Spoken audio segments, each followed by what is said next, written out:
Coffee in Tow is an interactive world news podcast, a dynamic and engaging live show that streams across multiple internet radio stations worldwide. This podcast brings you real time news updates, in depth analysis, and interactive discussions on global events, making you a part of the conversation no matter where you are. With a diverse range of expert guests and listener participation, it's your go to source for staying informed and connected to the world. Coffee in Tow is brought to you in part by Lormel Skin Food.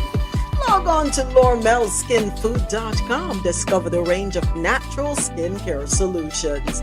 Indulge in the radiance of natural and organic beauty with the best natural and organic soap bars, whipped soaps, body butters, and oils. All 100% natural products. Lormel Skin Food for a natural, beautiful you.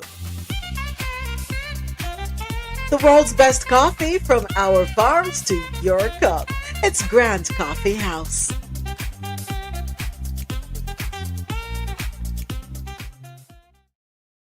All right, we are live. So, of course, you know the music's gotta stop. Sorry. I'm so sorry. Good morning. It's Friday. Happy Friday, Rosolo. Oh, I should have come in. No, she not in the office. So where was Sola disappeared to? What? Oh, you're on the phone. Okay, she on the phone. All right. Good morning, Mr. President. Happy Friday, TikTok. Happy Friday, Internet Radio. Happy Friday, YouTube. Blessings, blessings indeed. By the way, all right. Thank you. Thank you for sharing the live. Thank you for tapping up the screen. Thank you for being here with me. Okay, so as always, we kick it off in the Caribbean corner. That's where we go for our first story of the day. Antigua, Europe. Boy, this Cuba thing is really a hot topic throughout the Caribbean region. Right. Excuse me. I'm sorry. Somebody just sent me a text. Some people don't have no behavior. It's early in the morning.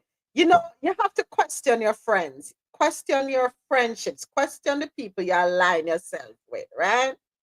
Some of them pretend to me they're good enough and they're nothing but a solid distraction. Morning, love and Morning, heart. morning. I find you talking about me in front of my face. Don't say me no business. Me with chat right in front of your face. Yeah. Wait till I go offline, man. No. Send me a message, man. And that is a very, You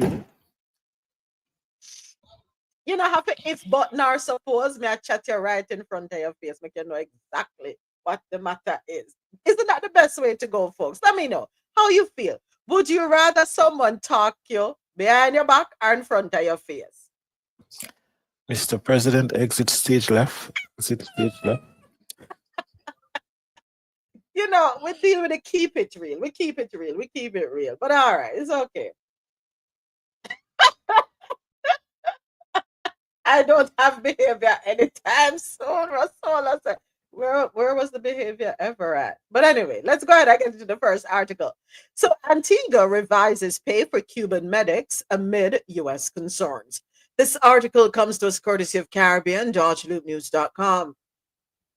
The government of Antigua and Barbuda has announced changes to its payment arrangement for Cuban medical professionals working in the country, following concerns raised by the United States administration. Okay, make a look at deeper. I don't want to assume nothing. According to cabinet notes released this week, the government has rejected claims that arrangements with Cuban healthcare workers constitutes human movement illicitly, but will nonetheless modify how these professionals are compensated. Excuse me. So I do have to change out some of the words that are in the articles because we don't want to be flagged by TikTok. So please bear with me. Like a patience, please, and thank you. Sorry, I can say good morning now. Sorry to cut the story. Morning. And thank you for the morning music. Morning, Mr. President. She not Um, wearing no we're on the underwear. way. She This is the not wearing best no so you underwear. start the morning. So you start the Friday I said morning Dexter to the thing.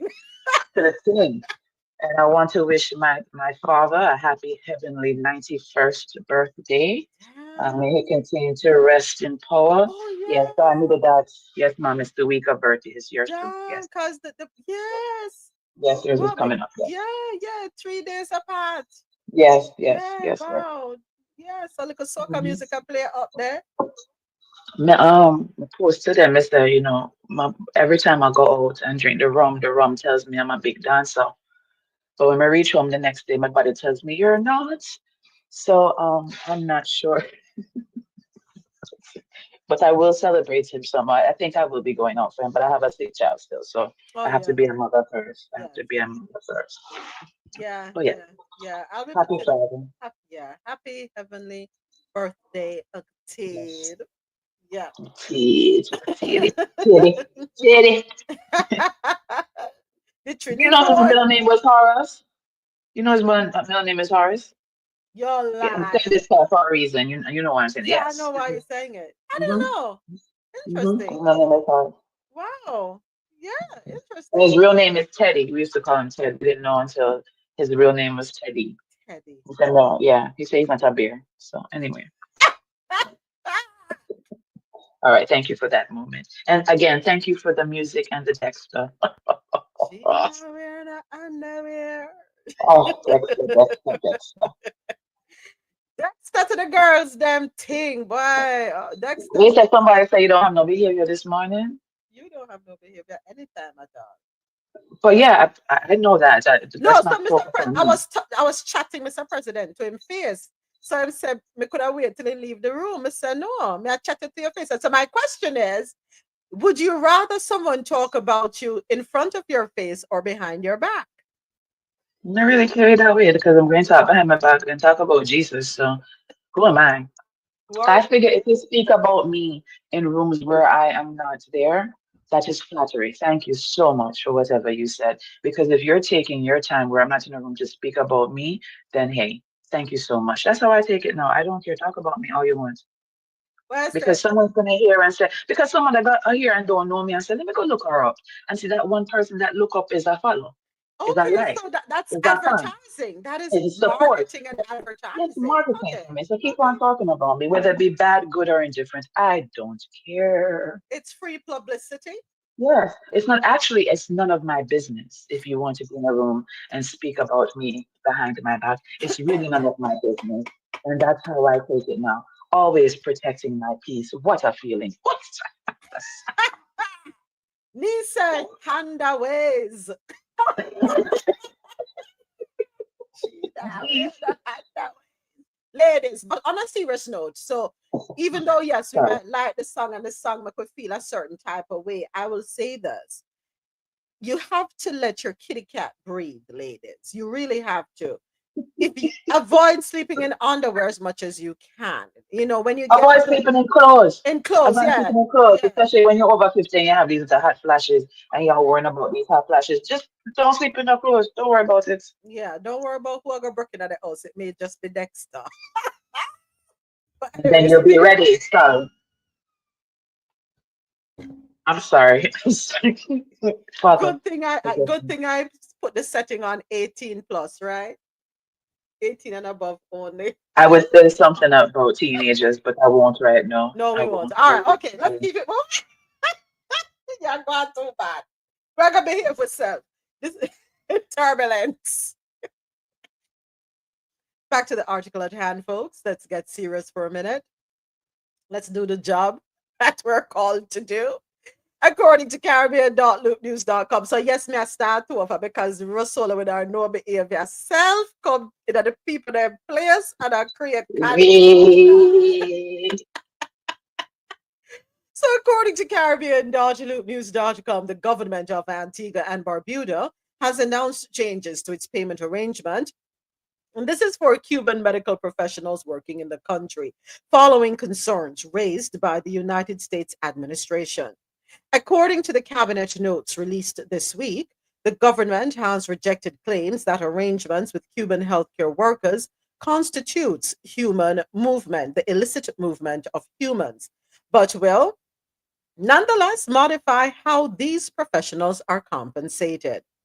The threat by the Trump administration to declare the human medical brigade as equivalent to human movement is not supported by the payment method and the contractual arrangement into which the governments of Cuba and Antigua and Barbuda have entered, the cabinet notes stated.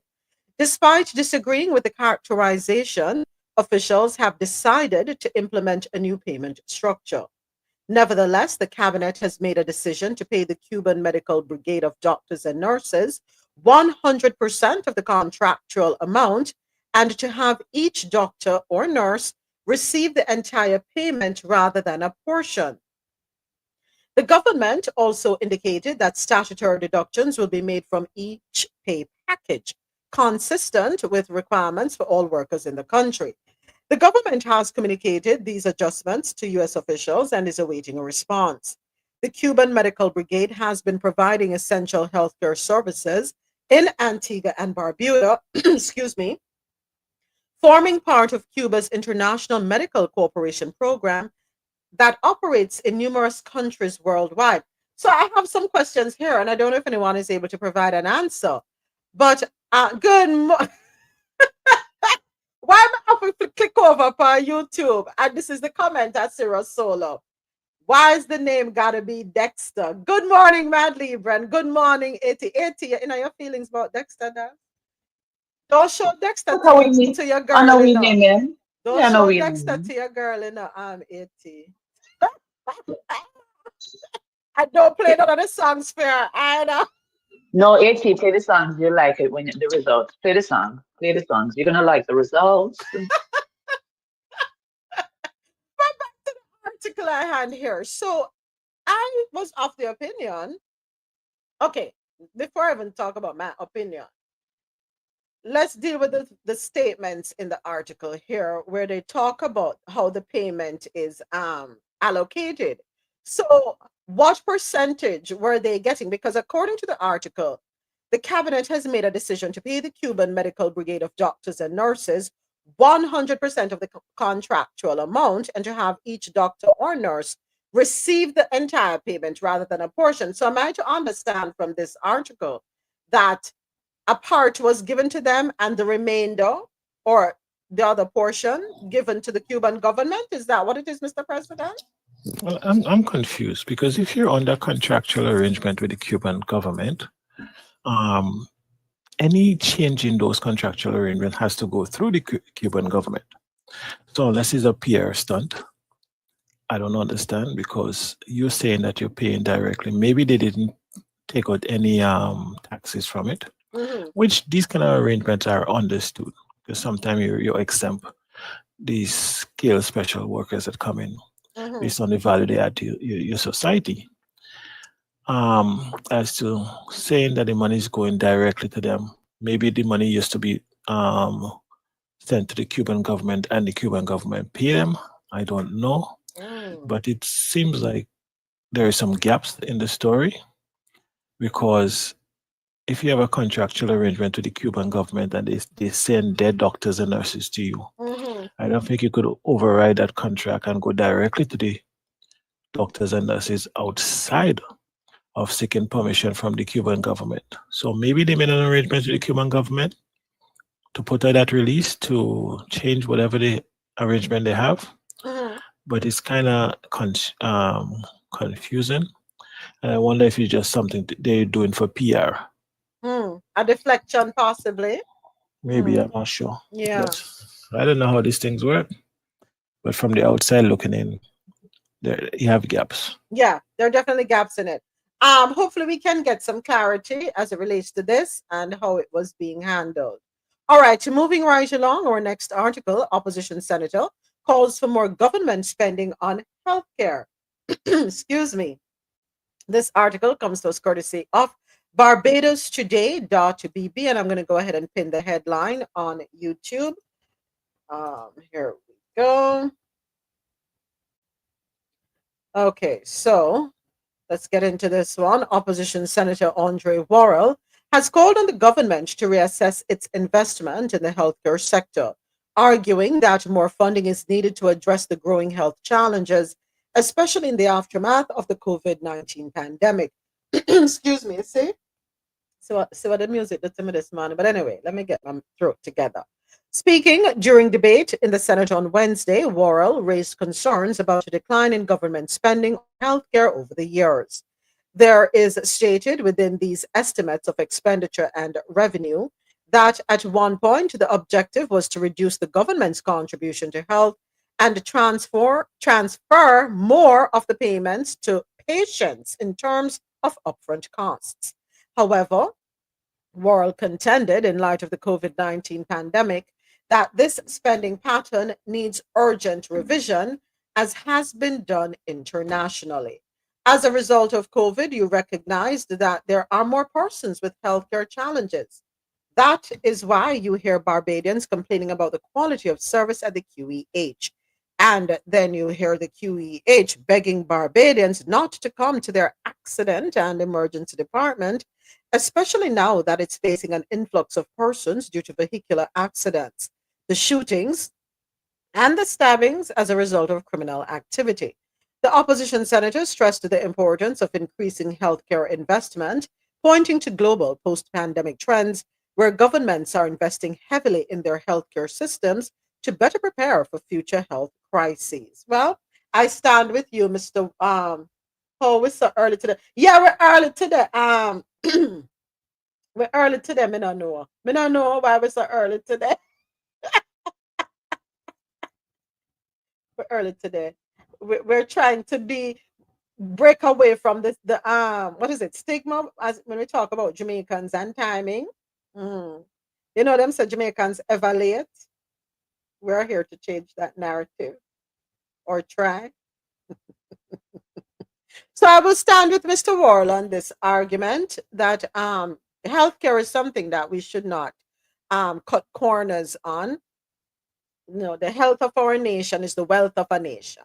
Let us not forget that. The healthier a nation we have, the wealthier a nation we will have. Because guess what? When people are healthy, they're able to work. And when there is work, there is productivity. And when there is productivity, there is a budding economy, right? It's a chain reaction. Enough said. But almost at the same time, based on the article, maybe Barbados has to look at crime.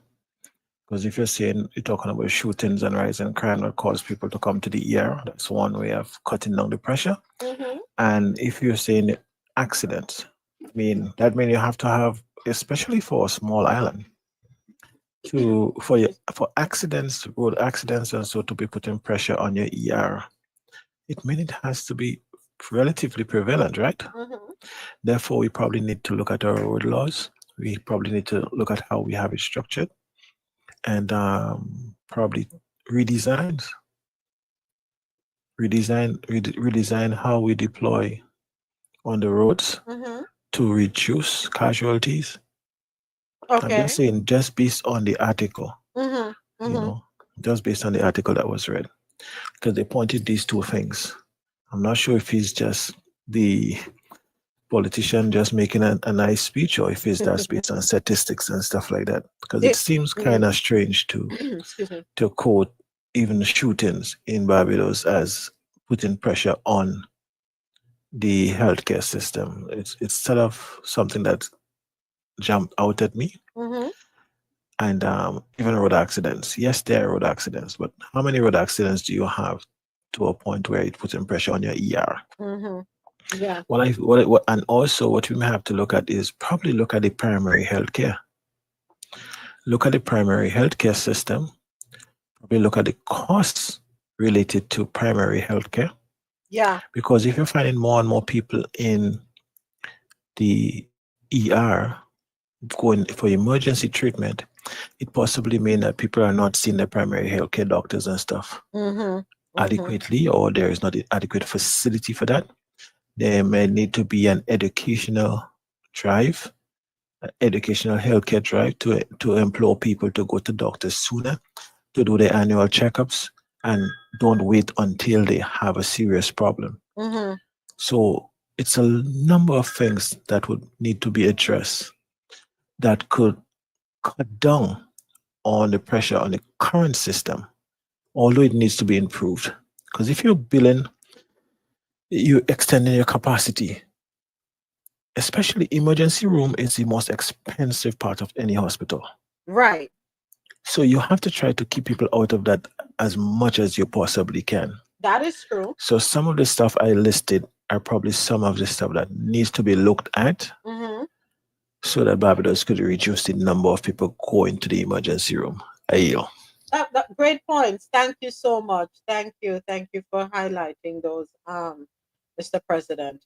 All right, and moving right along because we have some updates that just popped up. Thank you, Alexa, for sending over that one. I pulled up the article in full so that we also have the sound bite for it. So thank you. All right, moving on. Next up, Dominica, your next stop. Dominica to legalize production of cannabis byproducts by end of 2025. This article comes to us courtesy of caribbean.lootnews.com. Before the end of 2025, the legal production of cannabis for medicinal purposes will be made legal in Dominica. Prime Minister Roosevelt Scarrett made the announcement to reporters earlier this week, saying plans for the new legislation as well as the mechanism for certification and licensing to provide such permits will be in place by the end of this year. He said the Dominica government has in the past expressed interest in being part of this growing industry and plans to engage stakeholders who are interested in exploring the production of medicinal cannabis. Scarrett says a national committee has been put in place to guide the process. However, he revealed there are several hurdles to cross, including bank transactions and financing. As you know, banks are not prepared to engage in this because it is still considered illegal in many countries around the world. And so, this is something that we have to navigate around and to see whether the banking system can come to an appreciation that the byproducts are crucial for health and wellness.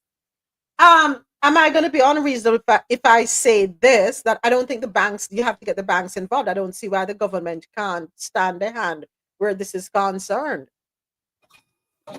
I agree with you 100%. Why are you trying to get the banks involved? Right. The banks would come. Whether it's money, the banks would come. I could guarantee you that. But an alternative could be the credit unions. Utilize the credit unions to accept and to work with the government. That way, the credit union are owned by the local people, Mm-hmm. so they get more dividends on their shares. Your credit union portfolio grow, and you forget the bank. You become less dependent because all the banks are foreign owned in any case. And while it was on the article, I would like them to. I think the University of the West Indies has a research arm that does a lot of research into cannabis and stuff like that. I will hope we don't just put out So, bids and stick up in, stick up in. So, we've been restricted, I guess, for medicinal. Okay, 18 plus.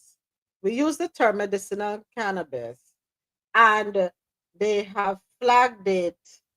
Your life is not eligible for recommendation, restricted in search results because your life does not comply with the For You feed eligibility guideline standards under the community guidelines. Reason discussing drugs or other related substances. Medicinal. Oh Jesus! I'm gonna shut this live down. Um, hold on, Mr. President. I'm gonna shut this down and I'm gonna come back with it. Yeah, I'm gonna shut it down and open up a new live.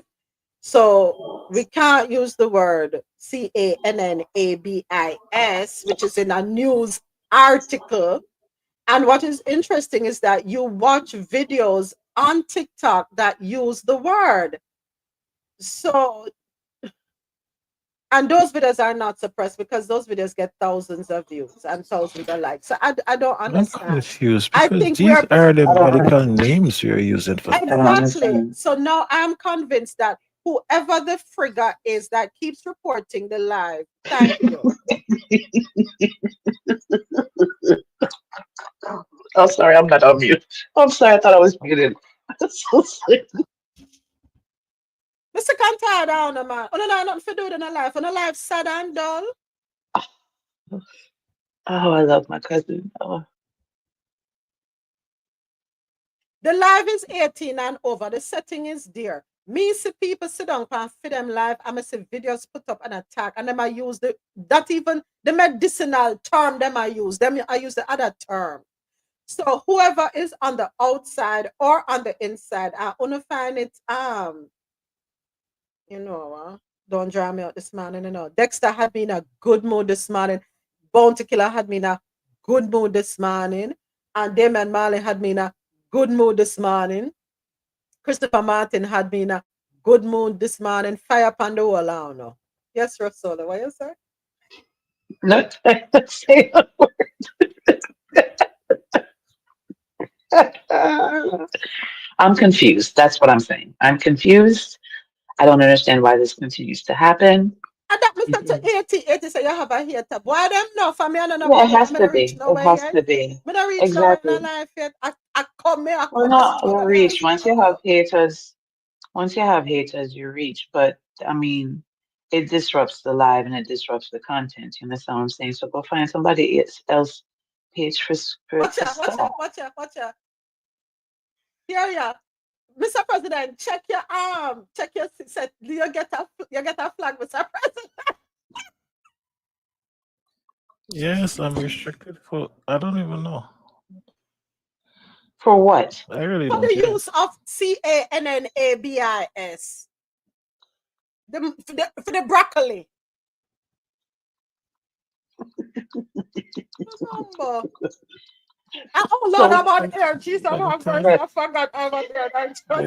by the time we adjust to all these words, we be speaking a different language. exactly. Oh Jesus, I just cursed. I'm so sorry. My apologies to QMZ Radio, Jana Radio, Mad Musicals, and YouTube. I'm so sorry. But I apologize to TikTok. Kiss me ass. But now I apologize. But the thing is, you can't apologize for cursing on TikTok. It happens all day.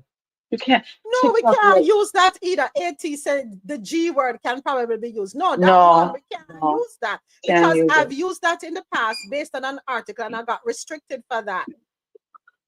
Hey, me, madam, I don't Listen, know. Go on through because you're there. not But engaged, you know. What I want me very to do? Hold confusing on there. because this is a we Play, just had play games, play games. Sit down for your life for hours every Cuss out day. people And listen, the algorithm rewards you for for bad foolishness. behavior. I've noticed that. Yes. Because I've seen things on in people's videos where them the video they need the flag take down and bun and they're still on the net. So because you're not engaged the way how they want you to. Anything will make sense on TikTok, you know, get flagged, you know. It's no joke. yeah, because this was a healthy discussion we're Thank having you. about a news So article. me say it makes sense to just deal with what did I go on over FANBAST. What go on to who can spell? What go do? What go on to people what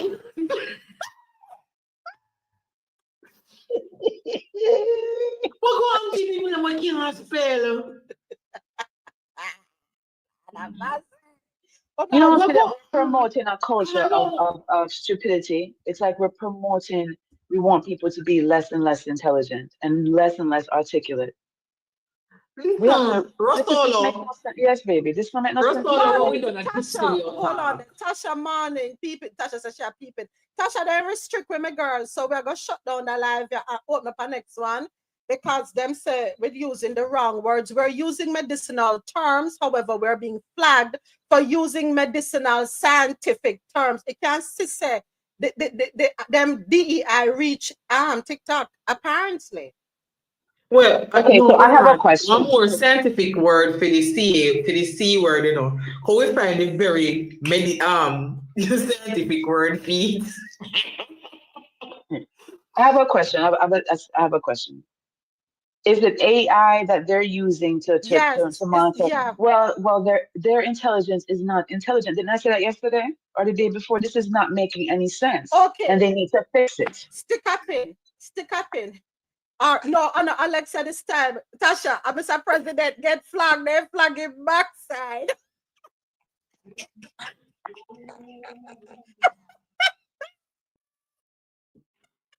Hey boy, I have a piece of bad name. But hold In a on topic there. into. No, stick up in the whole we are gangster, we are rebel. Listen.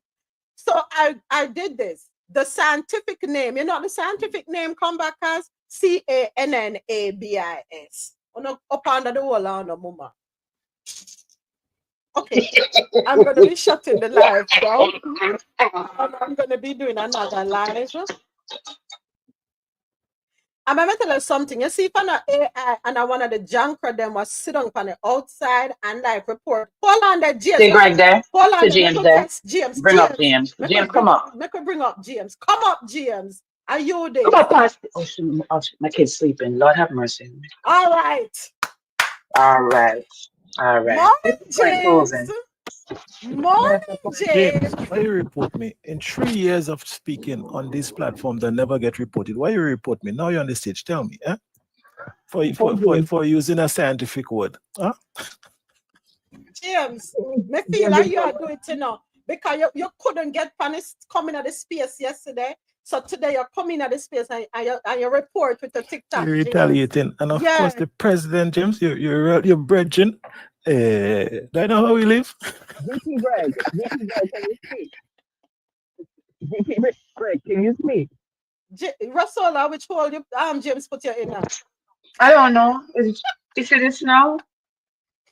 I haven't moved from the spot that I've been sitting in. You know where I am. I have not moved. James. Well, he's still mute. He didn't even call him mute. Come on for the mic and talk to me. Yeah, we're going. Wagwan, are you to tell me Wagwan, James? Are you a report to it? No, look, the settings, something was wrong with the settings.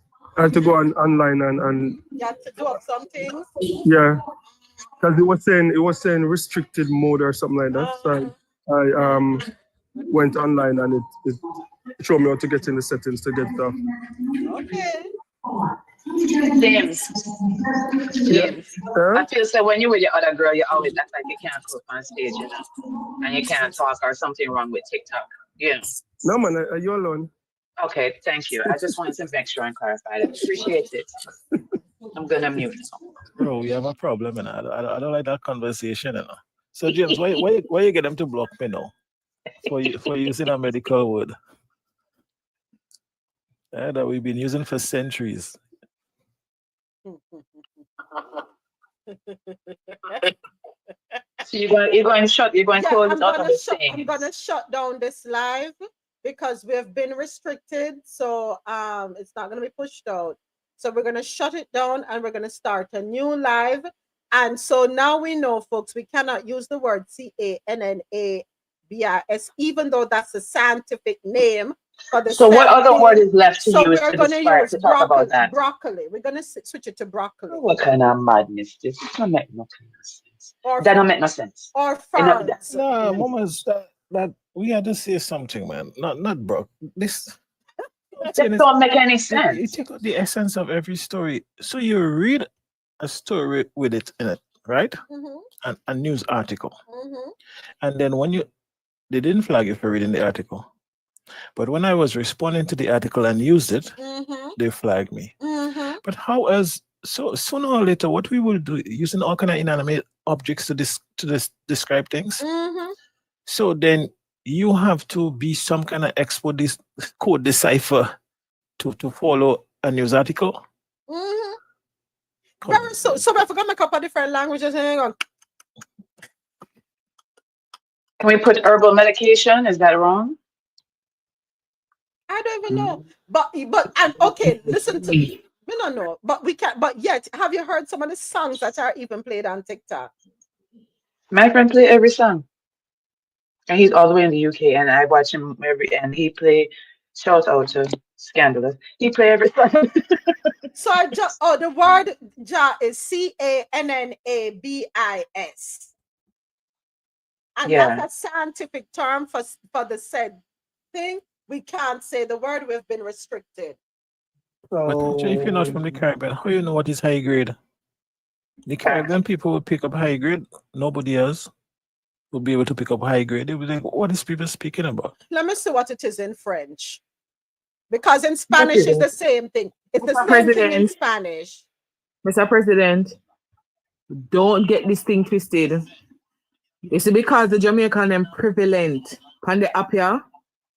The same AI has been catching words and understanding what they mean, even in certain words in a patois. So stick up in Alexia. In French, it's the same thing. In Spanish, Yeah. it's the same thing. In English, it's the same thing. Someone don't know what the backside. I don't know what I'm if it's say.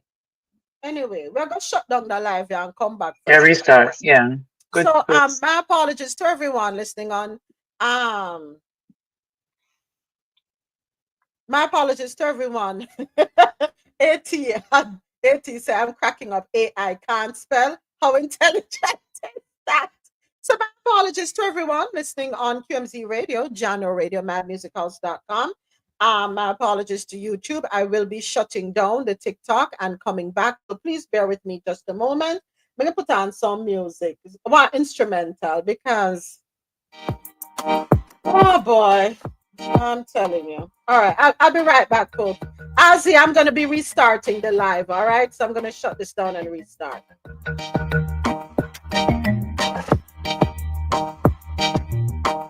Why may I tell you, then draw me out properly this morning, properly. But what I'm saying, you can't stop a good thing, right? Can't stop it. Are you going? Okay.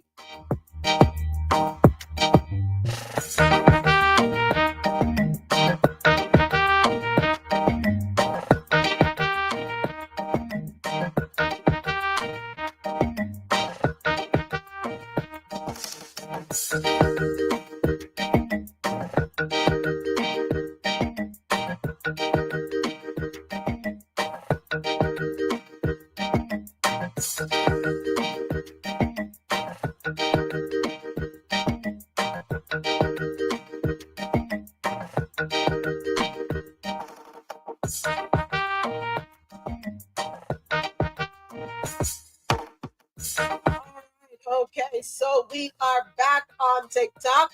Just waiting for the my co-mods to get back in, as we had to do a restart because TikTok flagged us, restricted us because of certain words. So just waiting for everyone to get back in. I appreciate your patience. All right, okay.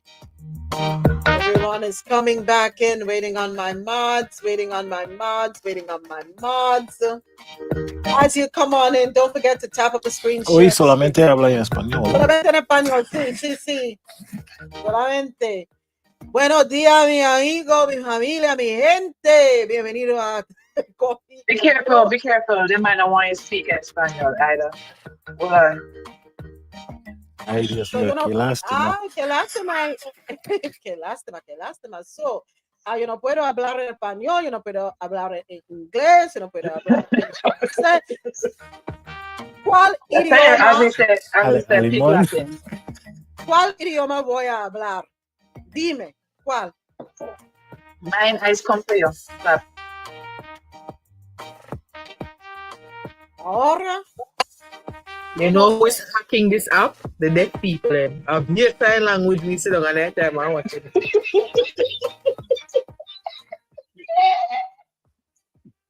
Lo siento.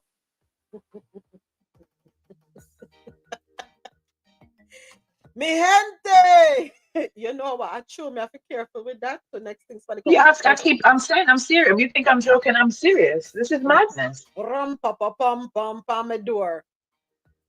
I mean, come on, folks. All right, so bear with me one moment. Give me 1 second here. Let me fix something real quick. 1 second. Let me fix something. And if you shared the original live, please reshare again with everyone, because we were in a sharing frenzy, and now we have to restart the sharing.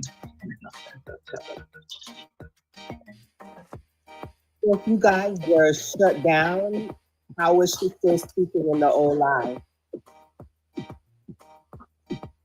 She was restricted. They weren't. What that happens is the time that she's shut down, they restricted to where they're not promoting the live, so people won't see it to come into it, and we won't be able to do anything. It gets no promotion. Okay. Why did this time so low? So when she restarts, it's not going to be restricted either? No, I don't think so. That's why she did it the last time as well. Mm. I think it's specific to that live Gotcha. until they figure that part out. All right. But they're back, Wait. Okay. they're back in the building. All right. Oh, okay, there you are. I'm back in the building, folks. Let's take a break right now because it's not sense. All right. Yes. Oh, so sorry. what we do know for a fact is that anything that is of value usually has a harder time staying, at the forefront. But we do not give up. We will find the workarounds. Yes, Mr. President, I agree with you that by the time them done with, we were speaking a whole different language. I said, that we need to learn Mandarin. I don't think it's joke me making, or we're gonna have to develop our own language.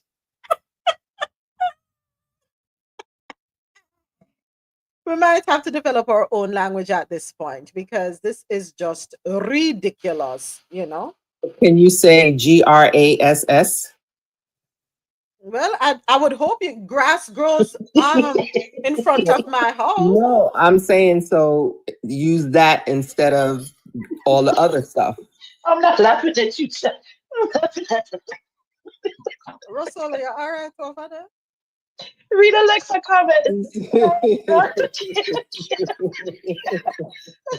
So we need to see to learn Klingon.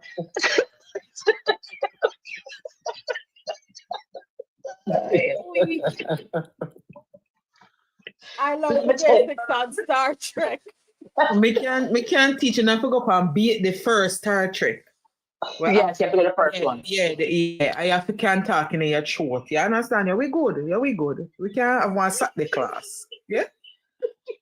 I'm crying. All right. Yes, I agree with you. AT fan base had issues, but not speaking issues. There were no restrictions. Yes, but a part of the issue. Remember, it is the. I can see TikTok comments. Okay, a part of the issue with that AT, remember, was the glitching, the constant in and out, and we were even being shut down for technical. I don't know, for no reason at all. We all would get kicked out, and people would have to be leaving and coming back. So I get it. Yeah, I get it. Okay, so folks, remember, share up the screen, tap up the screen, because we are start the show over on TikTok. TikTok, déjame en paz, por favor. Me are gonna do. Allow me. Let go of my shot. So, back to this article, Mr. President, and what we were talking about here, the article, Dominica to legalize the production of broccoli byproducts by the end of 2025, right? Of concern in the article. Of concern in the article was the fact that they were looking to having banks involved. And my concern is, why do you need banks involved? Why can't the government stand a hand with this issue? It should be government funded, right? A government effort, in my opinion. We don't need stakeholders, financial institutions as stakeholders in this, right? And Mr. President was agreeing with the my thought. All right, so I'm gonna keep it moving. Go ahead. Just quickly on it though. I think too often, especially in the Caribbean and developing world context, right? Mm-hmm. We get so used to the traditional way of doing things. We don't challenge anything. We don't challenge anybody. Challenge the banks. Use the credit unions and other organizations like that, and challenge them. Challenge them in a way that you're not going to them to tell them anything. Okay, fine. You don't want to do business? Fine. We will find a way to do business. And start growing your local banking economy through your credit unions and so on, because most of the bank is external. and you would see them coming around. But oftentimes we get the worst deal because we go to the same people for the same thing, and they restrict it, and they think they have monopolies and stuff. And so we don't do what's best for the nation. If this is a policy you're making, forget about the banks. If the banks come on board, they come on board. If they don't come on board, so be it. I'm sure we have enough local credit unions and stuff, or at least enough that can start where we're going from. And as I was saying also, I don't want us to just run to the so-called international investors. These people come in, they monopolize the industries that could actually make money and taxes also for the government and the people, and they expatriate the profits. Yeah. So I'm saying, look internally. I was saying that the University of the West Indies, I think, have a research arm that was looking into stuff like that. Utilize the expertise of UE. Every government in the region pay into UE. Utilize the expertise. Get local people to invest. Try to give incentive to keep all the money and everything internally. We could export the products, but keep the money. We have to start to do things that would grow our economy and would bring more of our people in the official business economy. We're not doing enough. When we speak to that, we're always speaking about small business, somebody that has like a barber shop, and we have to get people in. That is good. But we have to start to get more of our locals and our people in the diaspora. There's a lot of Caribbean nationals in the diaspora with expertise, with money. Create the environment so these people could feel at home and invest back home. Right. So that the money stays within the region to develop the region. And let's try as much as possible to move away from the foreign direct investment as we know it, the kind of plantation economics that don't work. Because we're still looking at trickle down. It don't work. Right. You coming in and investing some money and hiring a couple low-level workers, that don't work. It's better they work at the corner shop. Because at least when they're in a bad patch, the owner of the corner shop will say, okay, well, you could take some credit until you get yourself or whatever it is. But when you go and work for these companies at the lowest level, when they're ready, they pack up and go and leave you with all your problems. Yeah. So let us start to put solutions to solve our long-term problems, not just the immediate. Ayo. Thank you, Mr. President. Thank you for the donut, Lord Mills food. All right, so let's keep it moving. VIOLENCE and who can spell? Wambaka School triggers record displacements in Haiti's capital. This article, courtesy of news.un.org. GANGVIOLENCE. So that's how we have to do it now, people. We have to spell the word them. Displacement. So unrest, let me put it this way. Unrest, displacement, and instability have long gripped Port-au-Prince and other parts of the country. But attacks over the past 2 months have shattered even the few remaining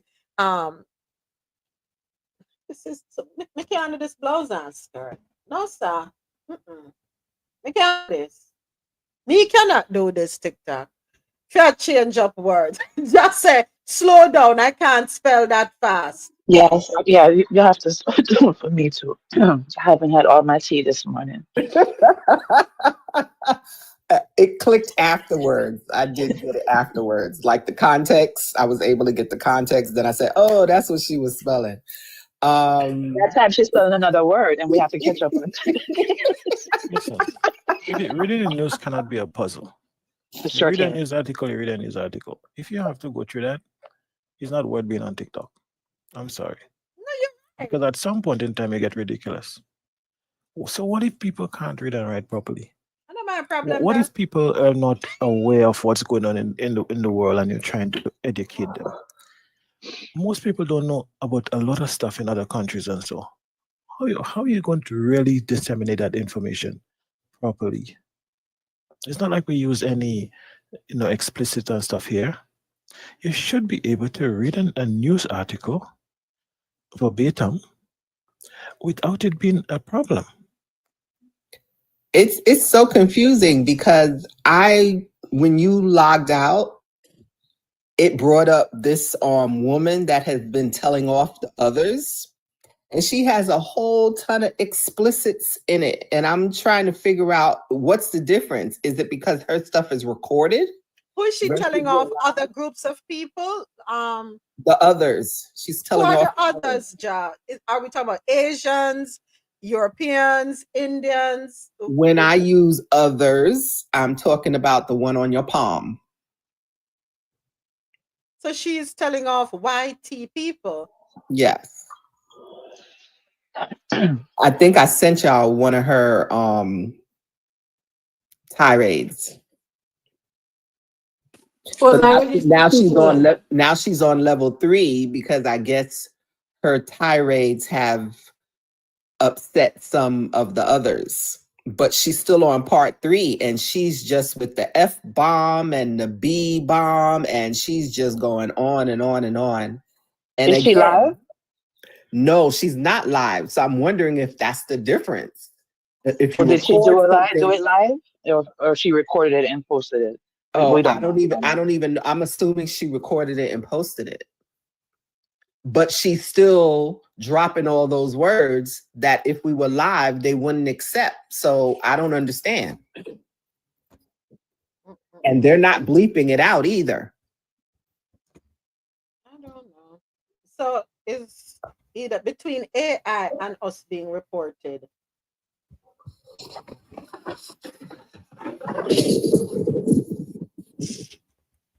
Okay. You have to read the news article the way they are. If you cannot, at minimum, read a news article, why are we doing live on TikTok? I'm sorry. I agree with you. I agree with you. You cannot be turning yourself into a Perxel every time you have to read a simple article. This is great. This is madness. I agree. And to everyone who's joining, welcome to Coffee and Toe, World News on the Go. Sorry, niece. Thank you for being here. Please share the live. We're trying to figure out TikTok because there's certain things we cannot say. She is reading news articles. This is World News on the Go, where she reads news articles and we share our opinions, our comments. We agree to disagree.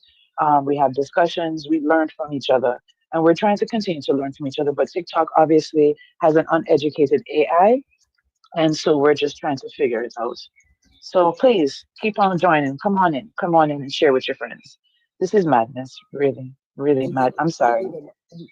Is it an uneducated AI or is it because it's still coming up to see whether they can stay in business in the United States or not? I don't know, John. I really don't know. I don't know. But anyway, let's keep it moving.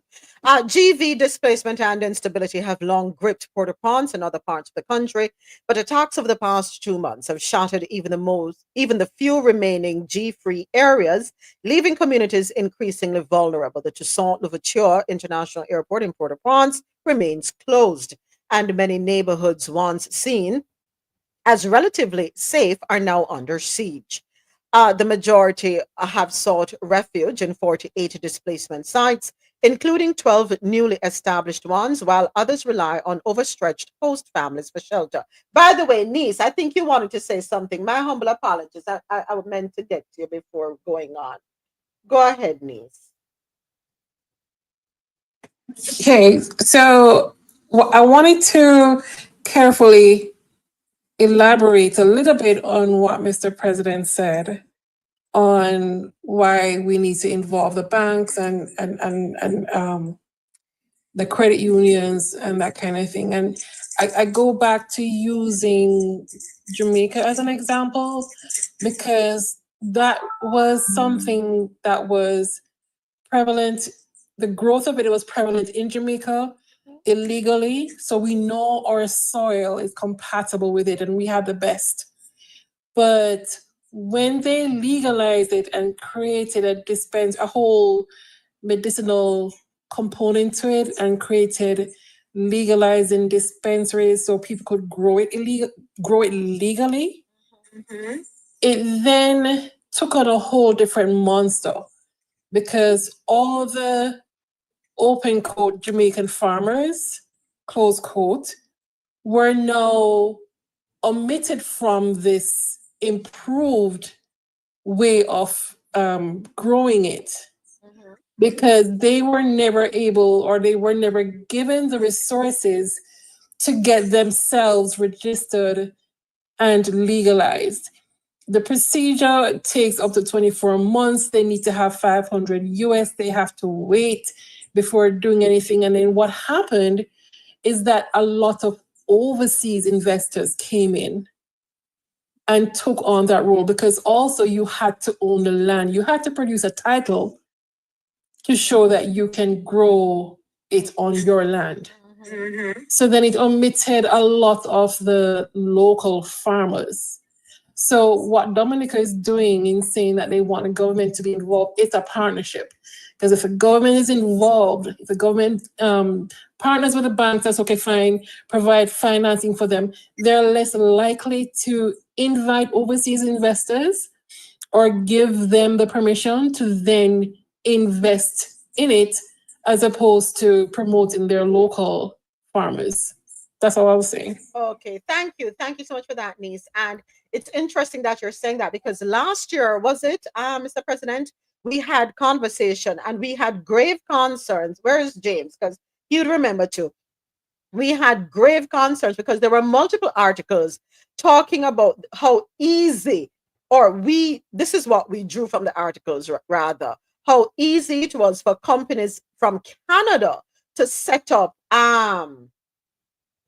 shop in Jamaica, you know, and we had concerns with that. So it's interesting. Good. So we're all on the same page. Go ahead, Mr. Yeah, President. because that is my point. That exactly, Nisi, because you cannot have solutions that do not involve your people. It's a waste of time.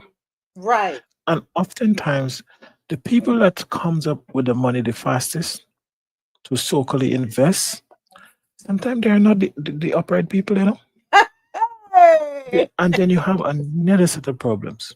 Yep. But if you have a community that have already dealt with this product and is known and have developed a reputation for that product in Jamaica, how can you now commercialize that product and leave them out of the solution?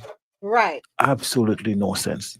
Then it makes it useless, Mm-hmm. because it just means a few people who happen to have a few dollars come in, then they buy your land because you have to own the land. They put on some money, change the dynamics of the industry, and when they're ready, they up and leave, and you're caught with your pants down. Mm-hmm. Thank you. Thank you so much. All right. Moving right along, our next article.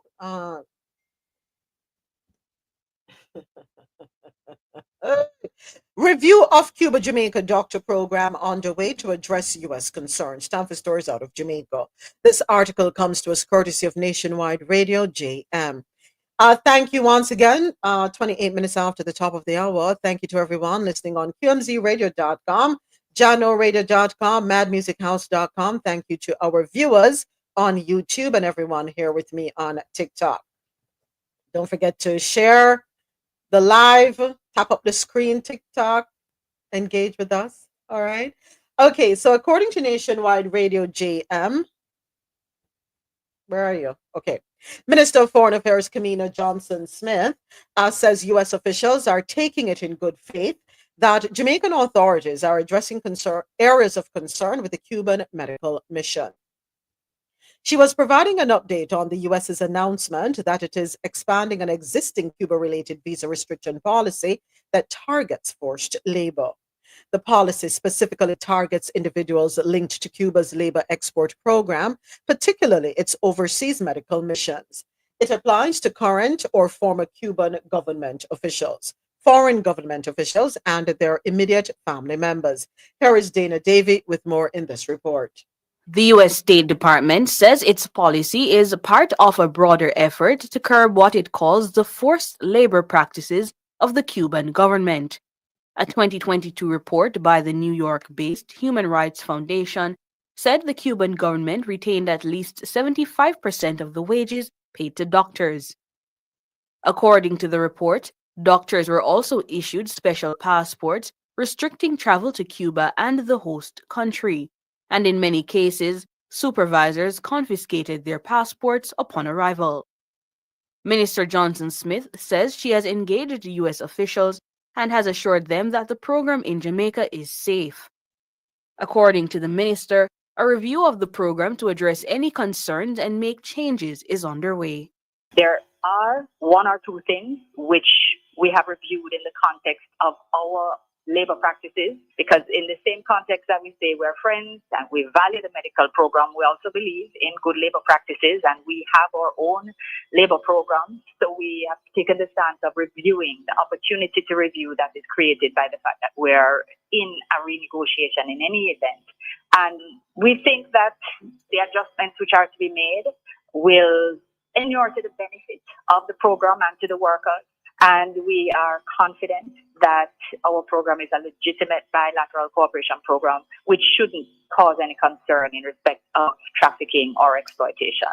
She says the changes concern how the salaries of Cuban medical practitioners are administered and how their travel documents are managed. This is a bilateral cooperation agreement, so it's inherently confidential. So all I would broadly share without getting into the details is to say that we are adjusting the way in which payments are administered, and we are also looking at the ways in which travel documents are managed. I can give those broad headings, but I would simply say that the adjustments which would be made are, I think, positive and to the benefit of all.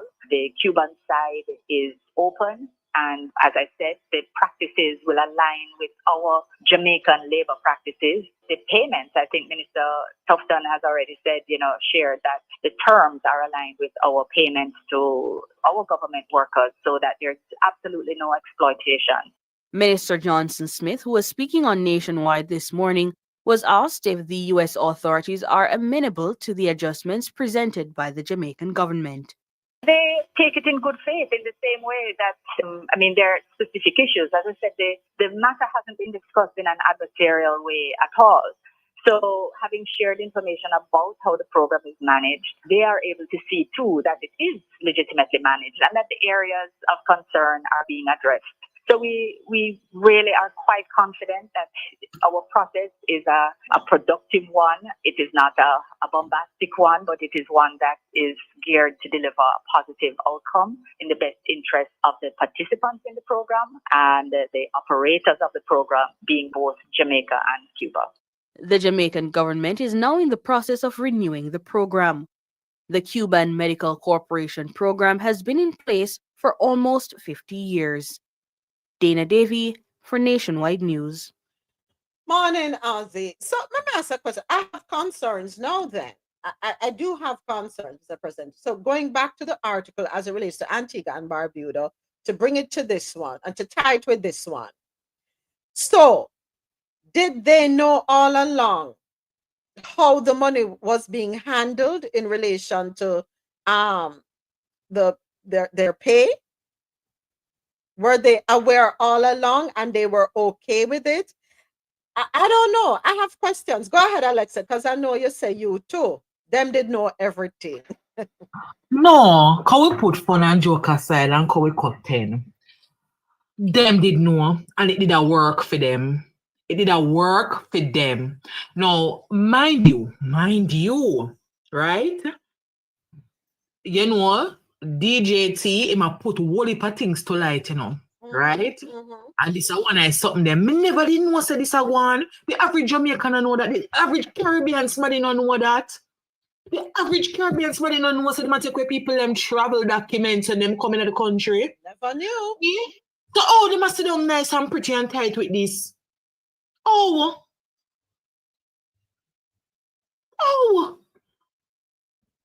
When we go foreign go work, nobody not take away nothing from we. When we go foreign go work, nobody not take away nothing from we. So why, you know what? When you talk, yeah, I'm gonna make little tea because I can't manage this.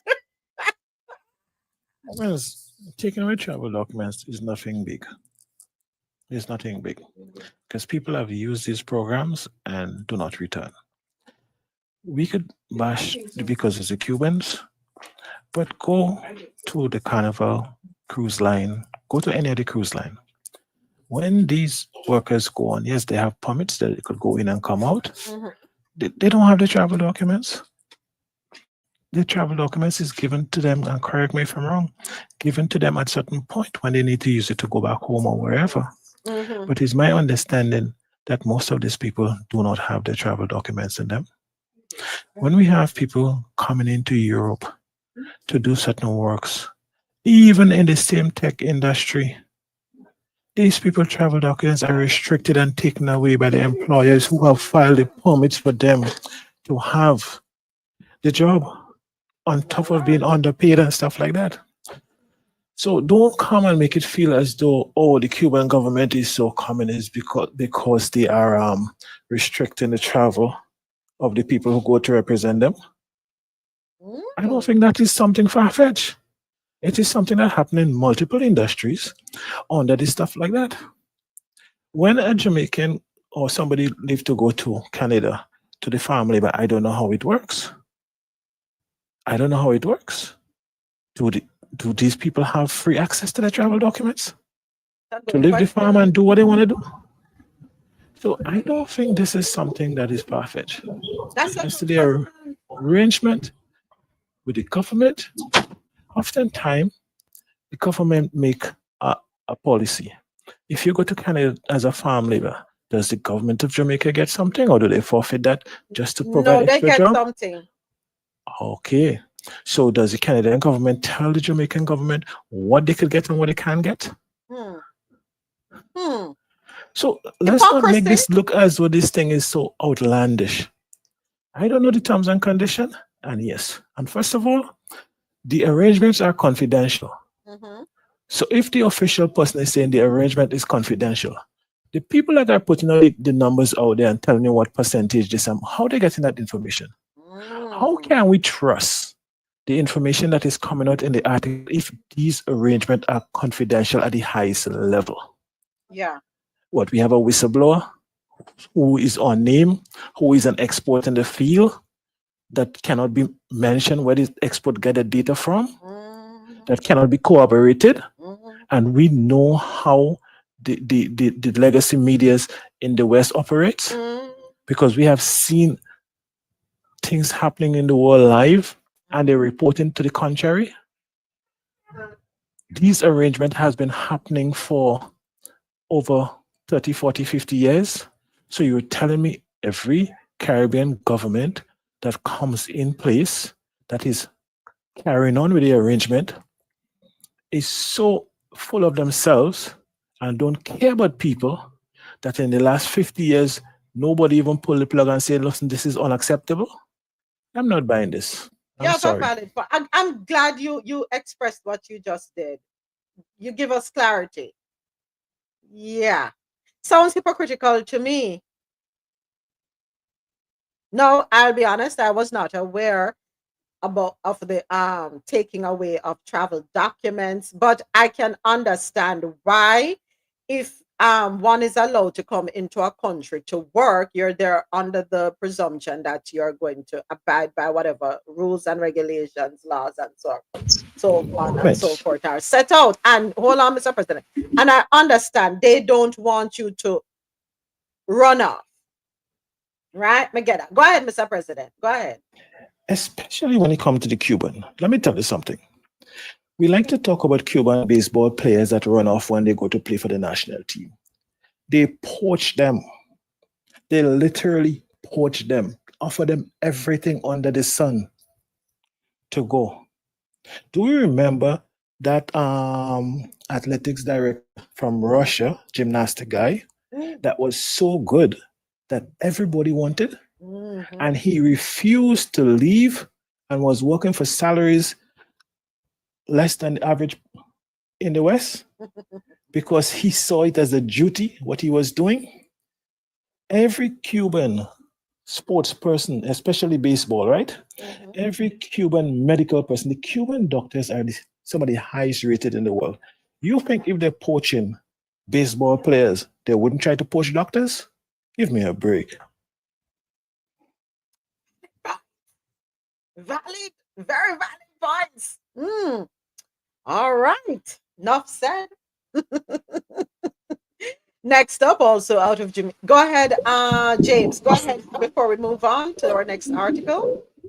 I don't know if anybody made the point, but I know they do it with some of the farm work program also. The document thing. They do it in Dubai. The hotel work program. They do it on a lot of the cruise ships. So it's a very common practice. But those doctors, though, they're still allowed to, like for example, like I think if they want to get married and somehow stay, there's a way for them to do that also, because I know a few that got married and stayed in Jamaica. So they're not like restricted from doing stuff like that. They can do that. So based on what I'm hearing, then this is nothing new. It is not a unique situation. It is something that is practiced globally. So why the hypocrisy? Is it because you want control? You want to exert control and dominance over the Caribbean region? And you want to exert this dominance and control because of the threat of China? China is too, there's too much presence within the region. Is that what it is? What am I what conclusion should I draw from this whole thing? Because if the same things are being done in other countries that we have no issues with, and is it because of resources? I don't know. Or because of how much control they have over us through investments, wink wink. Is that the reason? Dopping know who for frighten? Are you familiar with that saying? Dopping know who for frighten.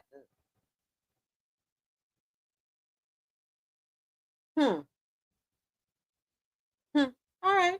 Moving right along. Thank you, everyone. It was also very interesting that the official from Jamaica went out of a limb to say that the negotiation was not done in a hostile manner. Hey, hallelujah. Constitutional reform process more than 50% complete, according to Malahu Forte. This article, courtesy of Nationwide Radio, JM. Let me tell us something now. Legal and Constitutional Affairs Minister Marlene Malahu Forte says work to transition the country from constitutional monarchy to republic is more than 50% complete. The constitutional reform bill is before a joint select committee of parliament. The opposition has boycotted all but the initial sitting of the committee. Speaking at a JIS think tank on Wednesday, Minister Malahu Forte said the reform process remains high on the government's agenda. She also noted that the work will truly begin when the review is complete and legislation goes to Parliament for debate. Her comments came a day after opposition leader Mark Golding criticized the bill in his contribution to the budget debate. I now move to the content of the constitutional reform bill now in Parliament. In our view, it is fatally flawed. First of all, its mechanism for appointing the new president effectively places that power in the hands of the Prime Minister of the day. And that is a highly undesirable further concentration of power in the head of government. And I do not want such an awesome power when I become Prime Minister. It should be done in a more democratic and accountable way. The bill would also modify the composition of the Senate to remove the opposition's ability to stand in the way of oppressive changes to entrenched constitutional protections. Mark Golding, opposition leader. According to him, a People's National Party administration will reboot the process using a full participatory approach, which he believes better reflects the will of the Jamaican people. Minister Malahu Forte says following the passage of the bill in the Parliament, the legislation must be ratified in the Senate within a month. She says if the Senate does not complete its vote on the bill as prescribed, it would be rejected and the proposed legislation returned to the lower house. Next, minimum wage to increase to $16,000 on June 1st. And this article also comes to us courtesy of Nationwide Radio JM. Let me go ahead and pin the headline on YouTube. Just a moment. All right, so. Ah, boy. Watcha. Did I close out the wrong thing? Okay, here we go. No, I didn't. All right. So, according to nationwideradiojm.com, Prime Minister Dr. Andrew Holness has announced a further adjustment to the minimum wage from $15,000 to $16,000. The raise will come in effect on June 1 this year. Therefore, we are pleased to announce that starting from June 1, 2025, the national minimum wage will increase from 15,000 per 40-hour work week to 16,000 per 40-hour work week. This represents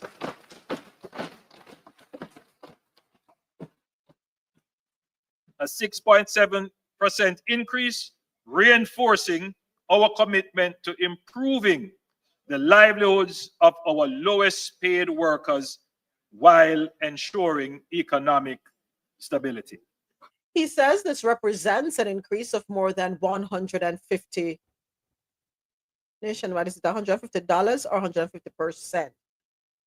$150 per cent. He says this represents an increase of more than 150%. But no, what am I trying to say? Since Dr. Holness took office. Yes, I'm very ignorant this Madam morning. Speaker, when my administration took office in 2016, the minimum wage was 16,200.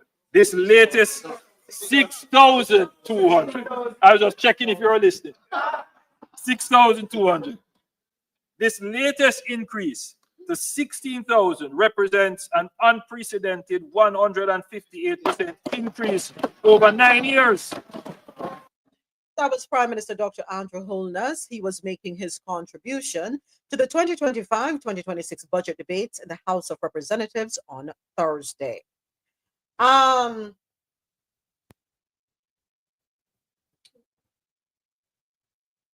wonder if they could work for 16 G's a week. All right. Remember, no, nobody can work. Nobody can. Alexia, why you come so? Why you stay so? Why you must do that? Why must you do that? Right? I thought at 2030 we are going to reach $20,000 a week. All right. Let us put a balance in the scales. Yes, the truth of the matter is this. $16,000 is the bare minimum that you can pay someone. If you are able to pay more, do so, folks. That's what I'm going to say. If you are able to pay your worker more than the $16,000 a week, I implore you to do so, right? There are many folks who pay above minimum wage. Yes, there are. But what it is a guideline that you cannot pay anyone for less than that, right? Now, we know that no government official can live off a minimum wage, and I have said the same thing here for folks in the States. If them start to pay the government official them $7.25 an hour, okay.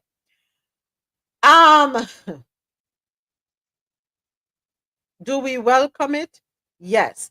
But let us have an honest conversation. If you put the minimum wage at $50,000 a week, and no one is able to afford to pay a household worker, no one is able to afford to pay people who do the menial tasks, and those people who do the menial tasks are not in a position to get into a job that will pay them high, what happens to them? What will happen to that sector?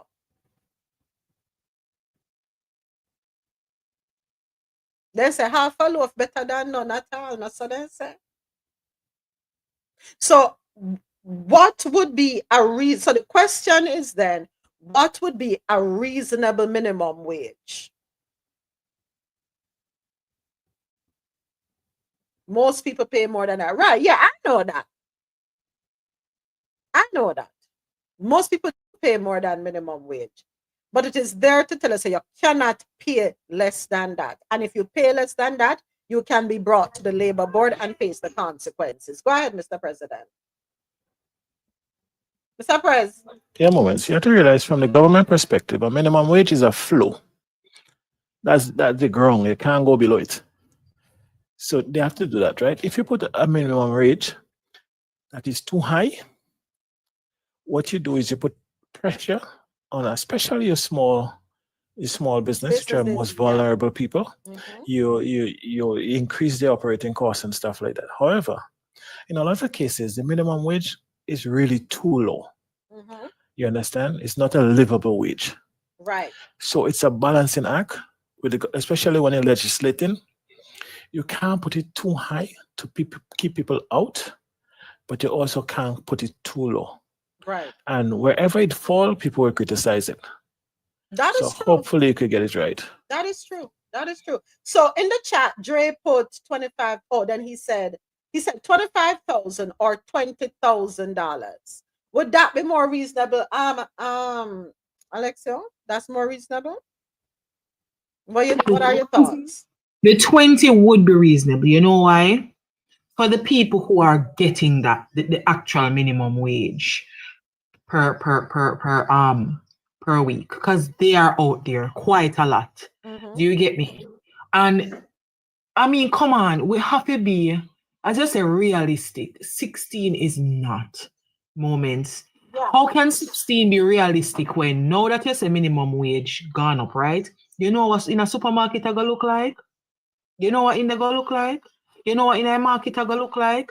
Me not even not talk about the bills them. We are talking about something where we need food. You know what that are gonna look like? Right?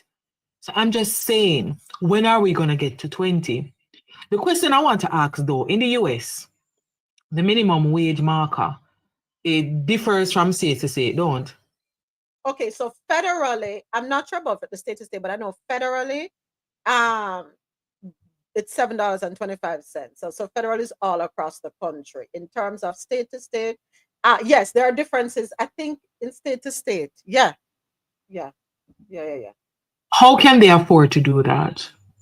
To make it from state, a waitress in New York would earn more than a waitress in, say. Okay, don't bring the wage. Florida. Don't bring servers into this. And here's what I'm telling you: leave servers out of it.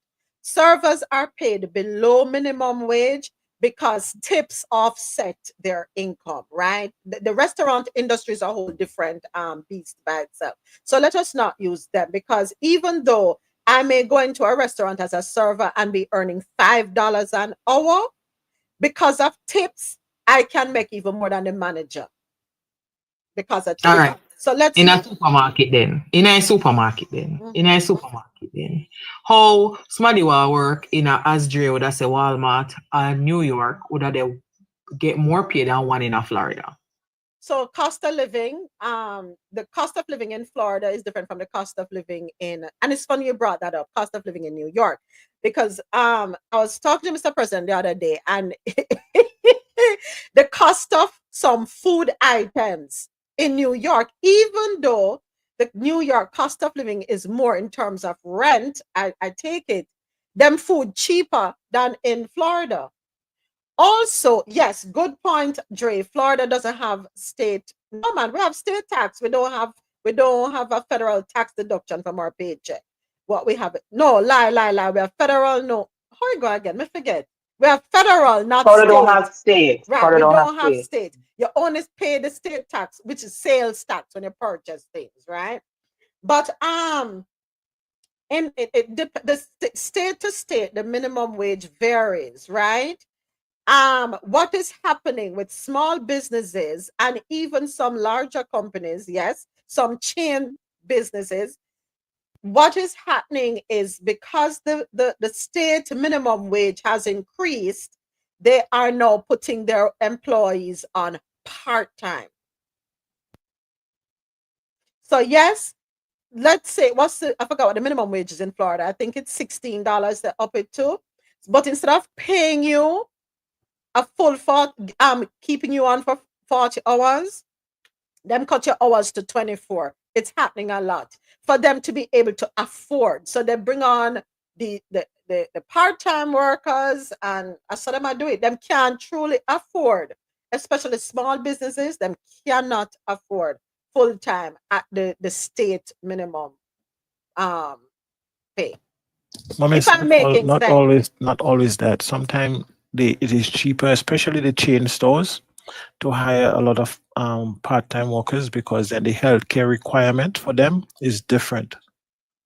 If you're full-time workers, you have to provide certain health guarantees. Yes. If you're part-time, you're not obligated to do that. So they won't give you just enough hours to qualify below the obligatory amount and hire more people. Yeah. So it's a cost savings to them.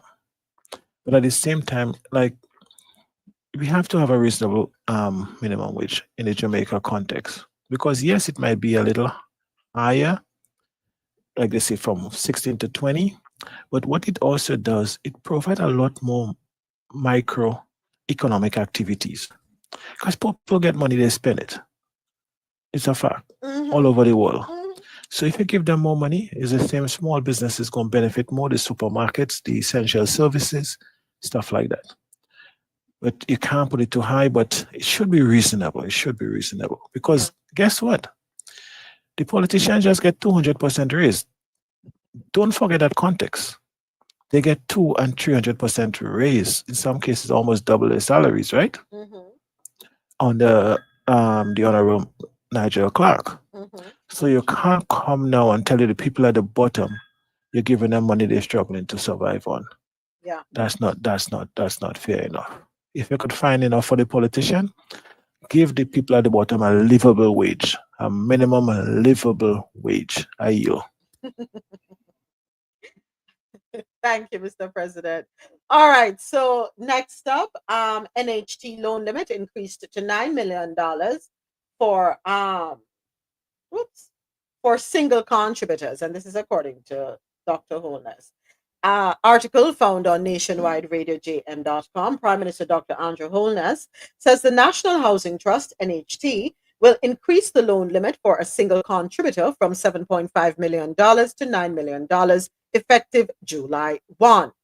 Additionally, for two co-applicants, the combined maximum loan limit will be increased from $15 million to $17 million. Madam Speaker, the NHT increased the loan limit in 2019 and again in 2023. And I'm pleased to announce a further increase effective July 1, 2025. The individual loan limit will be increased from $7.5 million to $9 million. For two co-applicants, the combined maximum loan limit will be increased from $15 million to $17 million. And for three co-applicants, it will be increased from $21 million to $23 million. Madam Speaker, if an individual mortgager is purchasing a unit at $14 million or less, the NHT will lend that individual up to $12 million, subject to availability.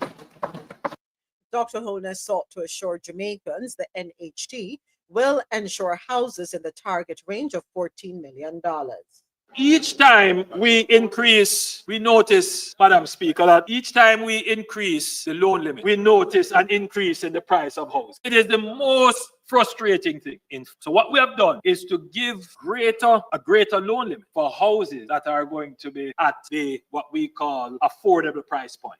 And the affordable price point for the NHT is $14 million. In fact, Madam Speaker, we have given a policy directive to the NHT that all their resources should now be directed at producing houses that are around this price point. Dr. Holness sought to assure Jamaicans the NHT will ensure houses in the target range of $14 million. And Prime Minister Holness says his government will also be lowering the deposit requirements for low-income earners from 5% to 2%. The Prime Minister says the NHT will commence construction of more than 19,000 solutions across all parishes over the next 2 years. The Prime Minister also announced the contribution for private sector mortgages will have the option for their refund to be applied to their existing mortgage obligations. The Prime Minister also announced plans to expand the home grant. Effective July 1, 2025, private sector mortgagors will have the option of either a cash refund or the application of their refund amounts to their existing mortgage obligation, provided that the loan is free of arrears. Madam Speaker, this will be assessed on a year-by-year basis based upon the NHT's cash flow position. But this is big. This is big. All right, and that was Prime Minister Dr. Andrew Holness. And one last update we have regarding the budget presentation. He did say that fitness certificates, because you know you have to get your vehicle passed. I don't know, or some vehicle up on the road of Jamaica, but anyway, you do have to get your vehicle passed, and the fitness will be done for 5 years, I think. Let me bring this one up. Prime Minister Dr. Andrew Holness has announced that the first certificate of fitness for new motor vehicles will be, so this is for new motor vehicles, will be issued for 5 years instead of 1. This forms part of the government's streamlining processes for efficiency and economic development. Minister Mark's speed mandate is to undertake a comprehensive review of Jamaica's governance arrangements, systems, and processes, and to implement targeted reforms across the whole of government that will eliminate inefficiencies, reduce bureaucratic delays, and enhance the ease and speed of doing business. Today, I'm making the first announcement on the speed. I have directed Minister Vaz to implement the following changes. 1, the first certificate of fitness for a new motor vehicle will be issued for 5 years. The Prime Minister did not say whether motor vehicle owners would have to pay for the 5 years up front or if this is a one-time payment. I would have liked that clarification, Mr. Holness. Dr. Holness also says for used vehicles 10 years old or less, the validity period for certificates of fitness will be 3 years. For vehicles older than 10 years, the current yearly renewal will remain. Dr. Holness also announced new options for motor vehicle registration. For used vehicles, 10 years or less, the validity period for certificates of fitness will be 3 years. For vehicles older than 10 years, the current yearly renewal schedule will remain. Number 2, vehicle registration. Motorists currently have an option to renew motor vehicle registration for 6 months or for 1 year. We will be introducing a 2-year renewal option. Madam Speaker, just think of the time that we will save people. And we don't lose anything by it. I know it might mash up some people's plan, but that is what efficiency does. That was Dr. Andrew Holness, Prime Minister of Jamaica. Hold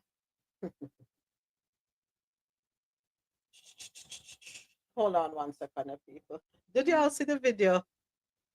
And sometimes I can go on with them careless behavior down there in Jamaica. Now, y'all heard this one? I think I saved it. Go ahead, niece. Go right ahead before me play the piece of carelessness. I wanted to correct Mr. President when he said that. Can't hear you, niece. Can't hear you. Can't hear you. Okay, so I see what happened. Yeah. I wanted to correct Mr. President when he said that the politicians received up to 200% increase. Sensationalism is what it was, right? Because yes, the overall figure may have been up to that, but that is not what each person received. What it was, they had secretaries reporting to persons where the secretaries was getting more pay. So then what they did was to balance the salaries in accordance to your position. So some persons may have gotten X percent, some persons may have gotten X plus percent, if that makes sense. I just wanted to clarify that. It was not a straight 200% for everybody. But that is not what was put forth in the news by the different, whether it's Jamaica, Observer Jamaica, Gleaner Jamaica, Star Nation, Wide, all of them. That is not what... You notice I started with sensationalism at its best. But when you go and look for the explanations from the JLP senior persons, they lay it out there. But of course, nobody's going to run with that. But once you see the information is there. So somebody needs to present that, because what you have then is a skewed opinion because of what is made public. So they need to, and this is where communication is key. They did. They They did. dispelled it, but the communication arm at the time, and they did identify that that person was probably not the best in communicating and projecting information. They recently changed that person, and the person that is there now is very informed, is very good at delivering, and is very good at communicating with ease. Okay. So they have made improvements since that. So question then, Niece. Do we know if there was a final report? Because what came out in the news was that the increases were done based on a recommendation, and it was the recommendation was provided by a foreign entity, and they were paid a hefty sum apparently, but yet the public was not privy to the details, and there was no finalization of said report. Do we have an update on that? Because checking articles, me not see no update. Well, going back to 2023, the Jamaica Observer did carry an articles with a heading "Setting the Record Straight on Salary Increases," and they broke down exactly what it is in terms of itemizing each person's salary and where they were and where they went to. I've not looked for that report. I'm sure it's there somewhere, but I've not looked for it. I've not seen it. I mean, that explanation, having been former corporate, I totally understand. I know of persons in that position, so I can totally understand that Nigel Clark, when he came in, I think he is a very standards person in that he goes in and sees something where it's not supposed to be. He's about getting it to a certain standard before moving on. Niece, Um, stop right now, stuff. mhm. At 10 years, we not get one audit. In some departments, not all. Okay. And that was my next Some thing. critical departments, to even the Ministry of Finance wasn't audited. And that was one of my concerns, because these are departments, these are government departments. You're handling people money. You're not a revenue generating department. You're handling people money. Why would you not have a financial controller there who is attached to an auditor? Why would you not have an audit system in place? I mean, I could not be handling money and go an entire year without being audited. If it's not somebody coming in externally to audit my department, I'm going to make sure that somebody internally audits me, because I want to make sure that whatever record I have, I don't want to hear 2 months down the road, oh, Tina misappropriated fund, or funds can't be found that Tina handled. At the end of every single year, by the first quarter, I need to be audited. So for them to be in that position and not even see it as a fiduciary responsibility, I don't know. Certain positions I could not do. All right, thank you so much, Niece. Thank you for that. All right, so moving along, the Supreme Court. So, Go ahead, Mr. just for President. clarity moments, I understood that every politician didn't get 200%. One, I put it in for emphasis, and two, what I really wanted to emphasize was that I think every effort ought to be made so that the minimum wage is a livable wage. That is the most important thing here. Yeah. A livable, wherever it fall, that is a livable wage. And don't put a minimum wage that will put excessive strain on the worker, no, on the employer. But it should be livable. All right, so before I move on to the next article, I had to play this piece of carelessness. So the DNA test was done. The results are in.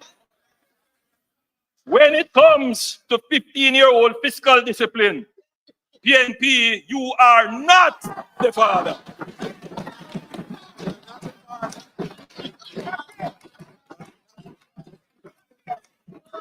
So the DNA. Hey, I got to tell you about me, love, about the carelessness in our politics turn up, you know. PNP, you are not the father. All right, Supreme Court has we have an update as it relates to Portmore. Supreme Court blocks Portmore Parish law amid constitutional dispute. This article This article, courtesy of CaribbeanNationalWeekly.com, the Jamaican Supreme Court has granted an injunction blocking the controversial Counties and Parishes Amendment Act of 2025, which sought to establish Portmore as Jamaica's 15th parish. Chief Justice Brian Sykes issued the orders on Thursday, halting the law's implementation until at least March 28th, that's next week, when the parties will return to court. So, the injunction follows legal action filed by the opposition People's National Party, PNP, which contends that the law is unconstitutional. St. Catherine's Southern Member of Parliament, Fitz Jackson, Portmore Mayor Leon Thomas, and councillors Claude Hamilton and Van Rick Preddy filed the lawsuit in the Constitutional Court on Monday, challenging the law's legitimacy. Attorney General Dr. Derek McCoy and Local Government Minister Desmond McKenzie are named as defendants. Next up, U.S. Secretary of State Marco Rubio to visit the Caribbean next week. This article, courtesy of CaribbeanNationalWeekly.com. Okay, here we go. U.S. Secretary of State Marco Rubio will travel to the Caribbean next week for high-level discussions with regional leaders, focusing on security, economic development, and U.S. Caribbean relations, according to sources familiar with the trip. Rubio's three-nation tour will begin in Jamaica on Wednesday, where he will meet with Prime Minister Dr. Andrew Holness. During his stop in Jamaica, Rubio will meet with CARICOM representatives, including Barbados' Prime Minister Mia Mottley, who has been very vocal about the need for stronger U.S. Caribbean cooperation. Trinidad and Tobago's newly appointed Prime Minister Stuart Young, whose country oversees regional security matters, will also attend. He is also expected to hold talks with Fritz Alphonse Jean, the newly installed head of Haiti's Transitional Presidential Council. This is amid growing concerns over Haiti's security crisis. He will then visit Guyana and Suriname for talks with Presidents Mohamed Irfan Ali and Santoki, both South American nations rich in oil reserves, are members of the Caribbean Community, CARICOM, the regional trade bloc. The visit follows recent discussions in Washington between U.S. Special Envoy for Latin America and the Caribbean, Mauricio Claver Caroni, and representatives from CARICOM nations. These talks highlighted several issues likely to be on Marco Rubio's agenda. One major topic is Haiti's worsening security situation. The U.S. has pledged continued support for the Haitian National Police as they struggle against rising GV. Another likely point of contention is the U.S.'s stance on Cuba's overseas medical missions. Grenada's Foreign Affairs Minister, Joseph Andal, also voiced strong support for Cuba, emphasizing that his nation has a legal, moral, and ethical duty to stand by Havana. And I'm going to sneeze. Excuse me. Excuse me. My apologies. Sorry about that. Okay. So, make we hear out that the one there go. So, Wednesday, him stopping in Jamaica. And then he will be moving on to Guyana and Suriname after that. And where am I go after that? How much stop them same have? Just 2 or 3? 3-nation tour. Okay, so it's Jamaica, Guyana, and Suriname. Go ahead, Miss. Go right ahead. I'm disappointed that they did not do this from a CARICOM standpoint and also involving the regional leader for Latin America and the Caribbean, because I'm kind of clueless as to why the WTO, the United Nations, with all of what is going on and all these designated regional leaders who are there to promote peace and trade, why are all these bodies quiet? Why are they silent? Why are they divided? You know, and that's the whole purpose of getting them set up. They were set up specifically to promote trade as a way of promoting peace within the nations. Oh boy, welcome, Lanky, welcome, Super Pack. Thank you to everyone coming in on TikTok. Yeah, good question, niece. Good question. Go ahead, Mr. President. What I can say is I'm not surprised they stopped in Jamaica because if you remember in the previous, when he was president previously, Jamaica was part of the Five Nation delegation that met with the Trump presidency outside of CARICOM, behind CARICOM back, if you should say so. Mhm. So I can see them going to Jamaica. And the Jamaica has been very open to doing business with the US. I mean, the entire Caribbean. But I think Jamaica is our favorite son. But as Nisi said, I don't understand how a discussion of such importance Mhm. was not handled at the CARICOM level. We can't afford to split. We have to do this as a grouping. Absolutely. And if some people decide to go alone, the rest do it as a group. Mhm. Yeah, but Yeah. it's important. Absolutely. And you're going to Jamaica. Well, I know they'll go to Guyana, of course. Mhm. Guyana have all the money right now. Mhm. You know, Guyana up for the picking, so of course Guyana, they the would real go there. good gal, gal Yes, on the man. block. The oil pipe flowing heavy. Hey, Guyana is a hot girl on the block. You know what I mean? Yeah. So I get it. Stronger together, indeed. Absolutely. All right. Moving right along, Saint Martin and joins the OECS as associate member state. This article, courtesy of Caribbean.loopnews.com. St. Martin is now an associate member of the Organization of Eastern Caribbean States, OECS, marking a pivotal moment in the region's ongoing efforts toward greater integration and collaboration. The third French overseas territory with associate membership, St. Martin, is now the 12th member state, joining the protocol member states of Antigua and Barbuda, Dominica, Grenada, Montserrat, St. Kitts and Nevis, St. Lucia, and St. Vincent and the Grenadines, and the associate member states of Anguilla, British Virgin Islands, Martinique, and Guadeloupe. This highlights the country's eagerness to strengthen connections in the region through diplomacy and development, a release from the OES stated. All right, so welcome aboard, I guess. All right, time for us to go down into the islands, our lifestyle, travel, and feature segment. First up, beaches, resorts. You're up. According to CaribbeanNationalWeekly.com, Caribbean bound travelers seeking luxury family friendly vacations will soon have more options as Beaches Resorts announces a major expansion, bringing 3 new properties to the region and a significant enhancement to its award winning resort in Turks and Caicos.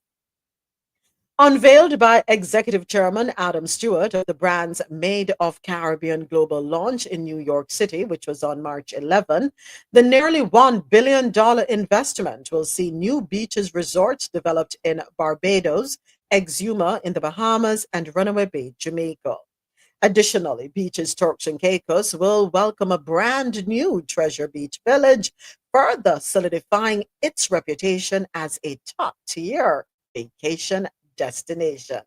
As a family from the Caribbean, we have a deep love for our islands, and it's incredibly gratifying to draw inspiration from our guests. Stewart told an audience of travel industry leaders, celebrities, and dignitaries at the launch event. Our growth strategy is rooted in meeting their wants with the importance of family time being at the core of our brand's DNA. Families today are prioritizing connection and seeking enriching multi generational vacations. We are committed not only to meeting this demand, but exceeding expectations with unforgettable experiences. Founded in 1997 as the family friendly arm of Sandals Resorts, Beaches Resorts has redefined all inclusive vacations for families. With signature programs like Caribbean Adventures with Sesame Street, kid camps, expansive water parks, and its groundbreaking autism program, Beaches has become synonymous with family luxury. All right, so interestingly, I'm going to read the next article before we make any comments. Sandals Resorts exploring $1 billion sale. This is according to a Wall Street Journal report.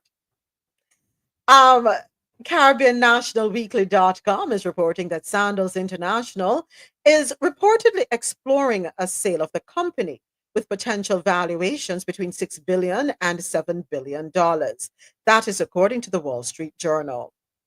The company is working with bankers on the sale process, which could attract interest from major hotel owners and private equity firms.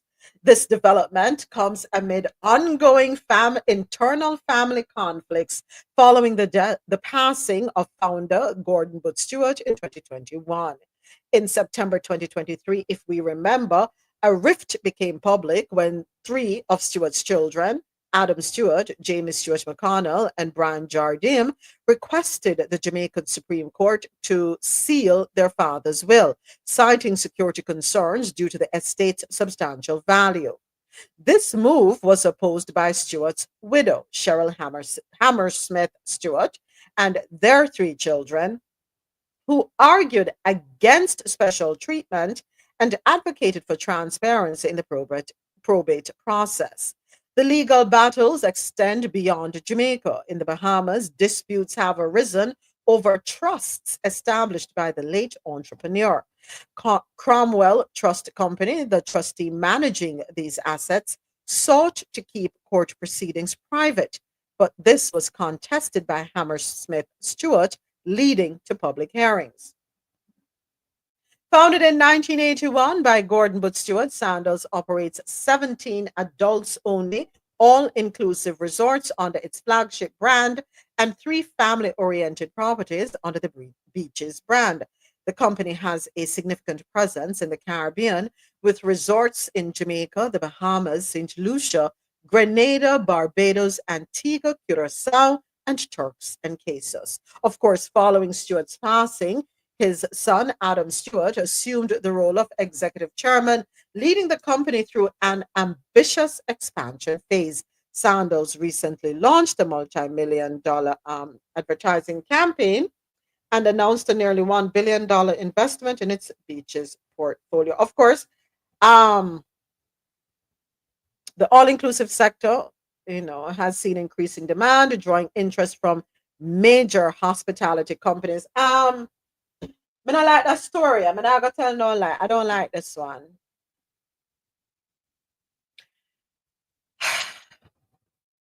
But I get it. Sometimes you just have to say to heck with it. To heck with it. I get it. You can't bother. This, in my humble opinion, from the outside looking in, as I'm not privy to the intricacies of the whole thing, but sometimes family can ruin a good thing. I am of the opinion that this could have been a win-win for all parties involved. Yeah. Sandals is a brand that is synonymous with luxury, so on and so forth. It has made a name for itself. Greed. Let us just leave it right there. I say greed is the destruction of many things. Always wanting more. I think it could have stayed out of the public eye. It could have been handled through mediation. Some of us lack vision. Many of us are short-sighted. We want immediate gains. We don't think about the future. Some of us don't think about legacy. We don't think about generational wealth the way we ought to. Some of us would rather just cut the tree down and burn the tree, throw the tree in the fire. But yeah, I'm sure this is not what Booth Stewart had in mind. Yes, the family drama you speak of. Interesting case indeed, Mr. President. Interesting case indeed. I'm hoping another Jamaican entity or a group of companies can come forward and take ownership. I don't want to see this falling into the hands of foreigners. I really don't. Jamaican owned, and it should remain Jamaican owned. I think it of this magnitude, I think it's one of the only chains that hotels that is Jamaican owned. Yes, Denise, the family drama we speak of. I think the shareholders may possibly. I mean, I don't know if they can. They may ask him to step aside because the branding is being affected. And it's very unfortunate. But yeah, I mean, I think it's just youthful exuberance. Why he's doing what he's doing, how he's doing, and I hope he grows into it as the case, goes on. And of course, a potential sale of sandals would mark a significant shift in the luxury Caribbean hospitality landscape. But why the need for him to step aside though? Why? If you look at the taste of the decisions that he's making around the whole thing, it's too personal. It's not a business decision because I mean, what is there to gain to the business if you withhold money from them? The person, Mr. Stewart's significant other, Lord, I forgot whisper. Mr. Stewart. She has been doing contract business with the company for how many years? And like a week before or just before he passed, they decided to stop paying her altogether. She's the one that is now suing so that her kids can get equal, of what the others are getting. Why would you do that to anybody? Let alone your own, somebody who made your father happy. It's just very personal. And that's the worst thing you can do with your business, is get too emotional and personal with it. But he must have done the distribution when he spoke with his attorneys. There must be a reason why he had the distribution set up the way he has, or he had, right?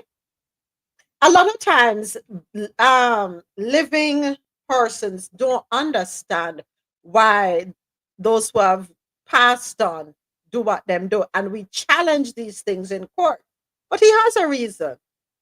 There is a reason why he set it up where this person get this percentage, that person get that this percentage. He was no idiot. Butch was no fool. But of course, us the living members, the remaining members are like, how me forget 5% and him I get 30%, or this one I get 16%, and chaos. Chaos. Some of us need to step back and check ourselves. And no make goes fool you. The 16%. Because I remember the scale in the distribution of of whatever you want to call it, right? I remember seeing the scale of the distribution, and one, it's the younger children, the children, the American family, them not benefiting as much as they want. We'll stand up on the outside and think she was making him happy, niece. Was she really making him happy? We don't know.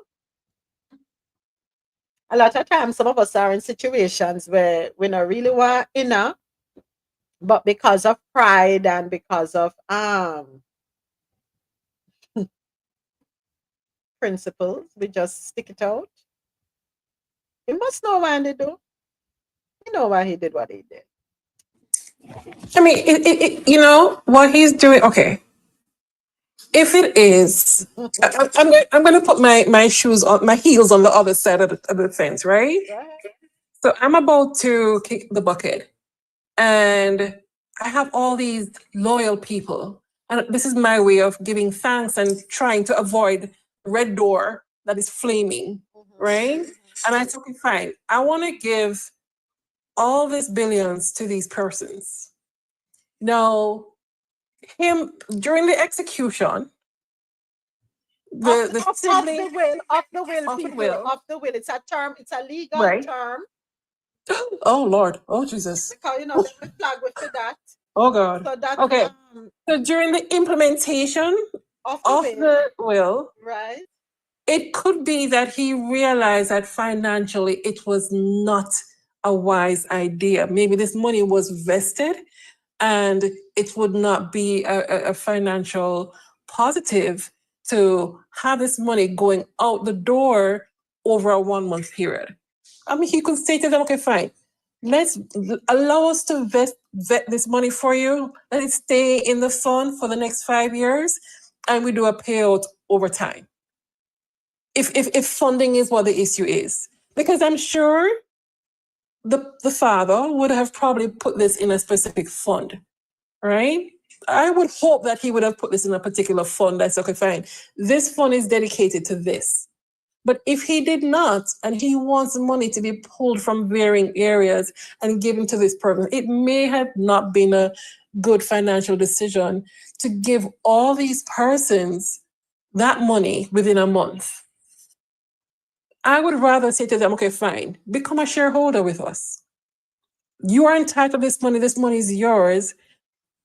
But if it's vested with us, here's the potential gains of the money remaining. Give them a choice, as opposed to saying, sending your lawyers after them. There was one particular person who was his guide.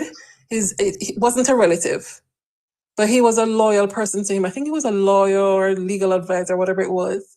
And he earmarked a particular amount to him. And Sonny is deciding, no, you're not going to get it. Hello? Say what now? Do you know who I am? Yeah. And then on top of it, because those shareholders were there and they were the majority, that's the father's shareholders were there and they were the majority loyalists. What Sonny did was to bring in equal amount and then some of additional directors. He brought in additional directors to the fold, which were now loyal to him. So you're going to a director meeting, a board of directors meeting, he then gets majority votes.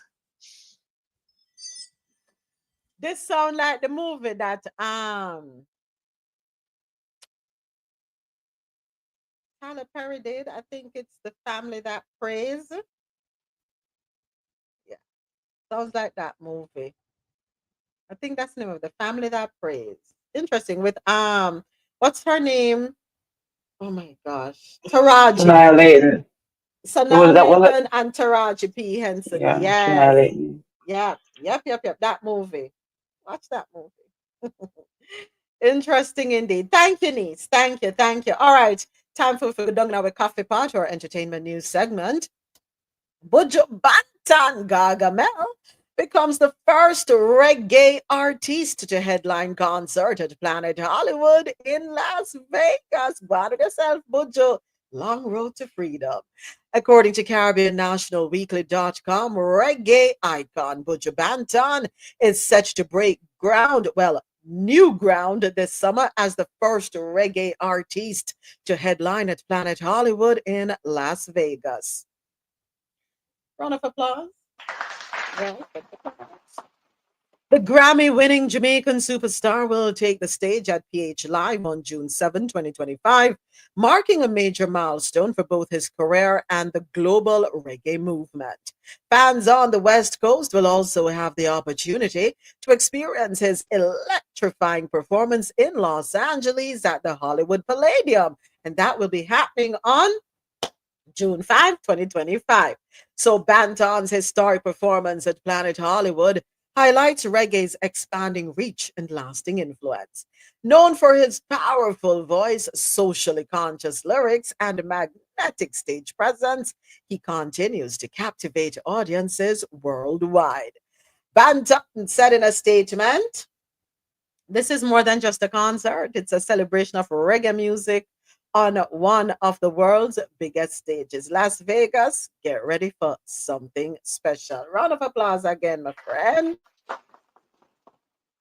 So we're going Vegas? Are we going to Vegas? We going to Vegas. It's my traveling year. I'm so happy. Okay, I'm gonna leave it. Sorry, work. We going to Vegas.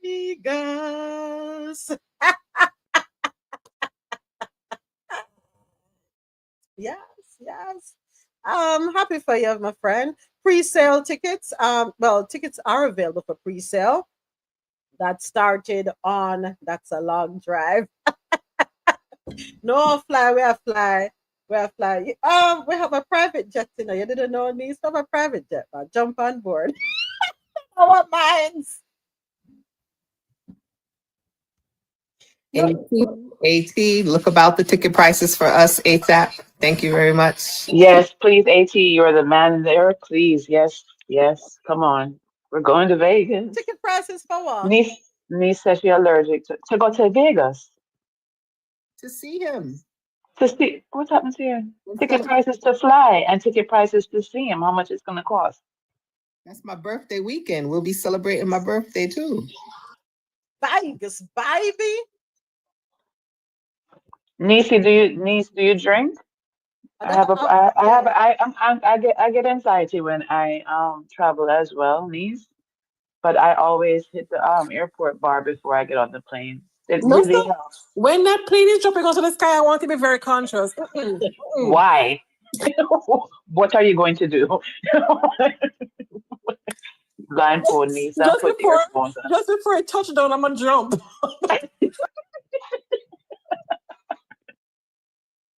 When is he in Vegas? June when? Is that this year or next year? 2025. This year, June 7. He will be. We have less than 3 months. June 7. What?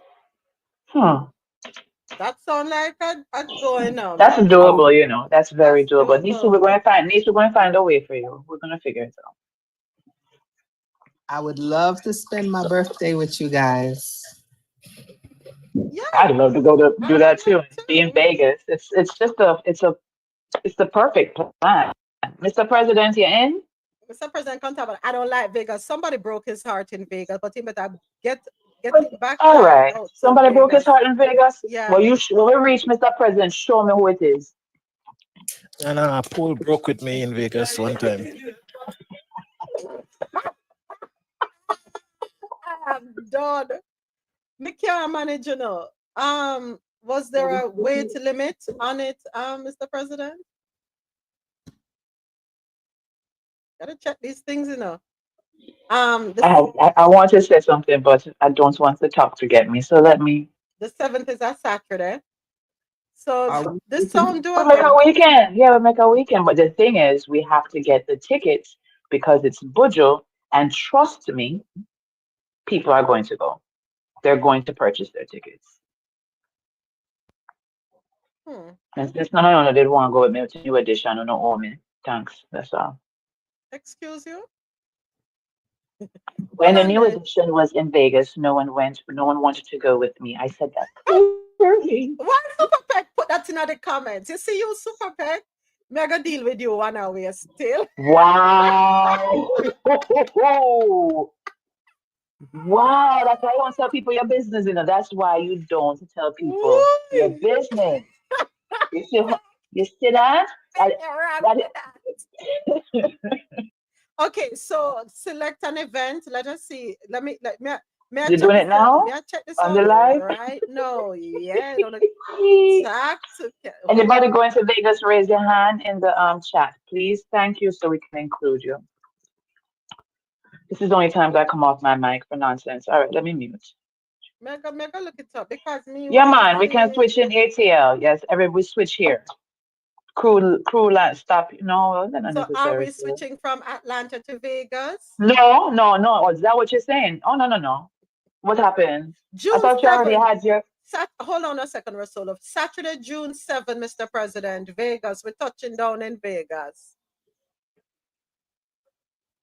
We're going to fly in Saturday morning and fly out Sunday. Why we can't fly on Friday? I am doing what I can do. My husband has to work, so I have Okay, to I got fly, you. right? All right, turn it down on the live. Don't get so harsh with me. not all of us are privileged, you know, to Let me go take the day off right now. Okay, I'm flying in for Ja. We'll talk offline. But anyone going to Vegas with us, please raise your hand so we can know. All right. Bye bye, all. Yes, and come in the Friday on my birthday. Okay. Yeah. I'll be there on Friday night to Saturday. Sunday. Thank you, Mr. President. Well, you won. You won. Everybody else going to be there from Friday. Well, as I said, my husband has to work. I'm not a privileged, pampered princess. Let me Um, talk to Mr. Days after dark. Maybe I can he get some doesn't. May I smart tell you, baby say he? daddy. May I tell you, say his year is booked out. So whatever we're doing after when him leave work, the 1 o'clock I got you. Saturday morning, we'll jump on a red eye and head out there. Okay, so did you look at did it come up yet, the No, no, tickets? I'm waiting for it to think. May I try and navigate this website? Yeah. So okay, here it is. Found Meg- it. I found it. Hold on. Dre, we're going to Vegas. I just want you to know, Dre, you like to travel a lot. I'm so cautious. Event info Saturday, June 7, 8 p.m. I want the ticket price. That may I look for ticketmaster.com. And the prices are? I'm waiting. Hold your breath, everyone. Hold on a second. Okay, ticket tips. Me no ask about the tips. On sale to general public today, 10 8. What is PDT? What time that? Pacific time? Yes. Oh, so them not fly the gate yet. No, hold on. Artist pre-sale, Ticketmaster pre-sale, Live Nation pre-sale. Today's June 7th to June 9th. Buju is performing June 8th. I saw no, he's performing June 7th. One of June the two. The 7th, weekend of June Russell. 7th. Russell. He is performing Saturday, June 7th in Las Vegas. Showtime is 8 p.m. I'm not seeing the ticket prices, but me there. I'm there. The most I see the flight from NYC is $312. Not bad from New York. Is that reasonable? Let me shut up. Is that reasonable, Mr. President? From New York to Vegas, $312? I don't know. Yeah, Mr. President said that's reasonable. AT will be sleeping on your couch and your floors. But you can't tell the man which part you're gonna sleep. How the man, so the man, lady want anybody in the house. She gonna have to figure it out.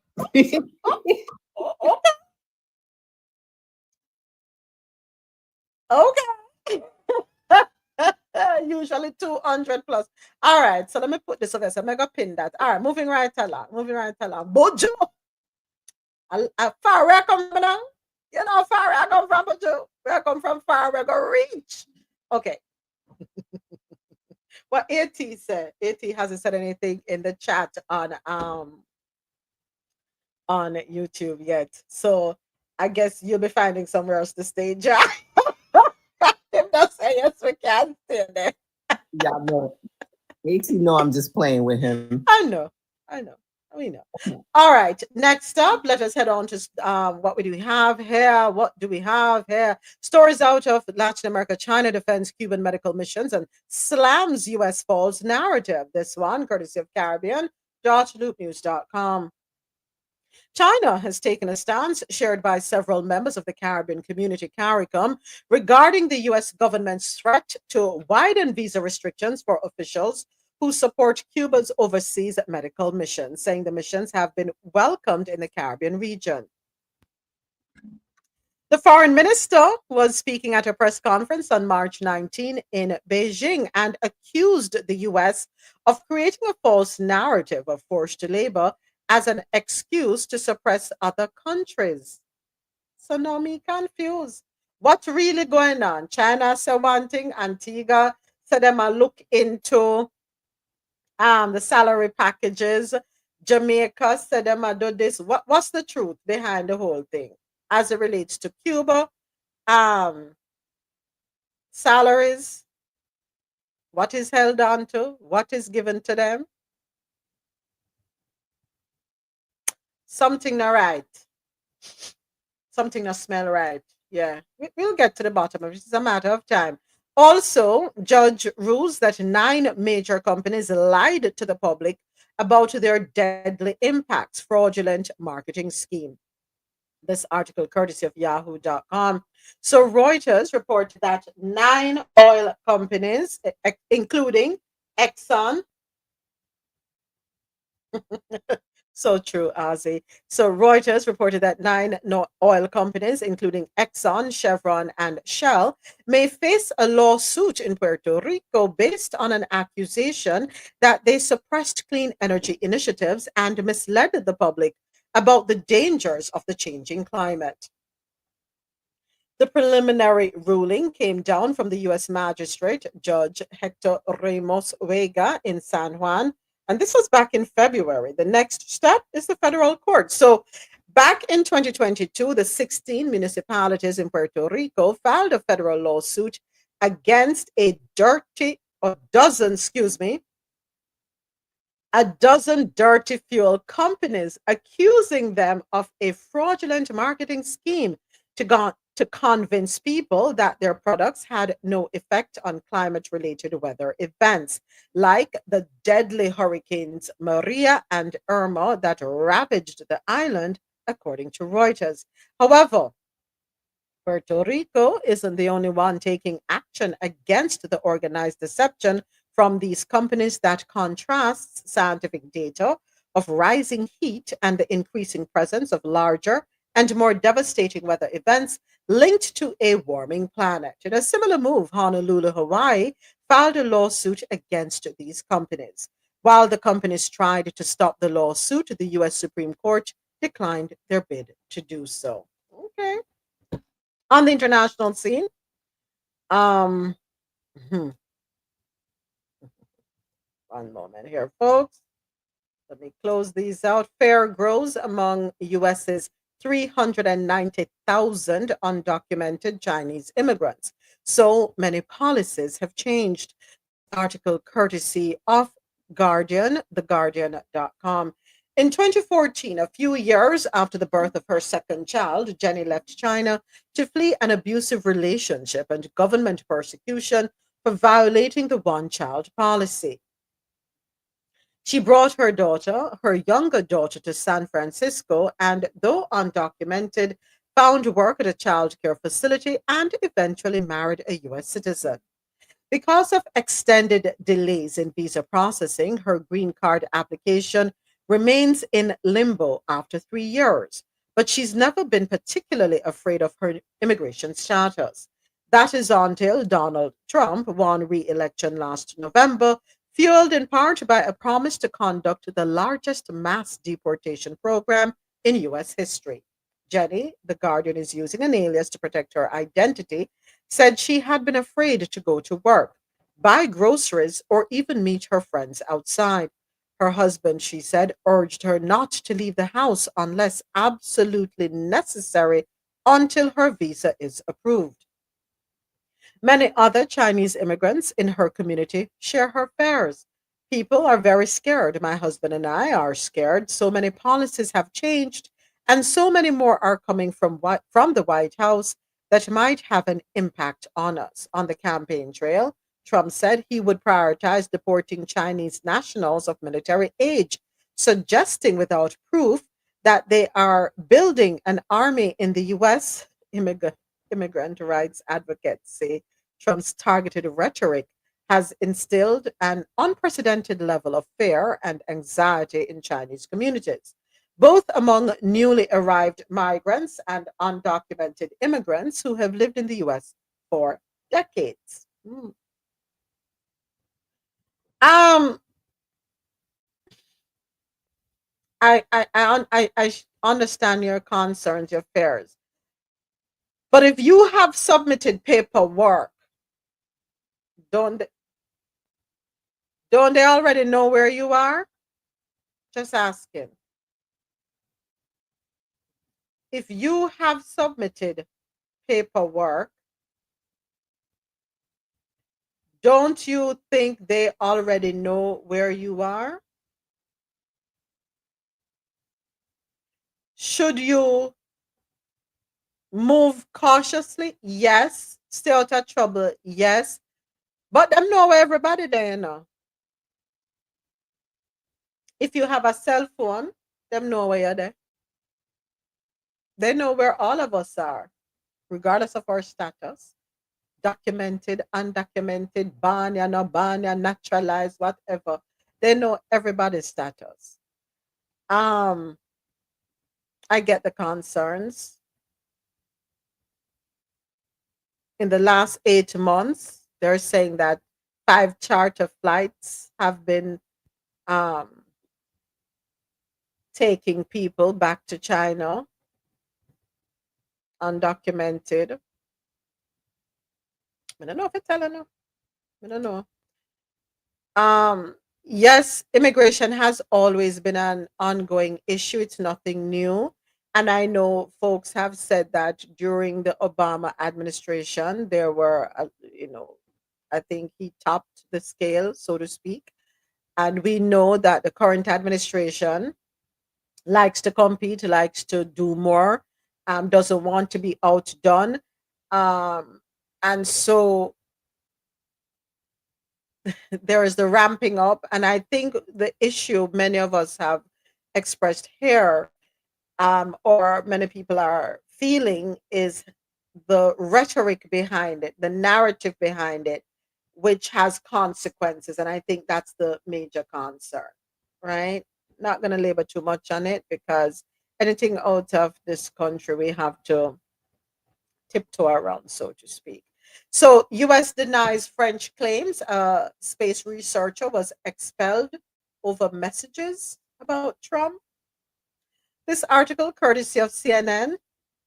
Competing narratives have emerged between Washington and Paris over why a researcher was recently denied entry to the United States in the latest example of an immigration refusal under the Trump administration testing international relations.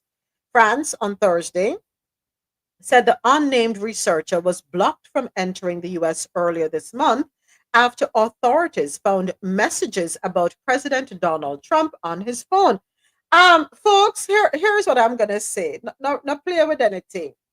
Any messages that you may have on your phone, where you have said anything about Trump, any images, any memes, remove them. Just remove them. Phone, laptop, iPad, um, whatever device. Just go ahead and remove them. That's the recommendation I can make, right? So, France on Thursday said the unnamed researcher was blocked from entering the US earlier this month after authorities found messages about President Donald Trump on his phone. US officials have since rejected that claim and said the researcher held confidential information on an electronic device. France's Minister of Higher Education and Research, Philippe Baptiste, said that the researcher was traveling to a conference near Houston on March 9, when US authorities found that his phone contained exchanges with colleagues and friends in which he expressed a personal opinion on the Trump administration's research policies. The researcher was then denied entry to the US and expelled from the country. The French Ministry of Higher Education and Research said that he worked in the field of space research and that the incident took place on March 9. Freedom of opinion, free research, and academic freedom are values that we will continue to proudly uphold, Baptiste said in a statement. I will defend the right of all French researchers to adhere to these values while respecting the law, regardless of the country in which they find themselves, he added. All right, folks, so do me a favor. Start going through your phones, and I'm imploring that everyone listening on internet radio, everyone listening on YouTube, and everyone listening on TikTok, save yourselves the headache. Save yourselves the headache. All right? That's all I can say.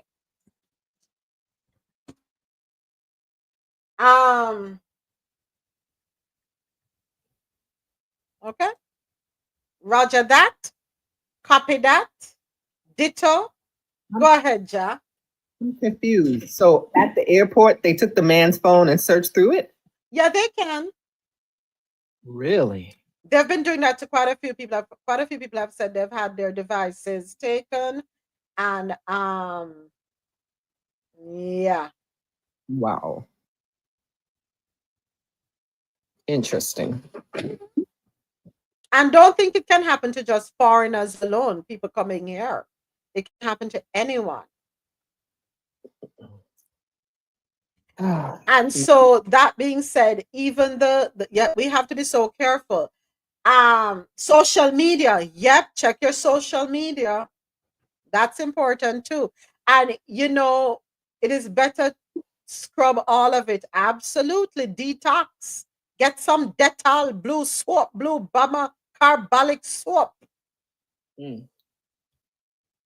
Disinfect. Yes, folks.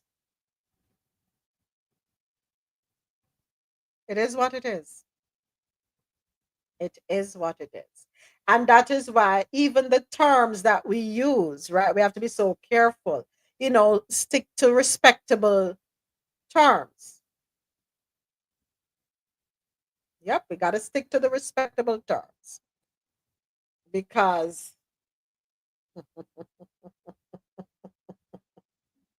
we have to stick to respectable terms, right? Uncle. Yeah. I just saw the thing said, folks. It is what it is. We have to learn how to navigate, Gotta learn how to navigate. And I hope you've all. So use Signal or WhatsApp. But how? I mean, they can take your phone and go in your WhatsApp too, can't they? Because remember, they can take your phone and scrub everything.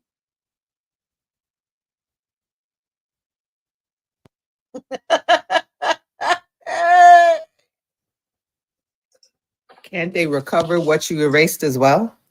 Yeah, they can.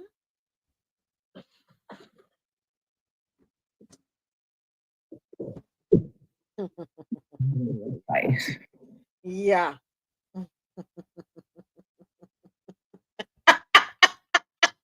We agree with you, Dr. Sharon. So dozens of sick and injured Gazans to fly from Israeli airport to Europe for treatment. This article courtesy of the Times of Israel. Some 70 sick and injured Gazan children, adult family members, and dual citizens are set to take off. That was yesterday. They should have gone from the Ramon International Airport for European countries. The IDF's coordinator of the government activities in the territories tells the Times of Israel. The Palestinian civilians passed a background check, went through screening at the Karim Shalom crossing, and were bused to the airport. The evacuation is carried out in conjunction with the European Union. Romania is receiving 7 patients and 23 companions. This is according to a Romanian diplomat. This is the 5th medical evacuation flight from Gaza that the country has received. Romania has a total of 19 patients and 57 family members thus far. Germany has updated. Okay, waiting for this one to load up, folks. Okay, Germany has updated its U.S. travel advice after 3 of its citizens are detained. Article courtesy of The Hill. Germany has updated its travel advisory for the United States to emphasize that a visa or waiver allowing entry does not guarantee Germans to enter the U.S. after several of its citizens were detained at the border. According to an advisory of Germany's Foreign Office website, the country warned that entry through the electronic system for travel authorization, the ESTA system, or a U.S. visa is not guaranteed every time, and that the U.S. Border Control has final decision. It is recommended that you bring proof of your return journey upon entry, the office said. The office noted that a criminal conviction in the U.S. false information about an individual's purpose of stay, or even a slight overstay of the visa could lead to arrest, detention, and deportation, folks. A lot of countries are issuing warnings to their citizens when it comes to travel to the US. If you are coming on a US visa, beg you leave the people them country quick and fast. You're coming, you say you're going to be here for a week, leave. You say you're going to be here for a month, leave. You say you're going to be here for 3 months, left the people them country. Do not stay a minute beyond the time unless you are at the airport and the flight delay. Me I beg gonna do. Check in and depart the people them country. Beg gonna do, please and thanks. Now is not the time for gallivant in the people them country and say, oh, leave tomorrow. Get up, pack up your things and bounce. Hey, Dr. Sharon. Hey, how are you? Come on, you have to laugh. It's Friday. You can't sound so. It's Friday. Yes, I'm glad it's Friday. I'm happy it's Friday. Yeah, this is just too much going on. So I gotta go through my phone and scrub every craziness I kept about that idiot. You see, that's why you're gonna get to that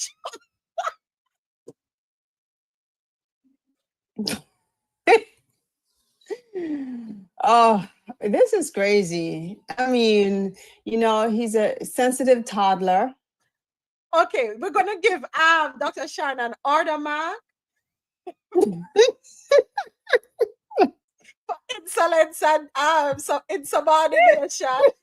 I have many I can give out. I have many I can share that I earned in high school. But Yes. yeah. But yeah, I guess, you know, actually, I had this very same conversation with Dr. Leslie yesterday about scrubbing. Yeah, really. But yeah, they can go through your phone. They can do all of that. So that's not an unusual, you know, thing. I mean, I'm a U.S. citizen, but what the hell does that mean at this point, right? So, yeah, I guess I just have to behave myself. Yeah. So AT says encryption is why it's better to use WhatsApp or Signal. And the data is never completely erased. That's why I do not turn in old phones or computers. That part. Yeah. Yeah, your data is never completely erased. That much I know. And you know, there's access to it. And was it you saying earlier that they know where you are, where you live, everything about? Yes, they do. Right? Yes. I mean, when I go to the airport now, I don't even really show ID. You walk up to the podium. I mean, and I have like clear, pre-check, global, and I have all of those jazzy things, right? So I walk up, and you know, you walk up to a camera basically, and they take a picture of you and ID you based on your photo. So yeah, they don't need much of anything to, you know, to ID you. You can't even hide. No, you can't. You cannot hide No, you can't. at all. Yeah.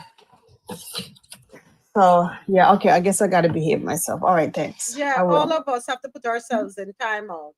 And it's, you know, the problem is for us, Dr. Sharon, especially if you're from the Caribbean, we don't really suppress our thoughts. You know, we tend to be very vocal, and it's who we are, right? So now we have to adjust our behavior to fit into this new norm.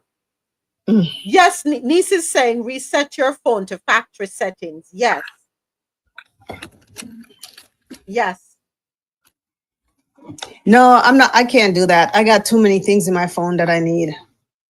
So we have to buy the little jump drives or whatever that we can attach to our phones and download. Can we do that? Is that where my tech is? Can we do that if we, download things to our drives?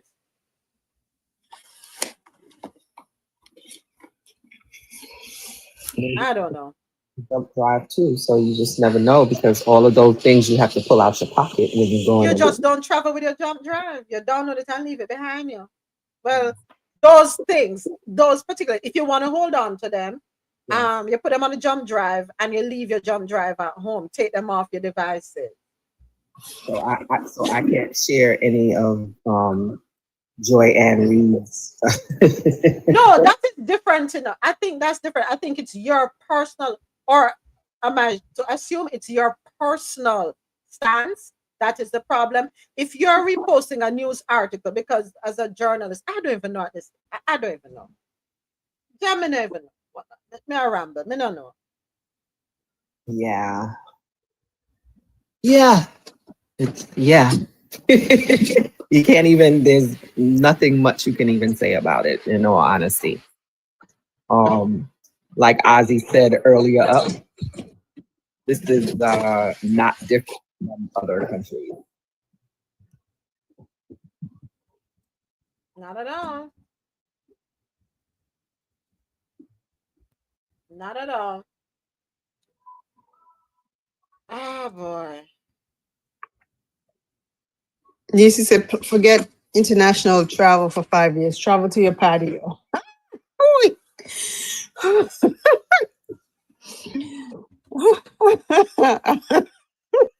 No laugh, yeah, man. Listen, you know why me kept me not laughing, Dr. Them pissed me off this morning already, because them not stop flag way over here on TikTok.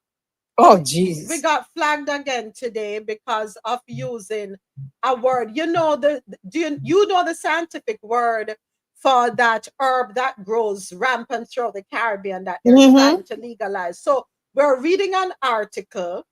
We read the article, and then Mr. President uses the scientific term, and then flag way, then put restriction power. We had to shut the live down and restart the live. Oh, Jesus. So we don't know. And then certain things between spelling and trying to replace words, and we somehow come with a new language. Yeah, sounds like it. We have to make some clicking sounds with our mouths to I better know what the clicking sound means. That's where we are. That's where we are. Censorship at its best. Or worst, really. At its worst. So but this is what 70-something male voted for. So, it is what it is. You just protect yourselves as much as you can, folks, right? If you're coming to the States, please be careful. I think you even have to watch the conversations you have on your phone because even from since I was child, they said that the man is listening. Who is that? This is what Buju Banton had to endure because he could not contain his tongue. And the poor man probably didn't even know what he said wrong, but he was just expressing himself through his songs, right? We now know what it was, right? But back then, nobody knew. And he's not the only one. There are a lot of other Jamaican artists that, because of how explicit or how colorful our songs are, how descriptive they are, they're getting banned in certain areas because they don't have music that conforms to certain platforms. So this is something that we just have to grow into. I mean, if one thing that is constant is change. So we just have to evolve with it for the next 4 years. If he lasts that long. What was the song that they sung or sang in the Oval Office? Do you remember the song? Yeah, you sang it a lot, wasn't it, yesterday? Well, how the song go again, Ja? Lord have mercy, me forget the song. Hallelujah. I don't know. Lord Ja. Ah, you can't forget the song. Hold on there. When the okay, see the song you for.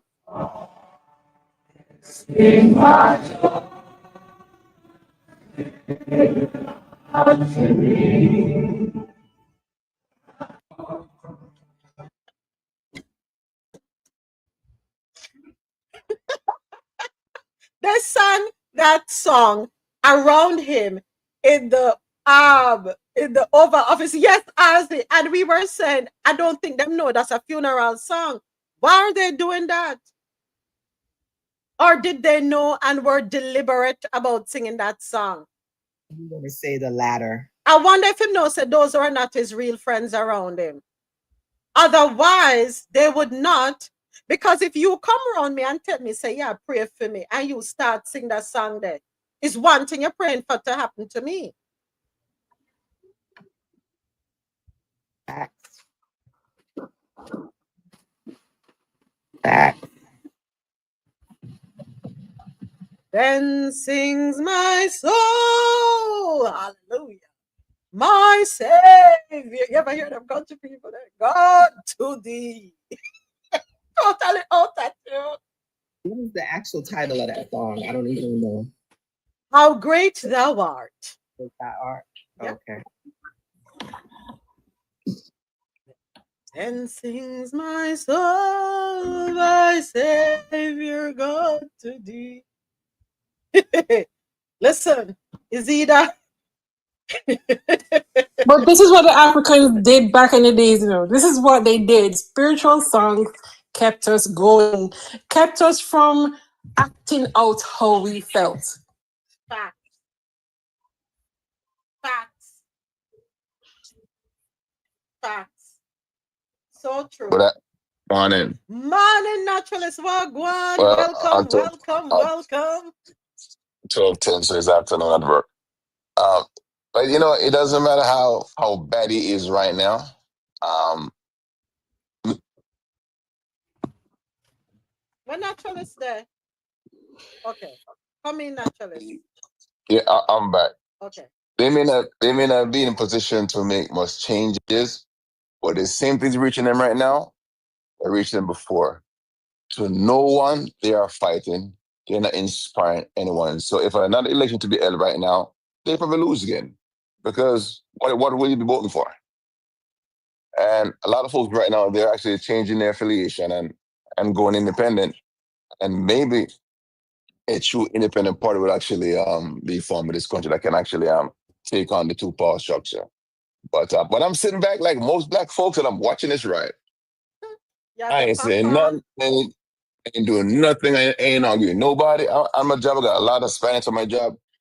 And when I hear them talking, these guys, they are so trumpet-fied. I'm like, wow.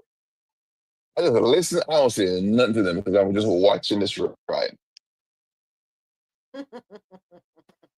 Still DJ naturalist. They still praising his Even yesterday, one was like, "Oh well, as long as they are legal, they have no issue, they have no problem." I'm like, get a rude awakening coming. Oh boy. What can I say? Watch, I mean, eat your popcorn, drink your wine of choice, and it is what it is at this point. It is what it is. What can we do? What can we do? All right. Happy to have you here, naturalist. All right. Go ahead, niece, before I move on to our inspiring woman who changed the world. I was going to say briefly that one thing that I kind of garnered from all of this is how was he able, in his position, in his status, come in and undo so many things? So it just shows that there's a hole, there's a gap that needs to be plugged. There's systems that need to be You know, like you have an unfinished sentence. Yes, somebody needs to go in and finish all these sentences to prevent these things from happening again in the future.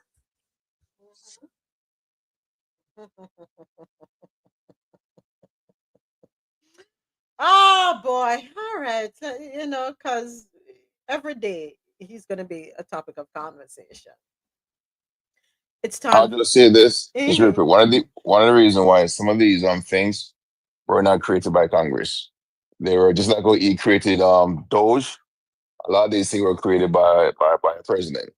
So it is not codified in law. No, the education department, it is codified in law, but you also have a lot to say when it comes to funding it. So you may not be able to eliminate it as a entity totally, but a lot of the branches and limbs of it, you could actually get rid of.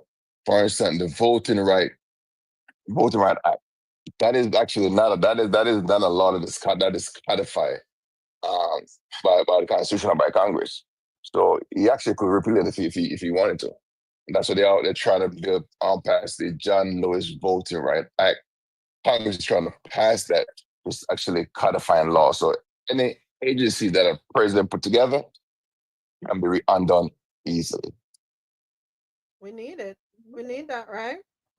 Let me check the comments here. So, niece, funny enough, you see the comment you made before, you said careful with names, them restrict that, them hide that comment. It where you said absolute POWERCORRUPTSABSOLUTELY. Yeah, them restrict that comment. Can you imagine? Me not get it. No, I'm really utterly confused. Oh, sorry. Rasola said I must speak and just if it spell a little slower. Absolute POWERCORRUPTS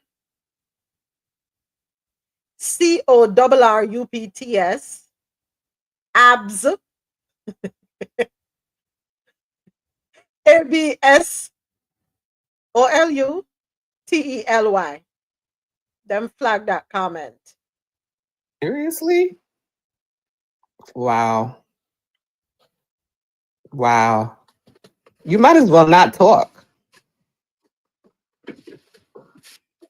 And them flag, no man, something is going on. Cause them flag niece's comment again. They soon flag me. Them flag as a comment spelling B champ. What?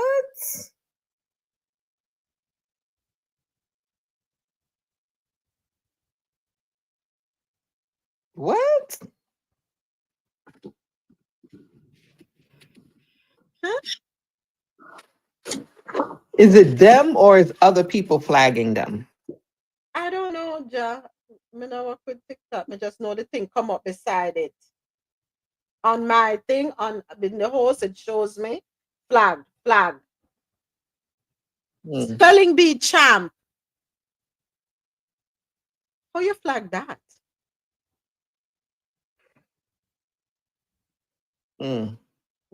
We gonna be grade A spellers.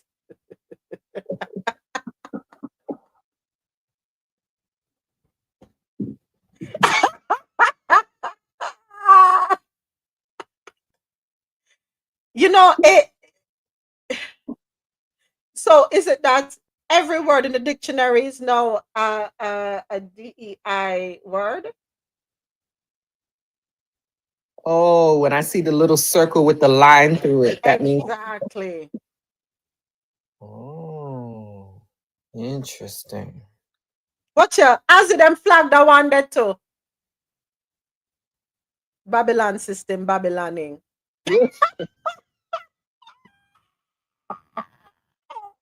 Love it over here, so. So you can't even speak patois. What is going on? Something all right.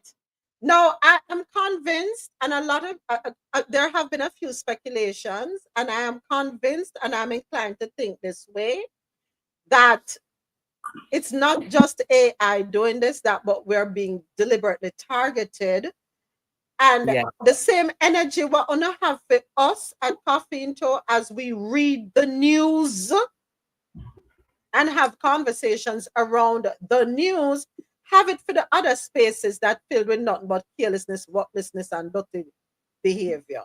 You don't need to really have that same energy. What happened? What did I miss? What happened? Comments being flagged in the chat.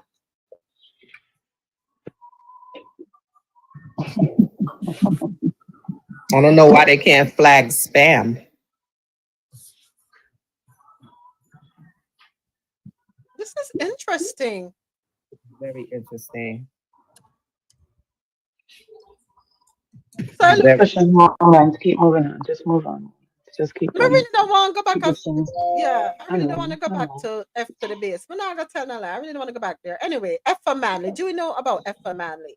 1897 to 1981. She is an inspiring woman.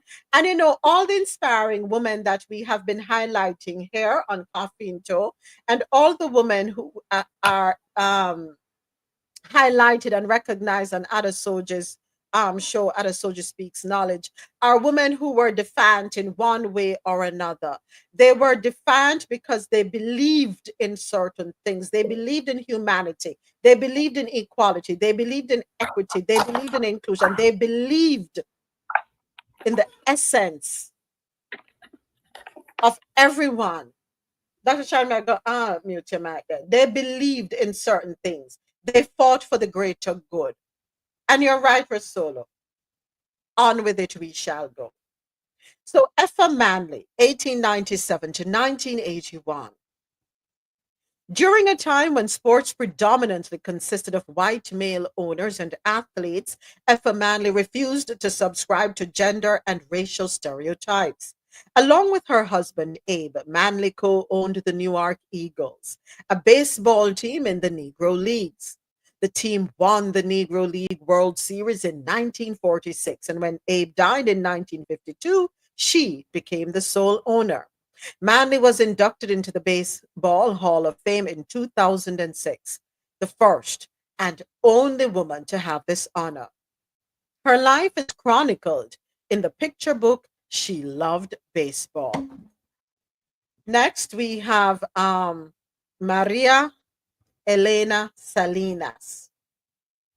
So the people then determined to come drama out today. 1954 to present. Heralded as the voice of Hispanic America by the New York Times, Maria Elena Salinas is the first Latinx woman to receive a Lifetime Achievement Emmy. She had a 36-year run at Univision, which is an American Spanish language TV company, as well as her own investigative series, The Real Story. Upon leaving Univision in 2017, Salinas said, "I am grateful for having had the privilege to inform and empower the Latino community through the work of my colleagues, and I do with such passion." In 2022, Salinas joined ABC News as a contributor. You can read her autobiography, I Am My Father's Daughter. Next, we have Mahalia Jackson. 1911 to 1972. Powerhouse singer Mahalia Jackson is hailed as the Queen of Gospel. And while music fans are familiar with songs and hymns such as Go Tell It on the Mountain and Take My Hand, Precious Lord, what you may not know is that Jackson played a significant role in the March on Washington in 1963.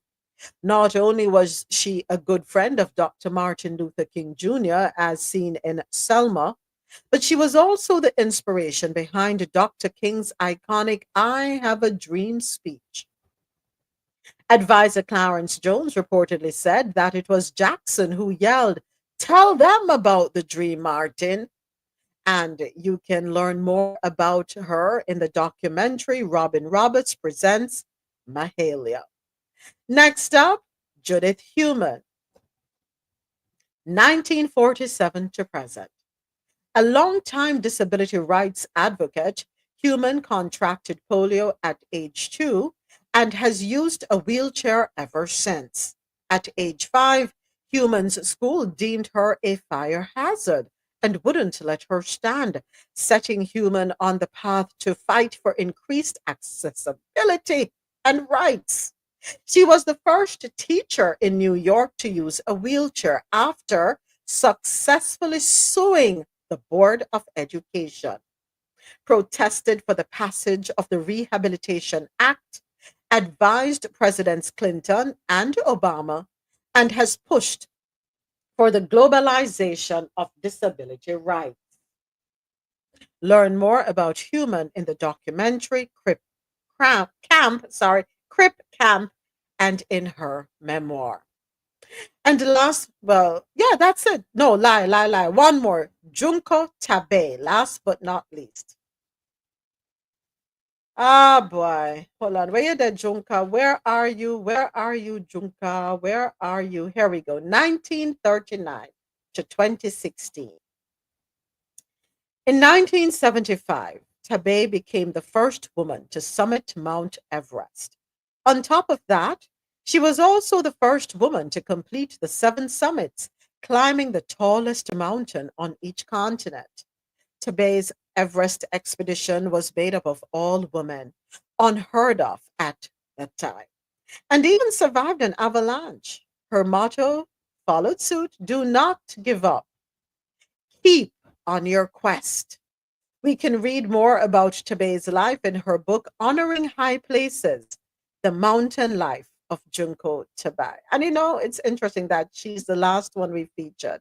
Thank you for the message, Junko. Do not give up. Keep on your quest, whatever that quest is. And she's speaking to everyone, both women and men. If you believe in your dreams, you believe in your efforts, you believe in your tasks, carry on. It's not going to be easy, definitely not, as we can see and as we have experienced several times. The path will never be easy. Surround yourselves with those who believe in you, who truly support you and your vision, who will stand with you, who will stand beside you, some who will go before you, some will be behind you, pushing you on. It's important with whom you surround yourselves, right? Yeah, but carry on, folks. Carry on. Do not give up.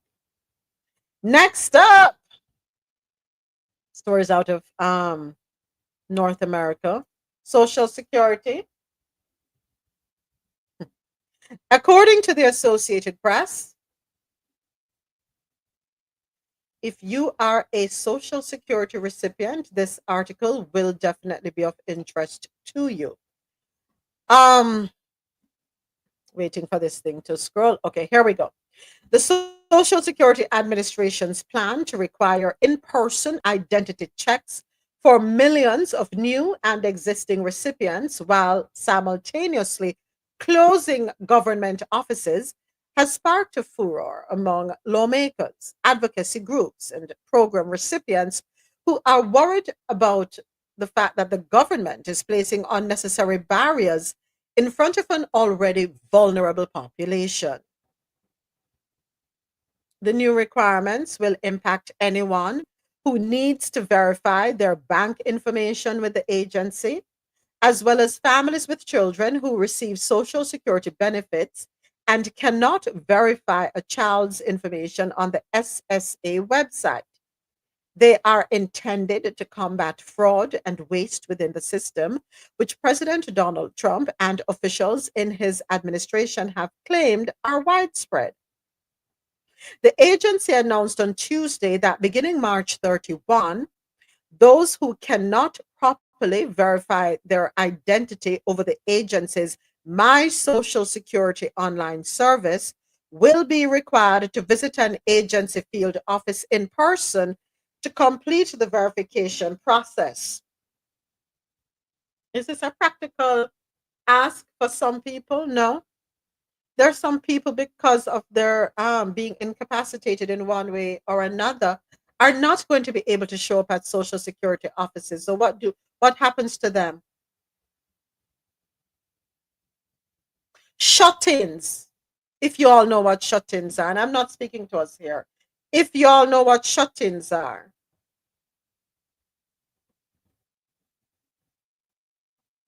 How is this going to play out for them?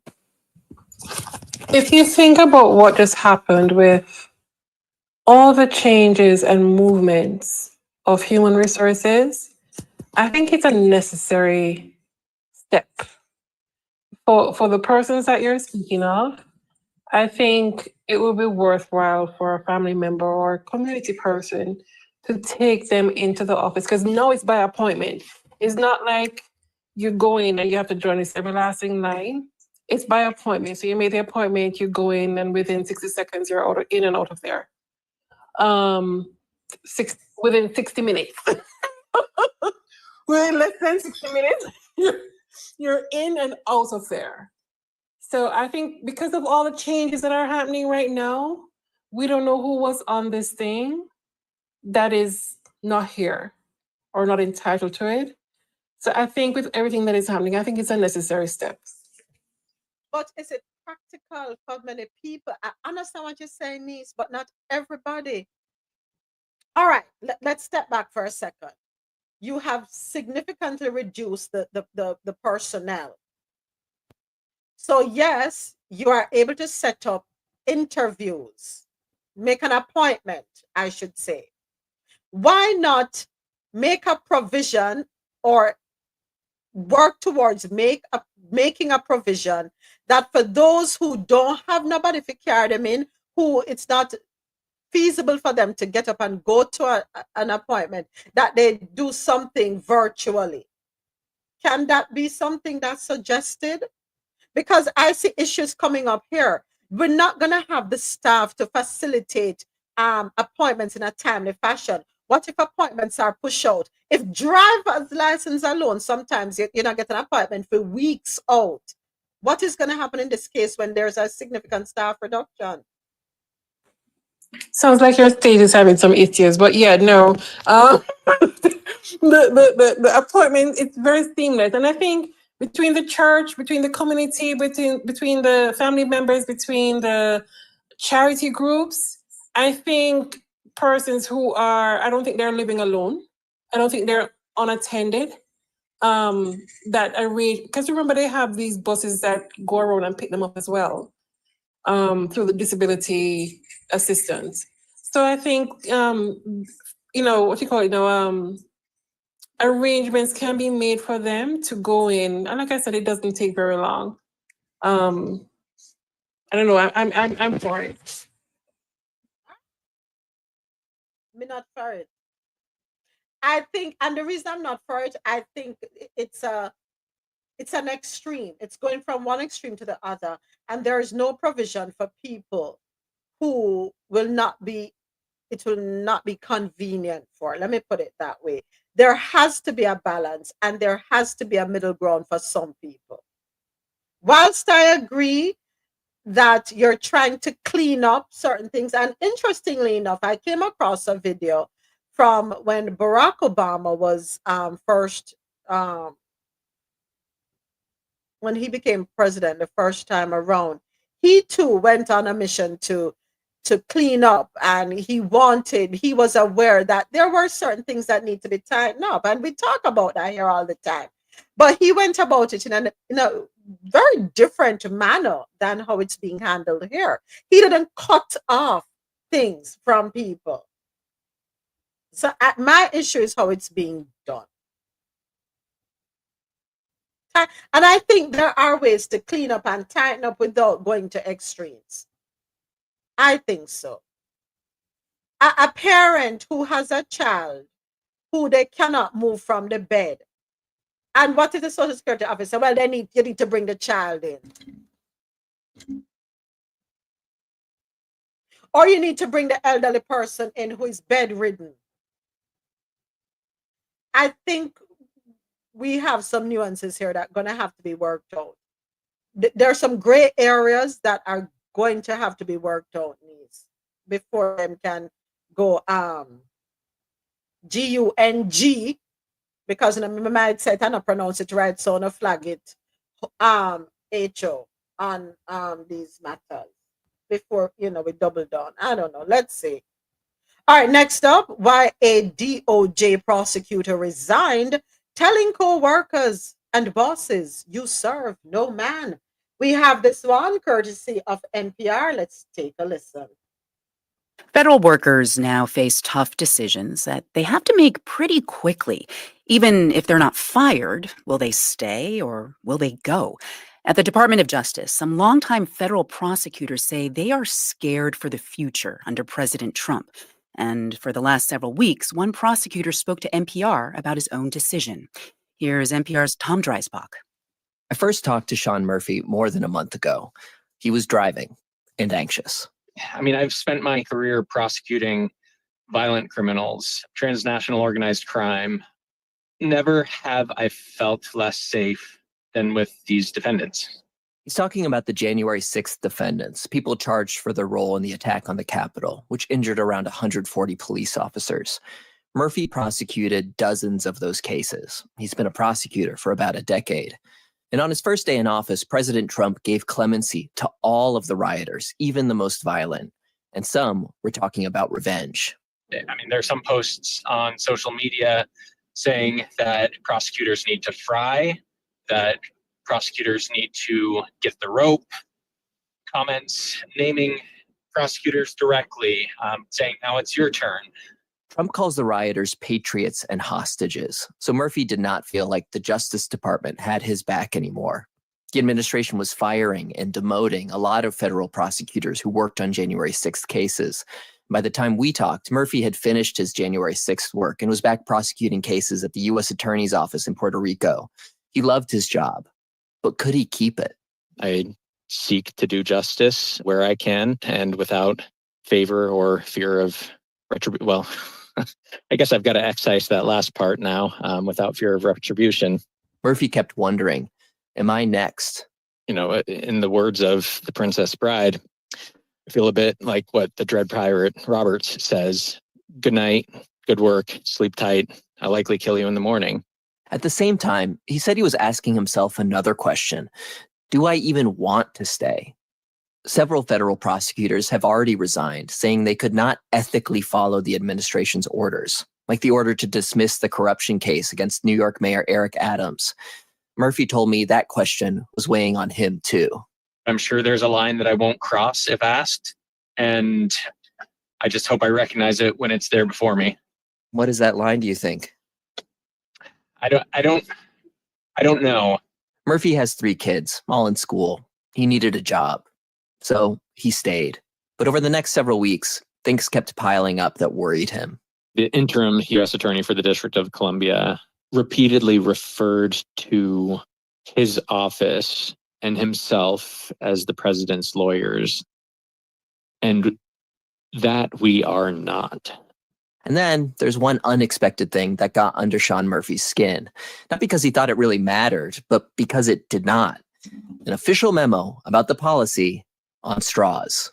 It was just so crazy to me that the Attorney General of the United States would be writing a memo about the dangers of paper straws. Had you ever received any memo like this from a prior Attorney General? No. I mean, 1,000 times no. Murphy told me that his favorite part about being a prosecutor is that your job is supposed to be about justice, following the facts. He worked for the first Trump administration, but said this time feels different. To maintain credibility, there has to be some separation between the president and the Department of Justice, some measure of independence, and that's nearly gone. And he realized that all those changes at the department kind of made his decision for him. And it just was not a Department of Justice that I any longer wanted to associate with. Every day felt more tenuous. His coworkers were getting demoted, reassigned, and a job opportunity came up. It became for me the question of how high do you let the water rise before you get in the boat? And if it was just me, the calculus would have been different, but I have to think of my family, and I made a choice. Last Friday, Sean Murphy resigned from the Department of Justice. By the following Monday, he was already working at a private practice. On his way out, he wrote a resignation letter. He made fun of the order about the straws. He praised the work of the January 6th prosecution team. And he ended with something between a plea and a warning to his now former co-workers. Quote, "You serve no man." Tom Dreisbach, NPR News. And in response to this story, the Department of Justice said in a statement that they are ensuring, quote, "one tier of justice for all Americans and ending what they call the weaponization of law enforcement." Federal workers now. What are we to take away from that article? Should we just take away the stark warning? Move cautiously?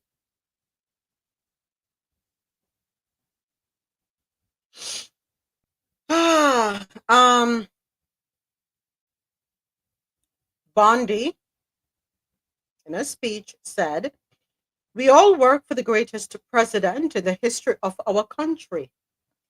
We are so proud to work at the directive of Donald Trump." And this, of course, she was speaking, as you heard, at the Justice Department. And after Bondi spoke, Trump gave a speech where he described himself as the chief law enforcement officer in our country. To maintain credibility, there has to be some separation between the president and the Department of Justice, some measures of independence.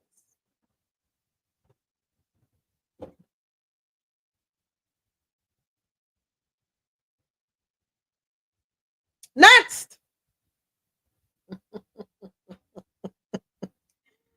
U.S. Parents Advocacy Group calls Trump's executive order deeply disturbing. And this article courtesy of BBC.com. BBC, what happened to your article? I guess it's gone. Never sent a BBC too. I don't know. And I know this article when I let me see if I can find it another way, folks. Hold on. Bear with me, bear with me, bear with me. Give me 2 seconds and let me try to find the article here, one way or another. One way or another. In the meantime, I want to say thank you to everyone listening on QMZRadio.com for quality music while you work or play. JanoRadio.com, your nonstop party vibe station, and MadMusicHouse.com. Thank you to everyone watching on YouTube Live. I hope you have already subscribed. If not, I encourage you to do so and share the live. To everyone here with me on TikTok, thank you for watching. Thank you for subscribing. Thank you for the engagement, the gifts, the loves, all that jazz. Thank you so much. All right, here we go. Can I say no? One way or another? One way or another, I'm gonna get you. Boy, I need to know why I don't stop flag you. Watch ya. So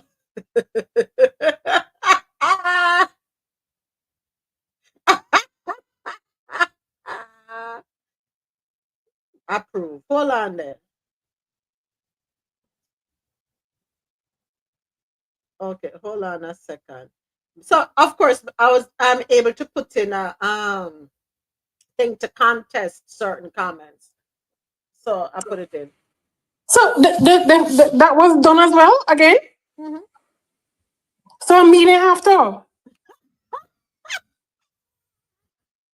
You are as it today on the hot topic. It was Mr. President earlier. It was I feel special. It was Alexia this week. I feel special. What the fuck, third? I mean, every day. As U.S. Parents Group have slammed President Donald Trump's executive order to dismantle the Department of Education as shameful. Woo. In a statement, Christine Rowe Fink-Boehner, the head of the advocacy group Moms Rising, says, "There's nothing to celebrate about an order that guts the education system we rely on. Today's executive order will undermine the success of our students and the viability of our workforce now and for years to come. Rolf Fink-Boehner says that 90% of students in the US attend public schools, and that dismantling the education department will lead to large class sizes, more schools without equipment or books, and they should say an end to tutoring programs. She adds that these challenges will specifically impact students with disabilities. Education is a pathway to opportunity and to a workforce, economy, and a country that can thrive. It's deeply disturbing and truly shameful that this administration is destroying that. And of course, Linda McMahon defends the order to dismantle the Department of Education.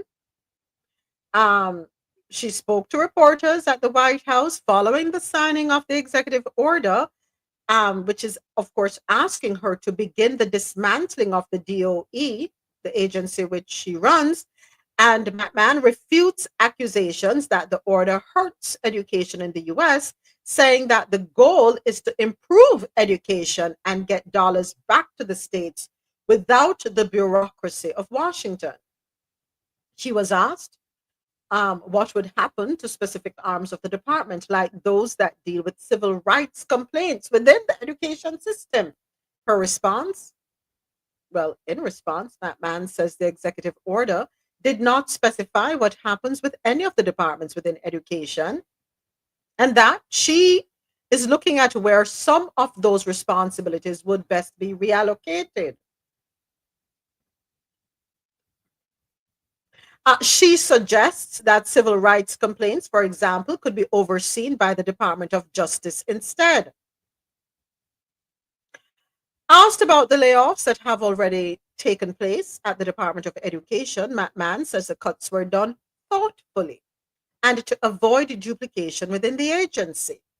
She adds that those who were laid off will get 3 months of full pay and benefits, as well as severance packages that are much more generous than those seen in the private sector.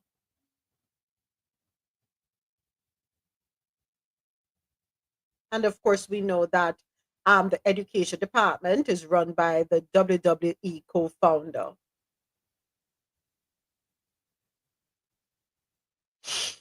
Okay. Okay. You know, it is what it is. We keep on moving. Time for business and tech news. Business and tech news brought to you by Grant Coffee House. Enjoy 20% off all coffee products. Use the code COFFEEINTO20 at checkout when you go to www.grantcoffeehouse.com. Fishermen want to go green, but Doge, I'm sorry, but Doge cuts prevent that. Commercial fishermen and seafood processors and distributors, according to this apnews.com, are looking to switch to new lower carbon emission systems. Says the federal funding they relied on for this work is either frozen or unavailable due to significant budget cuts promoted by the Department of Government Efficiency. The changes are designed to replace old diesel burning engines and outdated at-sea cooling systems and are touted by environmentalists as a way to reduce seafood's carbon footprint.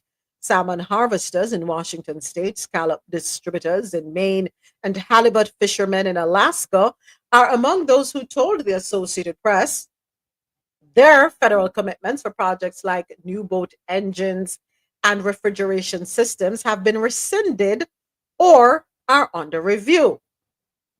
The uncertainty, this is not a business-friendly environment. But question on this matter here. If you have been in fishing, if you have been a fisher person for the longest, after a time, you shouldn't have enough money to be able to change out your own system, though. Honestly speaking. Because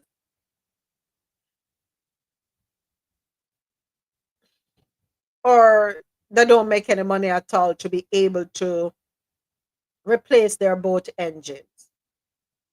And I'm thinking, I'm thinking, yes, you have subsidies when you're in the agricultural sector, and I'm putting fisheries under agriculture, food and agriculture. Sorry, food and agriculture.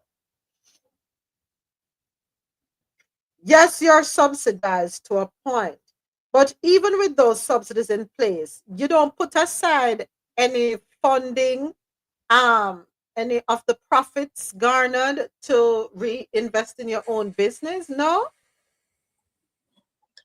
Go ahead, So Yanis. you have, and that's one of the things with transportation in Jamaica. Let me target that department, that area. They work, the money that they receive goes into daily expenses, fuel, some go to the owner of the vehicle, whatever it is. And what they're not doing, one thing that we're not good at in the Caribbean is putting money in a bank account. For those persons who are not earning a salary, putting the money into an account so the bank can see that there's history there, there's consistency there, there's potential there. Because unless you're doing that, when it comes time for a big investment in an asset and you don't have that cash, seldom you're going to have that cash sitting down ready to go, you're going to need a loan. And if you don't have history with a bank, they're not going to give you a loan. They're not. And it's the same thing with the fishery department. They go out, they get stuff, they sell it for cash. They don't work again until the cash is finished. The money doesn't go into the bank. And in some cases, they don't get paid on time. So it's not a case that they don't make the money. It's how they manage the money when they get it. And could it be, niece, that the mismanagement is there because there's this crutch to lean on? No, I think it is education.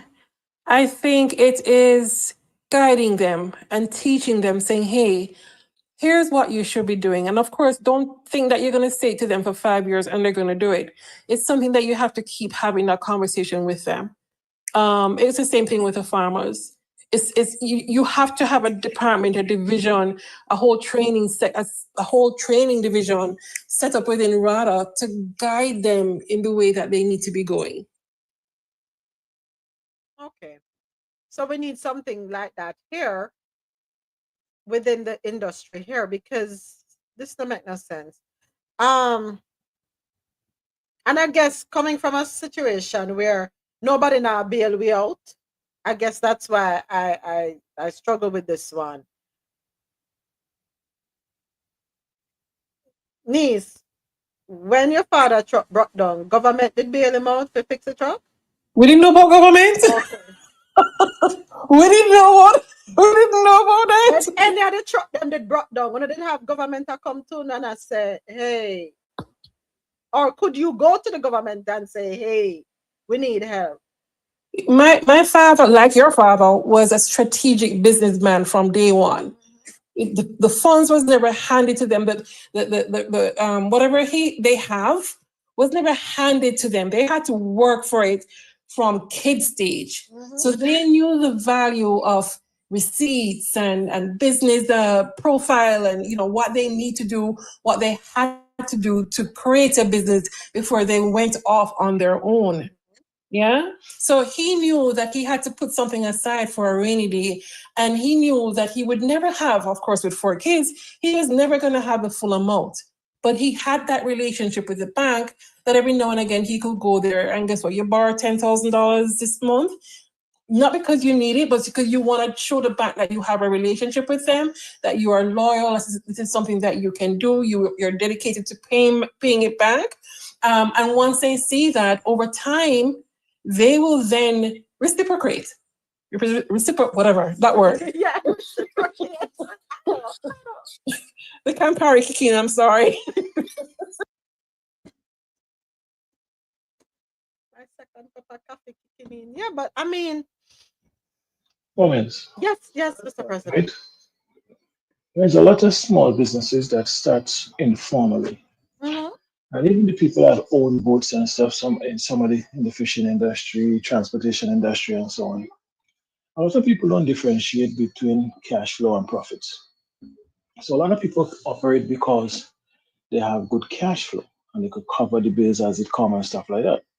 But they use the business money to do personal stuff and so because that's their livelihood. And oftentimes nobody take the time to really sit them down and show them, listen, there are more efficient ways of doing these things, there are better ways of doing it. You have to cater for this. A common mistake, for instance, that people make, let's say in the US here, you do business, you make some money, especially like an artist, you don't take out nothing for tax. And you always see them in problems with Uncle Sam. Because they think they earn money and that's my money. You don't realize Uncle Sam had to take his cut. So oftentimes just helping small business owners to navigate the process and to simplify it and to show them how it operates and stuff could make a big difference. Another thing again, there are small businesses that put a lot of emphasis on the areas of the business that make the least profit because it's probably what they like or what they perceive to be their mainstay. And there are those that emerge and learn and create nice systems, Don't get me wrong. But it's always a problem when you're dealing with small business. Are you? So let me ask you a question real quick before we wrap up the on-air live, and then of course we're going to ask everyone listening online to join us on YouTube and TikTok until we get to the bottom of the hour. Let me ask a question, Mr. President. Whose responsibility does it become to educate the small business owner or the person who is desirous of becoming a small business owner? Well, I think the government could play a critical role in that, given the fact that small businesses are a pillar of society. I think it could be viewed as a public good, helping out small businesses to flourish and stuff like that. I mean, at the end of the day, the buck stop with the owner who is doing the investing, who has the business. You have to take it up on yourself to do it. But I think in many cases, it's a win-win if the government could put some unit in place to work with these people. Okay. My left eye start twitch. Ja, why them flag the comment no one? Oh, what the mama? Really? What is wrong with no one? Why was that flagged? There's something wrong. Something is going on here. It's somebody doing it. It's somebody physically doing it. I promise you. Because when I look to see how do you flag a comment? The person has to press and hold a comment and then hit the flag. Somebody's doing it. So for the person to do that, that means the person is in the space with us physically, not somebody on the outside. No, because we're not saying trigger words or anything. So it's somebody being just very mischievous. So you have to put your block back on to just do. But that don't do anything, Ja, because you don't know who is doing it. Putting a block, no, really. No, I mean, yesterday you said you were, well, close the room and we'll come back because you got 2 minutes. Or let me shut off the internet radio live stream. Hold on for me, please, YouTube and TikTok. Because we're not going to see a different side. I mean, slowly but surely. Anyway, want to say thank you to everyone who tuned in to QMZRadio.com for quality music while you work or play. Keep it logged on to www.qmzradio.com for that good music to get you through your day. Thank you to everyone listening on JanoRadio.com, your non-stop party vibe station. Download the Jano Radio app, JAHKNO. It's available in your Apple and Google Play stores. Jano Radio, take us on the go. Thank you to everyone listening on madmusichouse.com for any genre, anytime. We will be back with you, God willing, Monday morning, 9 a.m. Eastern. Until then, have yourselves a wonderful weekend. We also invite you to join us on YouTube, Live Coffee Into YouTube, or join us on TikTok for the continuation of the show. If not, be good, what good. See you Monday.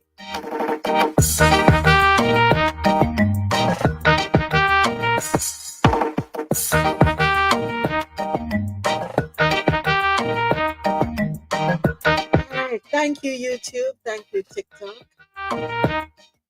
All right. So somebody definitely, this is deliberate. This is a deliberate attack on coffee in tow.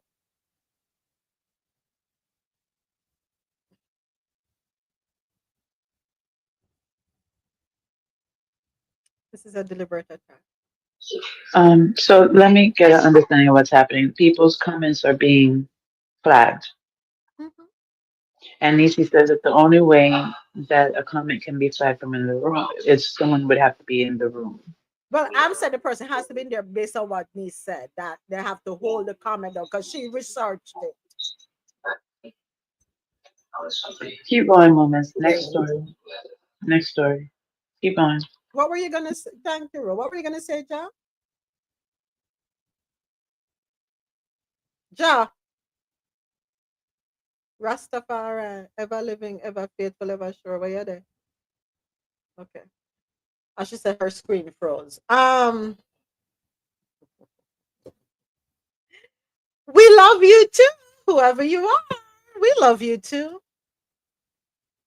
So for some reason, my screen keep freezing up. It froze again. Yesterday, you changed some settings so we see if we can get James in. But doesn't that open you more to the community? Open you up more to the community? No. Okay. It changed what her moderators had access to do.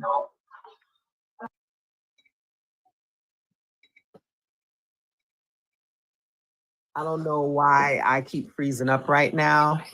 So I apologize for my dropping in and dropping out. That's all right. We understand. Listen, we understand. Not sure what's going on, but it's all right. You know, you can't. Oh, the song can't hold our down. I sang but I bust it, you know, but I show me that on YouTube. I'm not on them flag me still, you know. Who sing a song again? Raw. Can't hold a good man down. Which one of the rest of them sing that song there again? I can't remember, you know, me blank, you know. Reginald, we cannot bring her right now. Reginald, chat resolution this stuff. Reds, what gone?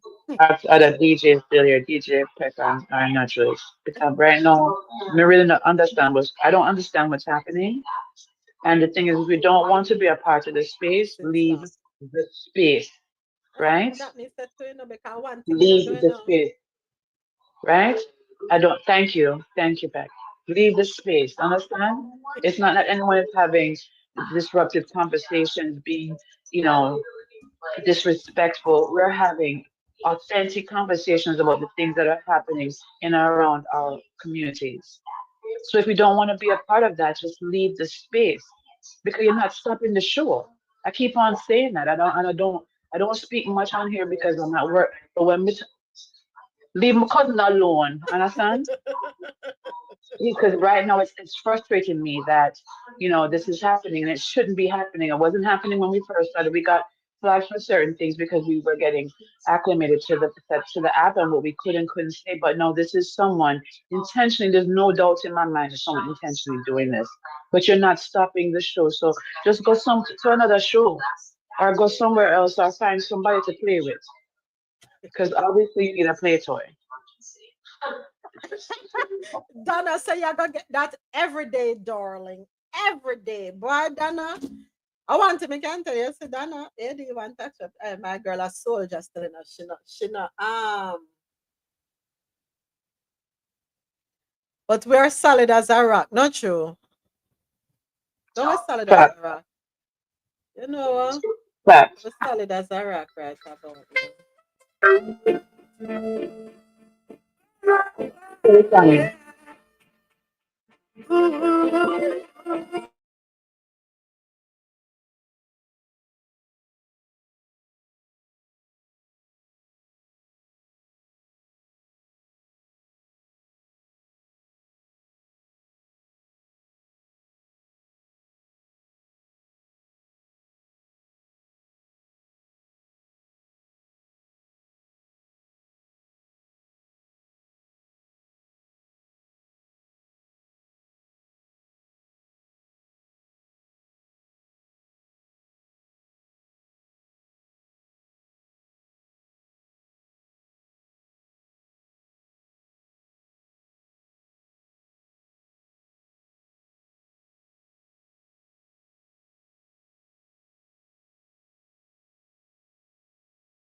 Hold on, Panda Tango Show. Sometimes when you don't have the words, you gotta let the music speak for you. Yeah. That's how I go.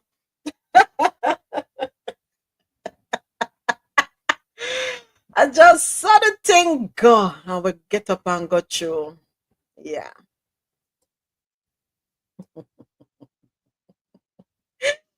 In other news in our business and tech segment, stocks waver as investors ponder what to make of rising economic uncertainty. This one comes to us courtesy of CBSNews.com. For President Trump, the barrage of tariffs the U.S. is set to unleash on the country's largest trading partners on April 2 amounts to Liberation Day, as he describes the trade measures Thursday on social media. To the Federal Reserve, as Chair Jerome Powell relayed on Wednesday, tariffs are a broadside on economic growth. Where does that leave investors scratching their heads? Judging by today's trading, stocks rather wobbled early, rebounded, and then lost momentum in the afternoon. The S&P 500 fell 12 points or 0.2% to close at 5,663. The Dow Jones Industrial Average ended largely flat, and the Nasdaq Composite dropped 0.3%. Did you all see the video relating to Walmart in China?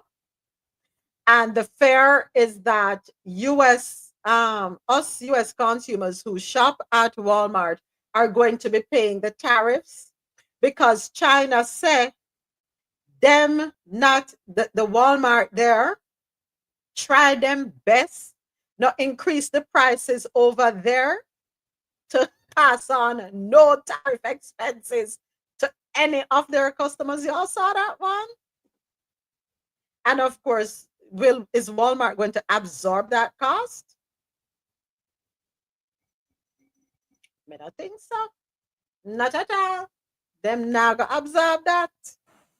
No, they're not going to absorb it. I think what they're going to do is they're going to put like an extra, you know how some receipts have, you have a federal tax, state tax, they're going to put a line at the bottom saying X% for tariff and probably tell you what items, like with a T, to say these items are tariff versus FT versus ST or whatever it is. But it's interesting because I remember when VAT was rolled out or when GCT was rolled out, Yeah. how much the industry had to adjust their financial software and stuff to accommodate the recording so that when it is handed over at the end of whatever period or the quarter or whatever it is, that there is a trail, an ease of paper trail in communicating the information. So yeah, they're not going to absorb that. They're going to probably just have add an extra line on the bill. So and we can't, but you see how that for them country stand for them people though. You notice them say, you ain't gonna try that over here. Not at all. It didn't originate with them. It originated elsewhere. So it's like you're on your own. If you want to stay here, you better comply. Yeah. So let's see how are the owners of Walmart going to have a conversation with our president? Me don't know. Me don't know what go happen. Let's see. Let us see. But what I can say is on the international realm, people are not taking this lying down. And they will, yes, Mr. President, I agree. They will comply over there in China. They will. No if and no but nor suppose. Them are gonna do it. Them are gonna do it, man. Them say we have a saying in a Jamaica, dopping no for frighten. I know when our Caribbean parents love to say, so I mean have strength for. That is us here. Is we them have strength for. But over there so dopping no for frighten. I don't know. Interesting times ahead. Another article in our business and tech segment in latest blow to Tesla. Regulators recall nearly I'm sorry. Oh, sorry. I can't laugh aloud. My humble apologies. Begging a little forgiveness that do. Um, I'm just trying to read it. As a matter of fact, better yet, let me play that one to save myself from busting out a laughter. You know, because let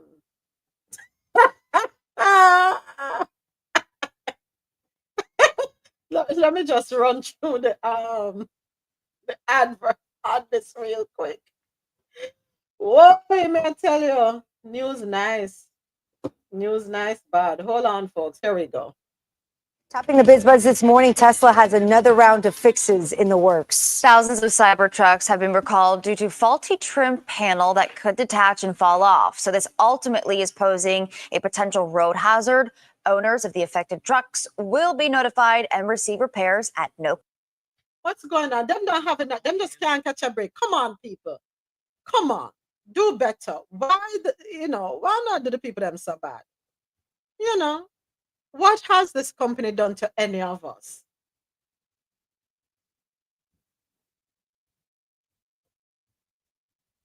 You don't have nothing good to say, though, say not that all. Keep muted. Go ahead, Ja. Go right ahead. No, I just said exactly. And that was our business and tech news brought to you by Grand Coffee House. Head on over to www.grandcoffeehouse.com. Enjoy 20% off all coffee products. Yes, you heard me right. All coffee products. Use the code COFFEEINTO20 at checkout. All right, moving right along. It is now time for Health and Science News brought to you by Lormel Skin Food. Log on to lormelskinfood.com and enjoy. Discover the range of natural skincare solutions. Indulge in the radiance of natural and organic beauty with the best natural and organic soap bars, whipped soaps, body butters, and oils. All 100% natural products. Lormel Skin Food for a natural, beautiful you. And we have a soundbite for our next article. Why we don't remember being babies. You know, this is something I've always been curious about. So let us hear what this article, courtesy of NPR, has to say. Even though we can't remember anything from our infancy, there's new research that suggests babies may actually form memories. But they aren't exactly the easiest study subjects to work with. Here's science reporter Ari Daniel. Tristan Yates has no doubt about her first memory, even if it is a little fuzzy. I was about 3.5 in Callaway Gardens in Georgia, just running around with my twin sister trying to pick up Easter eggs. So you don't have any memories before that? Oh, no. The amnesia of our babyhood. It's kind of the rule, says Yates, who's a cognitive neuroscientist at Columbia University. We have memories from what happened earlier today and memories from what happened earlier last week and even from a few years ago. But all of us lack memories from our infancy. Is that because we don't make memories when we're babies? Or is there another explanation? It's a puzzle that could reveal something crucial about our early development, says Nick Turk-Brown, a cognitive neuroscientist at Yale. What happens in your brain in the first 2 years of life is magnificent. That's the period of by far the greatest plasticity. And that lays the foundation for everything you know and do for the rest of your life. But to figure out what a baby remembers, if it remembers anything at all, has been hard. That's because one of the best ways to look deep in the brain is with an fMRI machine. But try to get a baby to cooperate with that. Infants in many ways are the worst possible, subject population. They don't understand instructions. You can't move a millimeter. And also they have really short attention spans. So we had to adapt. Turk-Brown and his colleagues have spent nearly a decade figuring out how to do fMRI research on babies, and they've come up with all sorts of tricks to keep them happy and engaged. They nestle the infant in bedding. Their parent is always in the room with them, and the tasks required of them are short. I've given babies a bottle during these scans. It's the only way to be able to ask what's going on in the infant's mind, despite not being able to ask them questions. You can look at their brain, and their brain has the answers. Here's how this particular experiment went down. If I could share my screen, I could actually show you Please. a video of what, yeah, let me grab that. Kristen Yates calls up a video that babies were shown inside the fMRI. One image at a time appears, then disappears. Images they've never seen before: a canyon, a dog toy, a woman's face. And about a minute later, we show them one image they just saw alongside a different image from the same category. So the canyon, say, alongside a waterfall. Now, if the baby remembered seeing the familiar canyon from earlier, it'll look longer at it than at the waterfall. It's as if you're still learning about it, so you're looking at it more. So this task told the researchers which images a baby remembered and which they didn't. All the while, the fMRI was snapping pictures of the baby's brain, including its hippocampus. The hippocampus is a region that we know is super important for memory in adults. Here's what those scans revealed. Starting at only about 12 months of age, the more activity there was in the baby's hippocampus when seeing an image for the first time, the more likely they were to remember that image later. What we're able to conclude is that the hippocampus can encode individual memories, even in human infants. The results are published in the journal Science. Flavio Donato is a neurobiologist at the University of Basel who wasn't involved in the research. He says it's worth considering how much of an impact these early memories may have, good or bad. It's an important question, just how traumatic events might lead to memories that might persist for a long time and might even influence the way in which this person will develop. There's still a lot to figure out, though. Just how durable are these infant memories? And if they do last, are they forever off limits? Or might we, one day, somehow gain access to those earliest of memories? For NPR News, I'm Ari Daniel. So, Ja, I saw your question or your statement. Why try to be God? You want to address that before I move on? Yeah, go ahead, Ja. I think there's certain things about human beings that we don't need to drill down on. And to me, I think a child's mind is something that needs to stay untouched. So, all right. I don't think in this case they're trying to be God. So me personally, and this is just speaking for myself. When I would hear my parents say certain things, I have zero recollection because it happened at a time, whatever it is, happened at a time before I had an awareness, I guess, or I can't remember that far back. And I've always wondered, why can't I remember? I would love to remember because these were good things that they were talking about. I think that the human brain is set for you to remember the things you're supposed to remember. I don't feel that there's anything wrong with someone saying, when you were a child, you did such and such and such. And even if you don't remember, you can still get an emotion from the story being told to you. I see different. I want more. I want to be able to remember what it is that they're saying. So I can say yes. For example, things will be related about our younger years. And you can say, yeah, I have been able to say, yeah, I remember that. Different various things. I don't know. I guess I want to be able, for me, the connection, and I can form a connection if I can say, yes, I was fully aware of that. I don't know. So storytelling, right? If you have not been to a certain place, the way the story is presented to you, you can put a picture in your mind and still feel good from it, no? Yeah, but this is personal experience, no?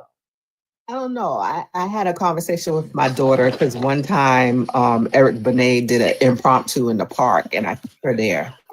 And she was like 2 or 3 years old and she was standing up singing the song and everybody was like enamored that she was able to sing his songs. And when I had the conversation with her about it, she was like, man, I wish you had a camera or something that I could have seen this. But I said to her, well, how do you feel when you hear the song now? And she remembers the song, the emotions that she has whenever she hears even this one specific song, the emotions she'll remember. She may not remember what happened in the park, but she remembers how this song makes her feel. So does she have to have the full picture to still have that experience? I don't know. I guess it depends on the inquisitiveness of a person and how much they need to know versus they want to know. Is it inquisitiveness or curiosity? It means the same, no? Depending on the context it's used in. Inquisitive mean fast, and for me being a Jamaican, inquisitive mean you're fussy, but curiosity. You're curious about an experience, what's going on. I don't know. Right. I guess some folks might agree with you that there's no need to explore, leave. They have a saying, leave well enough alone. Yeah, there are certain things I remember. I remember as a child, how far back can I remember? I remember my arm getting broken. I remember how it was broken. And I remember being able to relish it being broken. I was able to enjoy certain things. And I wasn't 4 yet when that happened and my arm was broken. Go ahead, John. And yeah, there are some things you remember, and I mean, I've never said to myself, why do I remember that? I remember being like really young and I was taken to Jacksonville, Florida. And for some reason, every time I would run around in the backyard after they dressed me, I would step in the same puddle of mud and mess with it. It doesn't matter what day it was. I just kept, whenever I ran, I would step in the same puddle of mud. And I remember the switch.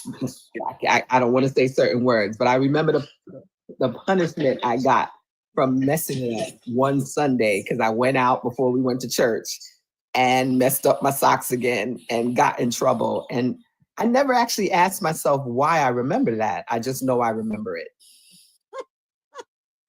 And not to say that it was even, I remember the joy of running around in the backyard, but don't want to remember what happened from messing up my socks though, right? So. Oh, so you want selective memory? Not necessarily. I'm okay with what I'm okay with what I remember. Okay. All right. I get it. Yeah. Some people will agree with you, as I was saying, and others will want to know more, right? So it's a double-edged sword. Me personally, I don't think that there's anything wrong with the science doing and I think this must have been initiated after many folks who probably think the way I think. Why can't I remember beyond a certain age? Why? I want to know more. I want to remember more. So I get it. I appreciate the research. I think when science messes with human beings, it allows them to manipulate us more. But doesn't it also allow us to understand how we work, how we operate more? That's why I said a double-edged sword. It's what we do with the information, no? Yeah, and most of the times it's not something good that they do with the information. Because look at it this way, Ja, and I've made this analogy several times. A pencil in and of itself is of no value, no use. But when someone picks that pencil up, they determine how it's used at that point. They can use it as a WEAPON.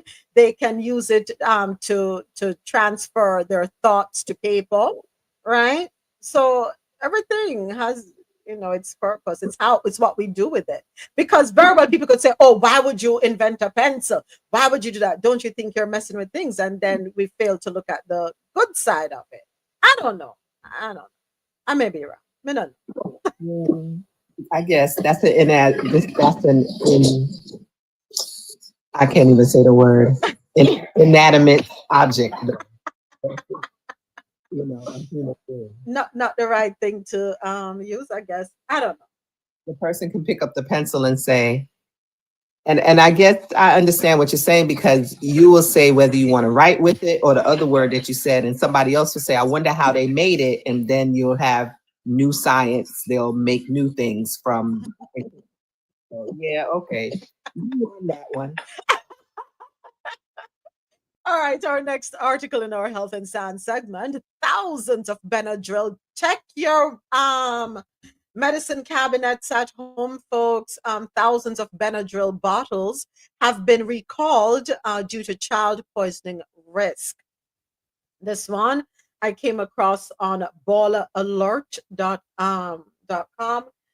Arcel has issued a recall for approximately 2,300 bottles of Benadryl liquid elixir due to packaging that fails to meet child-resistant safety standards, creating a potential poisoning risk for children.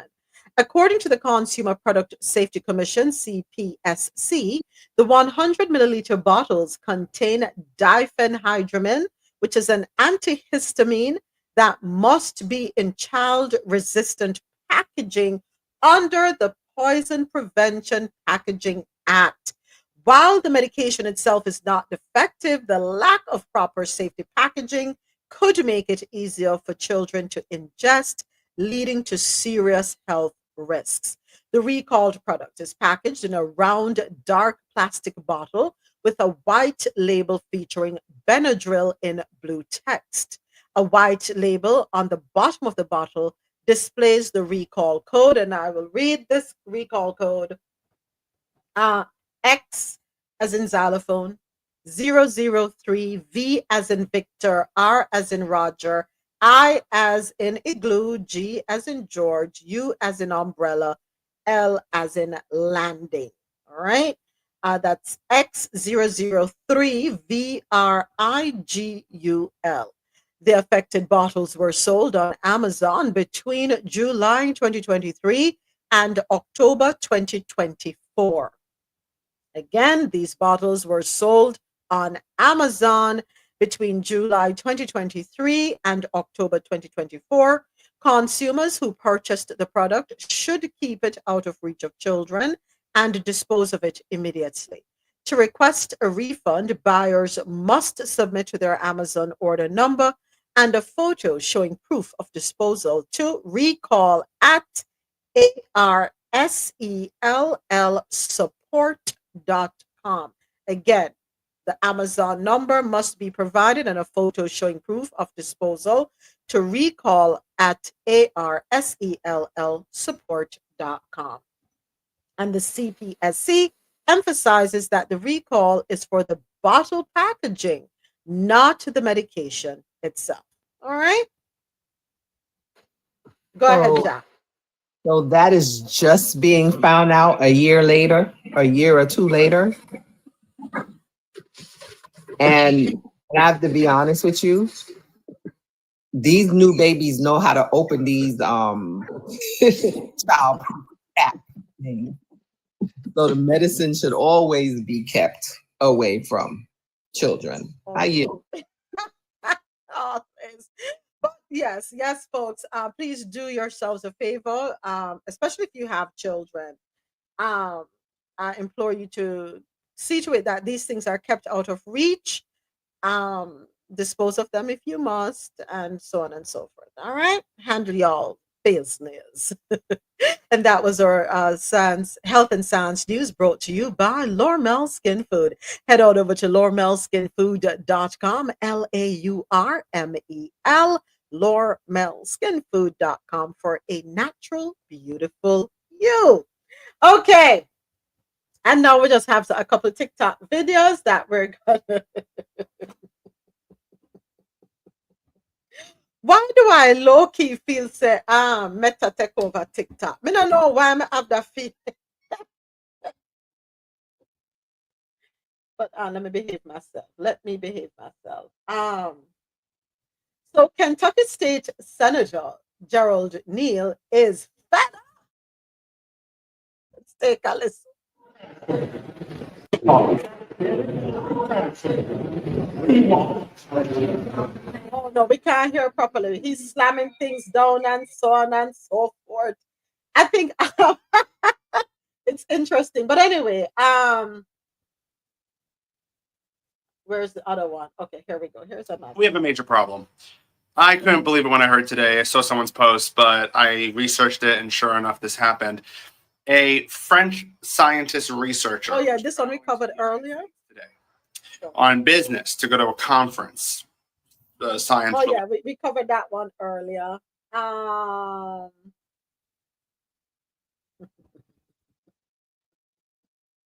We just obtained footage of the Republican town hall they don't want you to see. We're going to eliminate the Department of Education. And you need to get rid of the 16th Amendment, yeah. And you also have to get rid of the 17th Amendment. After Republicans were told not to have town halls because their policies are so unpopular, people were showing up just to yell at them. Arizona Representative Andy Biggs headlined a town hall where they checked party affiliation and voting history at the door to make sure only Trump voting Republicans were in the crowd. They wouldn't let me in. They looked up my record on how I voted, and based on that, they refused to let me in. This is not America. Journalists were also barred from the event, probably because Biggs didn't want you to see him talking about how he thinks the government that he works for uses geothermal engineering to control the weather. My question has to do with the geoengineering that I definitely believe in. So I sit on a working group, I guess we would call it, that deals with unexplained phenomena. We're trying to get to the bottom of it. And he definitely didn't want you to know his plan to cut Social Security is adding a work requirement to your grandparents' health care. Would you mind please speaking to Medicare and Medicaid funding? If you are able-bodied, maybe you should have to work, and then have a work requirement. Now, where have I heard that before? My fingers hurt. Oh, well, now your back's gonna hurt because you just pulled landscaping duty.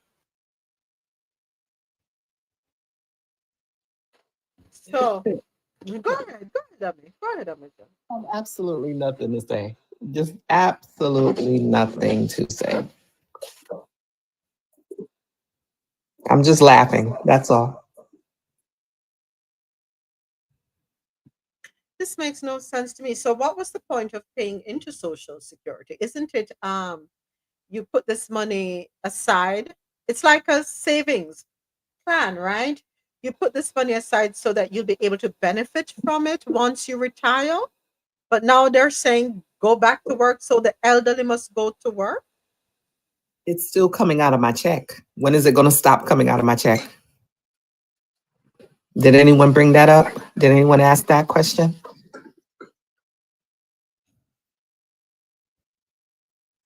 All right, next. Where's the next one? Congressman, how can I help you? Hi, I am wondering when Representative Biggs is going to have a town hall for the 442,689 citizens in his district that were not allowed in last night. Yes, ma'am. There's a lot of confusion about the event last night. It was not a town hall. The congressman's town hall is not until the 25th of March, and that is open to all of his constituents. That's so weird because I'm looking at a poster right now that says town hall. Yes, ma'am. That's because the organization that hosted it called it a town hall for their members, but it is not a congressional town hall. Okay, can you repeat again when his actual town hall is going to be? Yes, that's going to be on March 25th. March 25th, and where is that?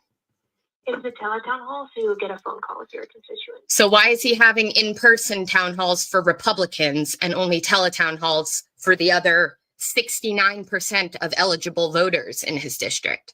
That's what the math is, by the way. There's 641,000 eligible voters, people over 18 in the district, and 69% of them were not allowed at the in-person town hall he just had. So why is he doing only a telephone town hall for them? Why don't they get to meet their representative who they pay to represent them? Like I said, ma'am, last night's event was not a town hall. The organization called Well, it was a town hall for Republicans. Right. It was a town hall for Republicans. They called it that because that's what it was. I understand what you're saying, why they denied entry to non-Republicans, because it was a Republican town hall hosted by a Republican organization. But now he owes the other, again, 442,689 people who pay for him to represent them. Now he owes them an in-person town hall.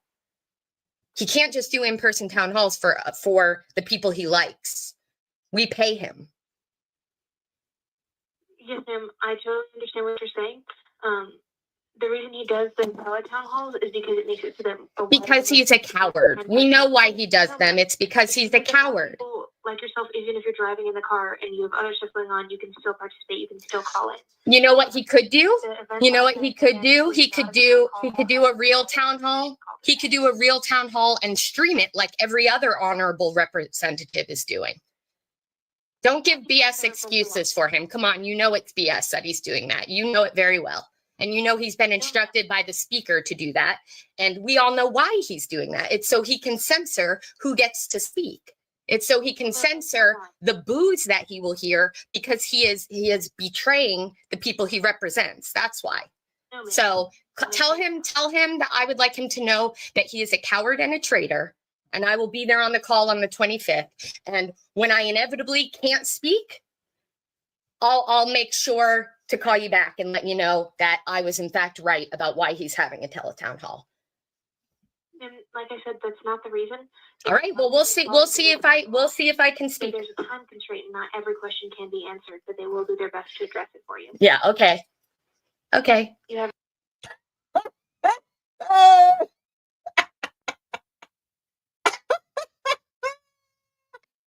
Wow.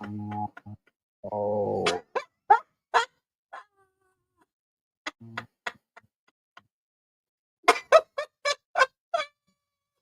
This is America.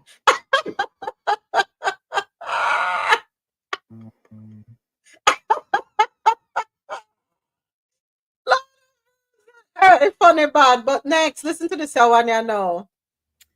Okay, Texans, we have another congressman, this time it's a lady, to get out of office. Jasmine Crockett. Jasmine Crockett actually thinks the best thing to do is stand in front of a video and do a dance. That's how she's trying to get her message across. This woman has no business being our state representative. She's vicious. She's uninformed. She's unprofessional. And frankly, I just think she is one of those people that she is so self-centered that that's going to get in the way of doing her job. She wants all the attention. She's not in Congress to do what's best for Texans. She's in Congress to do what's best for herself. This is proved by what she says, how she says it, and the things that she posts on the internet. For God's sakes, you think that a way to reach your constituents is to stand in front of a camera and do a ridiculous dance that is it is absolutely below and underneath the standards of your position. That's first and foremost. It's insulting. It's embarrassing. Lady, me can say your life sad, dull, and boring. And as a Texan, I'm embarrassed that you represent this state. So not only is Al Green on the hit list, but now Jasmine Crockett. They have no business representing Texas in Washington, D.C. because, you know, they're not there for us. They are there for themselves to better themselves. And I get it. You work in a job so you can better yourselves. But when you're a public servant, you are sent to Washington to do a specific job. And that is to represent the people from your constituency. And she's not doing that. She's an embarrassment. And she needs to be gone. That simple. So next time the polls come around, you need to be starting to make a list of those people that you want off and out of Washington.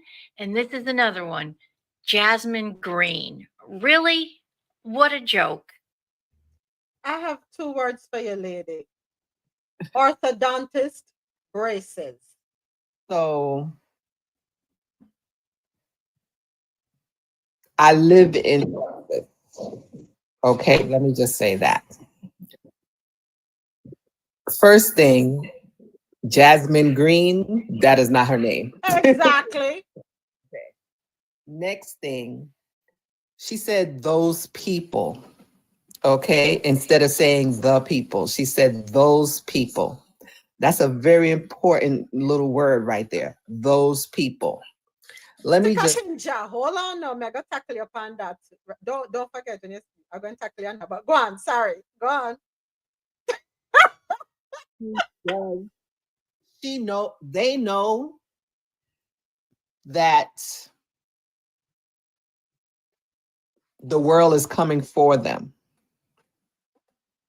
but they also represent their constituency. Yeah. They're good. Let me just say that. They're good. Go ahead. Go ahead, Mama. Hold on 1 second. AT says, oh, so you missed something. You didn't, she said something else in the speech, and AT put it in the chat over here. What do you think it is that AT put in the chat on YouTube that speaks volumes? I don't know. I can't think right now because I was stuck at that. Those people. HITLIST.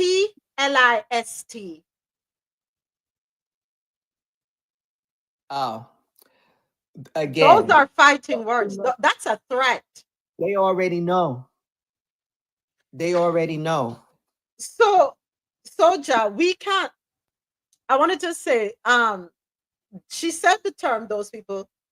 We don't like it, and that's why when we say the OTHERS, it's kind of the same thing, you know. So, yeah. I think when I say the OTHERS, it's more respectful. But okay, I won't use it. It sounds very bad to me, even though we're just calling out the letters.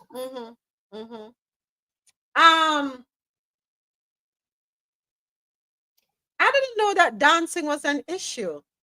So you're telling me then that anyone who gets into politics must be stiff and have this look of derangement, or just be serious? Is that how we're supposed to look if we intend to get into politics? As though you can't smile, you can't have fun, you're unrelatable? Is that what serving the people is about? Wasn't it just a couple of months ago that Red Cap was putting his fingers up to YMCA? With his little shuffle.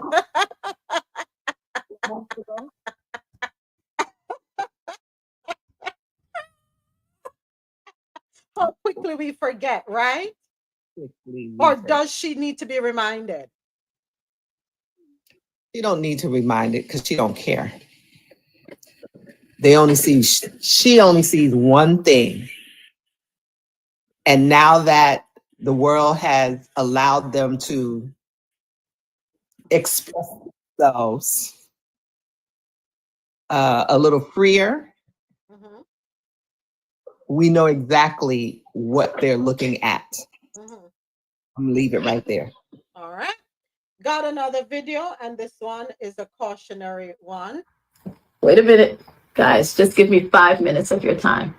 So when officer stops you and says, "Show me your papers," does that sound familiar?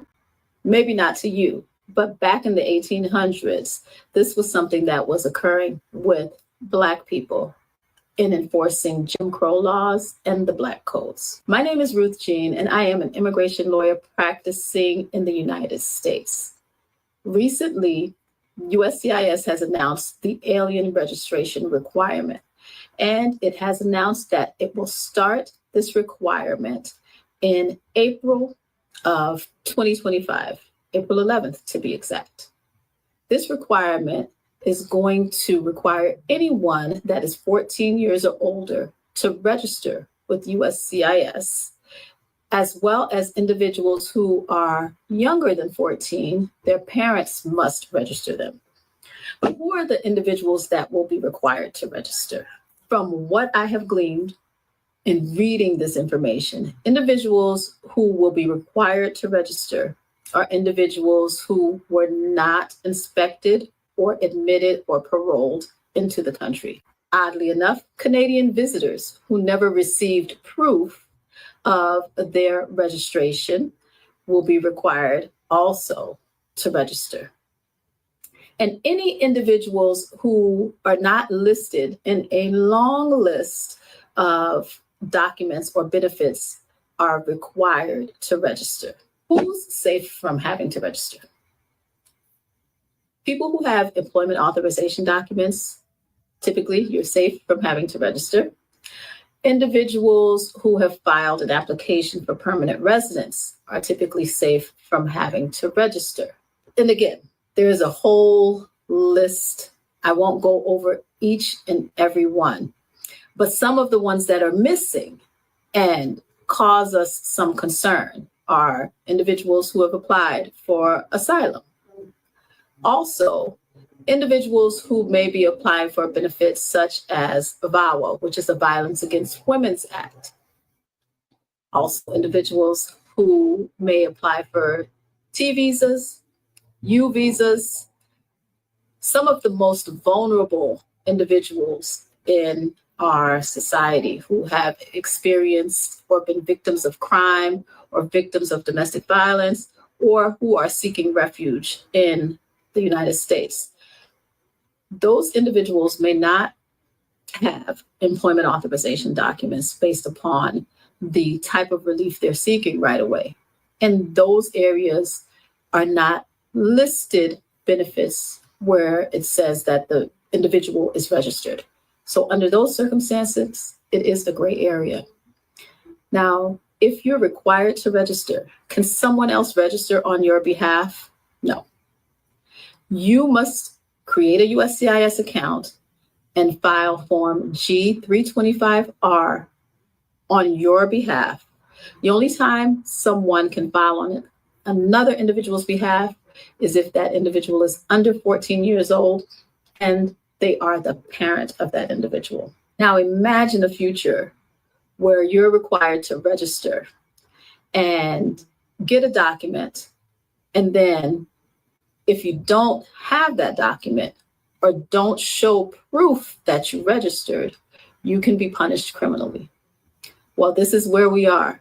Show me your papers. Remember that. And I challenge you to look up the Black codes in the era of Jim Crow to understand why this is relevant to us now. Now, obviously, I won't be assisting individuals with these types of cases. However, Congressman, don't know what happened a while ago. wait a minute, guys, just give me your case or would like to consult an attorney who practices in immigration regarding your immigration case, you can feel free to reach out to me. 95. Okay. So AT put on YouTube Freedom Papers.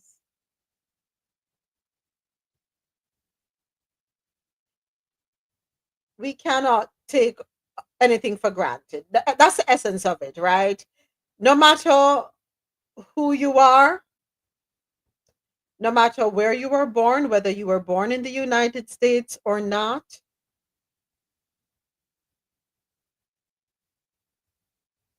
be prepared to prove your relevance, if you want to call it that. Be prepared to prove your authenticity. Be prepared to prove your rights. Be prepared to prove your reason for existing.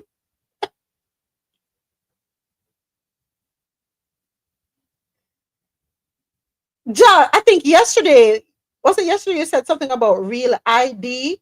So you're telling me the driver's license I have now is not a real ID without the star? I got it from a government entity. From Have the until May something. I thought I sent you that article. I don't know when. Oh. I'll look back for the article and send it again. So who is going to pay for me to replace my driver's license? You. Oh. You. So if I don't have the star on my ID, what does that mean? So you know how we can travel amongst the different places in the United States with just our driver's license as an ID? Well, your ID is not considered legit. Your driver's license won't be considered legit. Who issued a driver's license, John? The same organization that he probably shut down 3 weeks ago. So is that we're no longer, are we getting the driver's license from a different place than the DMV? The same DMV when we get the license, when I have the star on it, or the same DMV when I go to get the license with the star on it. So it's the same DMV going to tell me, oh, this is no longer legitimate, but yet it's the same DMV that it issued it to me? It's better to have the star on the ID than your clothing. Oh, did I say that out loud? I'm sorry.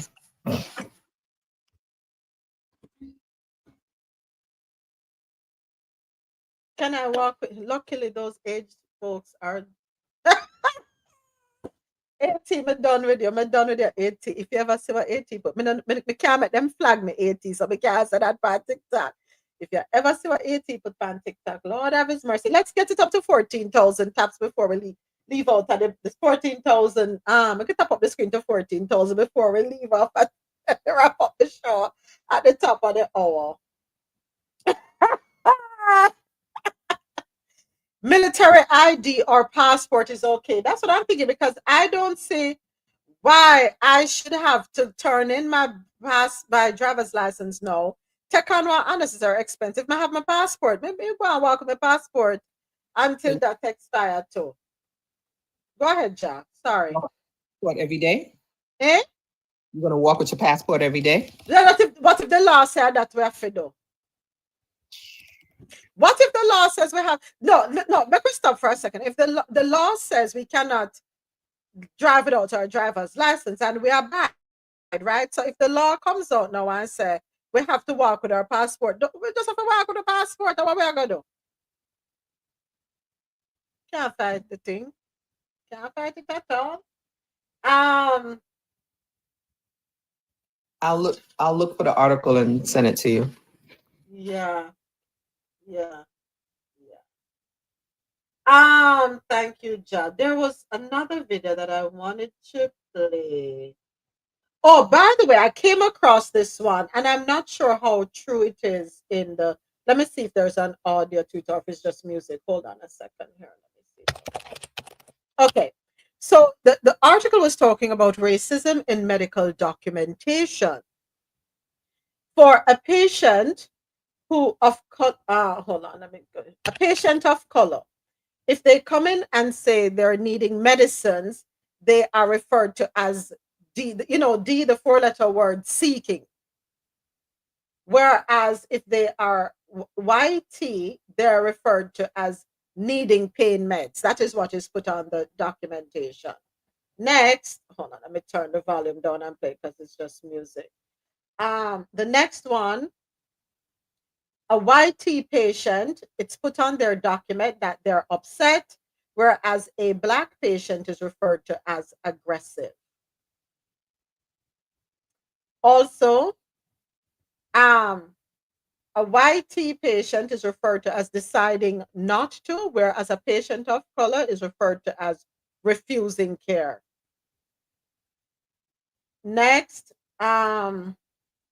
yeah, those three. I didn't Miss Miller, when I came across it yesterday, I was like, oh, I didn't know that they would do that with what is being documented on your paperwork. And then the documentation leads to how you are viewed. Are we then able to ask them to let us see the documentation?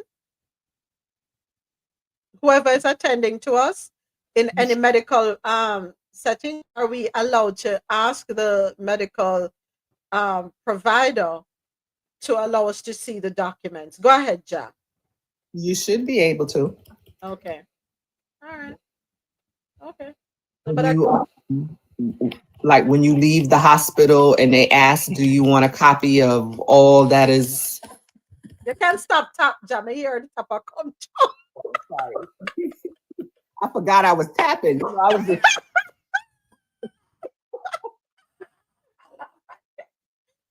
Okay. I totally forgot. I was just doing it just to do. Okay, so when you leave the hospital and they ask if you want a copy of your diagnosis and whatever, they'll print out what they've put in the little iPad that they use. It'll most of the time it'll tell you your diagnosis and what they put. I don't know if you'll be able to get all of your records, but at that moment, but whenever you can always go back to the hospital and ask for a copy of your records. That's a legit thing. I've done it several times. Okay. So if everyone does that job, would that force them then to change the verbiage that's used on paperwork? Whoever the nurse or doctor, medical professional is, will that change, the narrative? You change your skin color. I never hear you. Say that again. Skin color.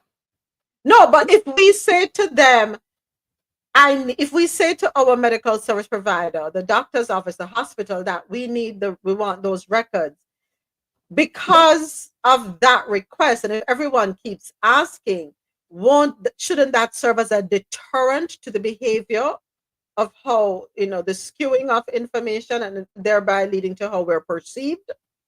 I guess you can try. I don't know. You won't know until you try, right? We won't know until we try, right? I think there are ways to change the system or to enact change, so to speak. I don't know. All right. Well, that, ladies and gentlemen, brings us to the end of another episode of Coffee and Toe World News on the Go. To everyone here on YouTube Live with me, I want to say thank you so much. Thank you for the engagement. Thank you for watching. Thank you for participating and contributing. I also invite you to share the Coffee and Toe channel with your friends and family members. Encourage them to subscribe as we continue to grow the channel on YouTube. Want to wish you all a wonderful, wonderful weekend. Be good to yourselves. Don't forget to hit that reset button. And we'll be back with you Monday morning, 9:30 a.m. Eastern. Until then, take care. Thank you. Gonna go ahead and hit the end stream button. Coffee in Toe is an interactive world news podcast, a dynamic and engaging live show that streams across multiple internet radio stations worldwide. This podcast brings you real-time news updates, in-depth analysis, and interactive discussions on global events, making you a part of the conversation no matter where you are.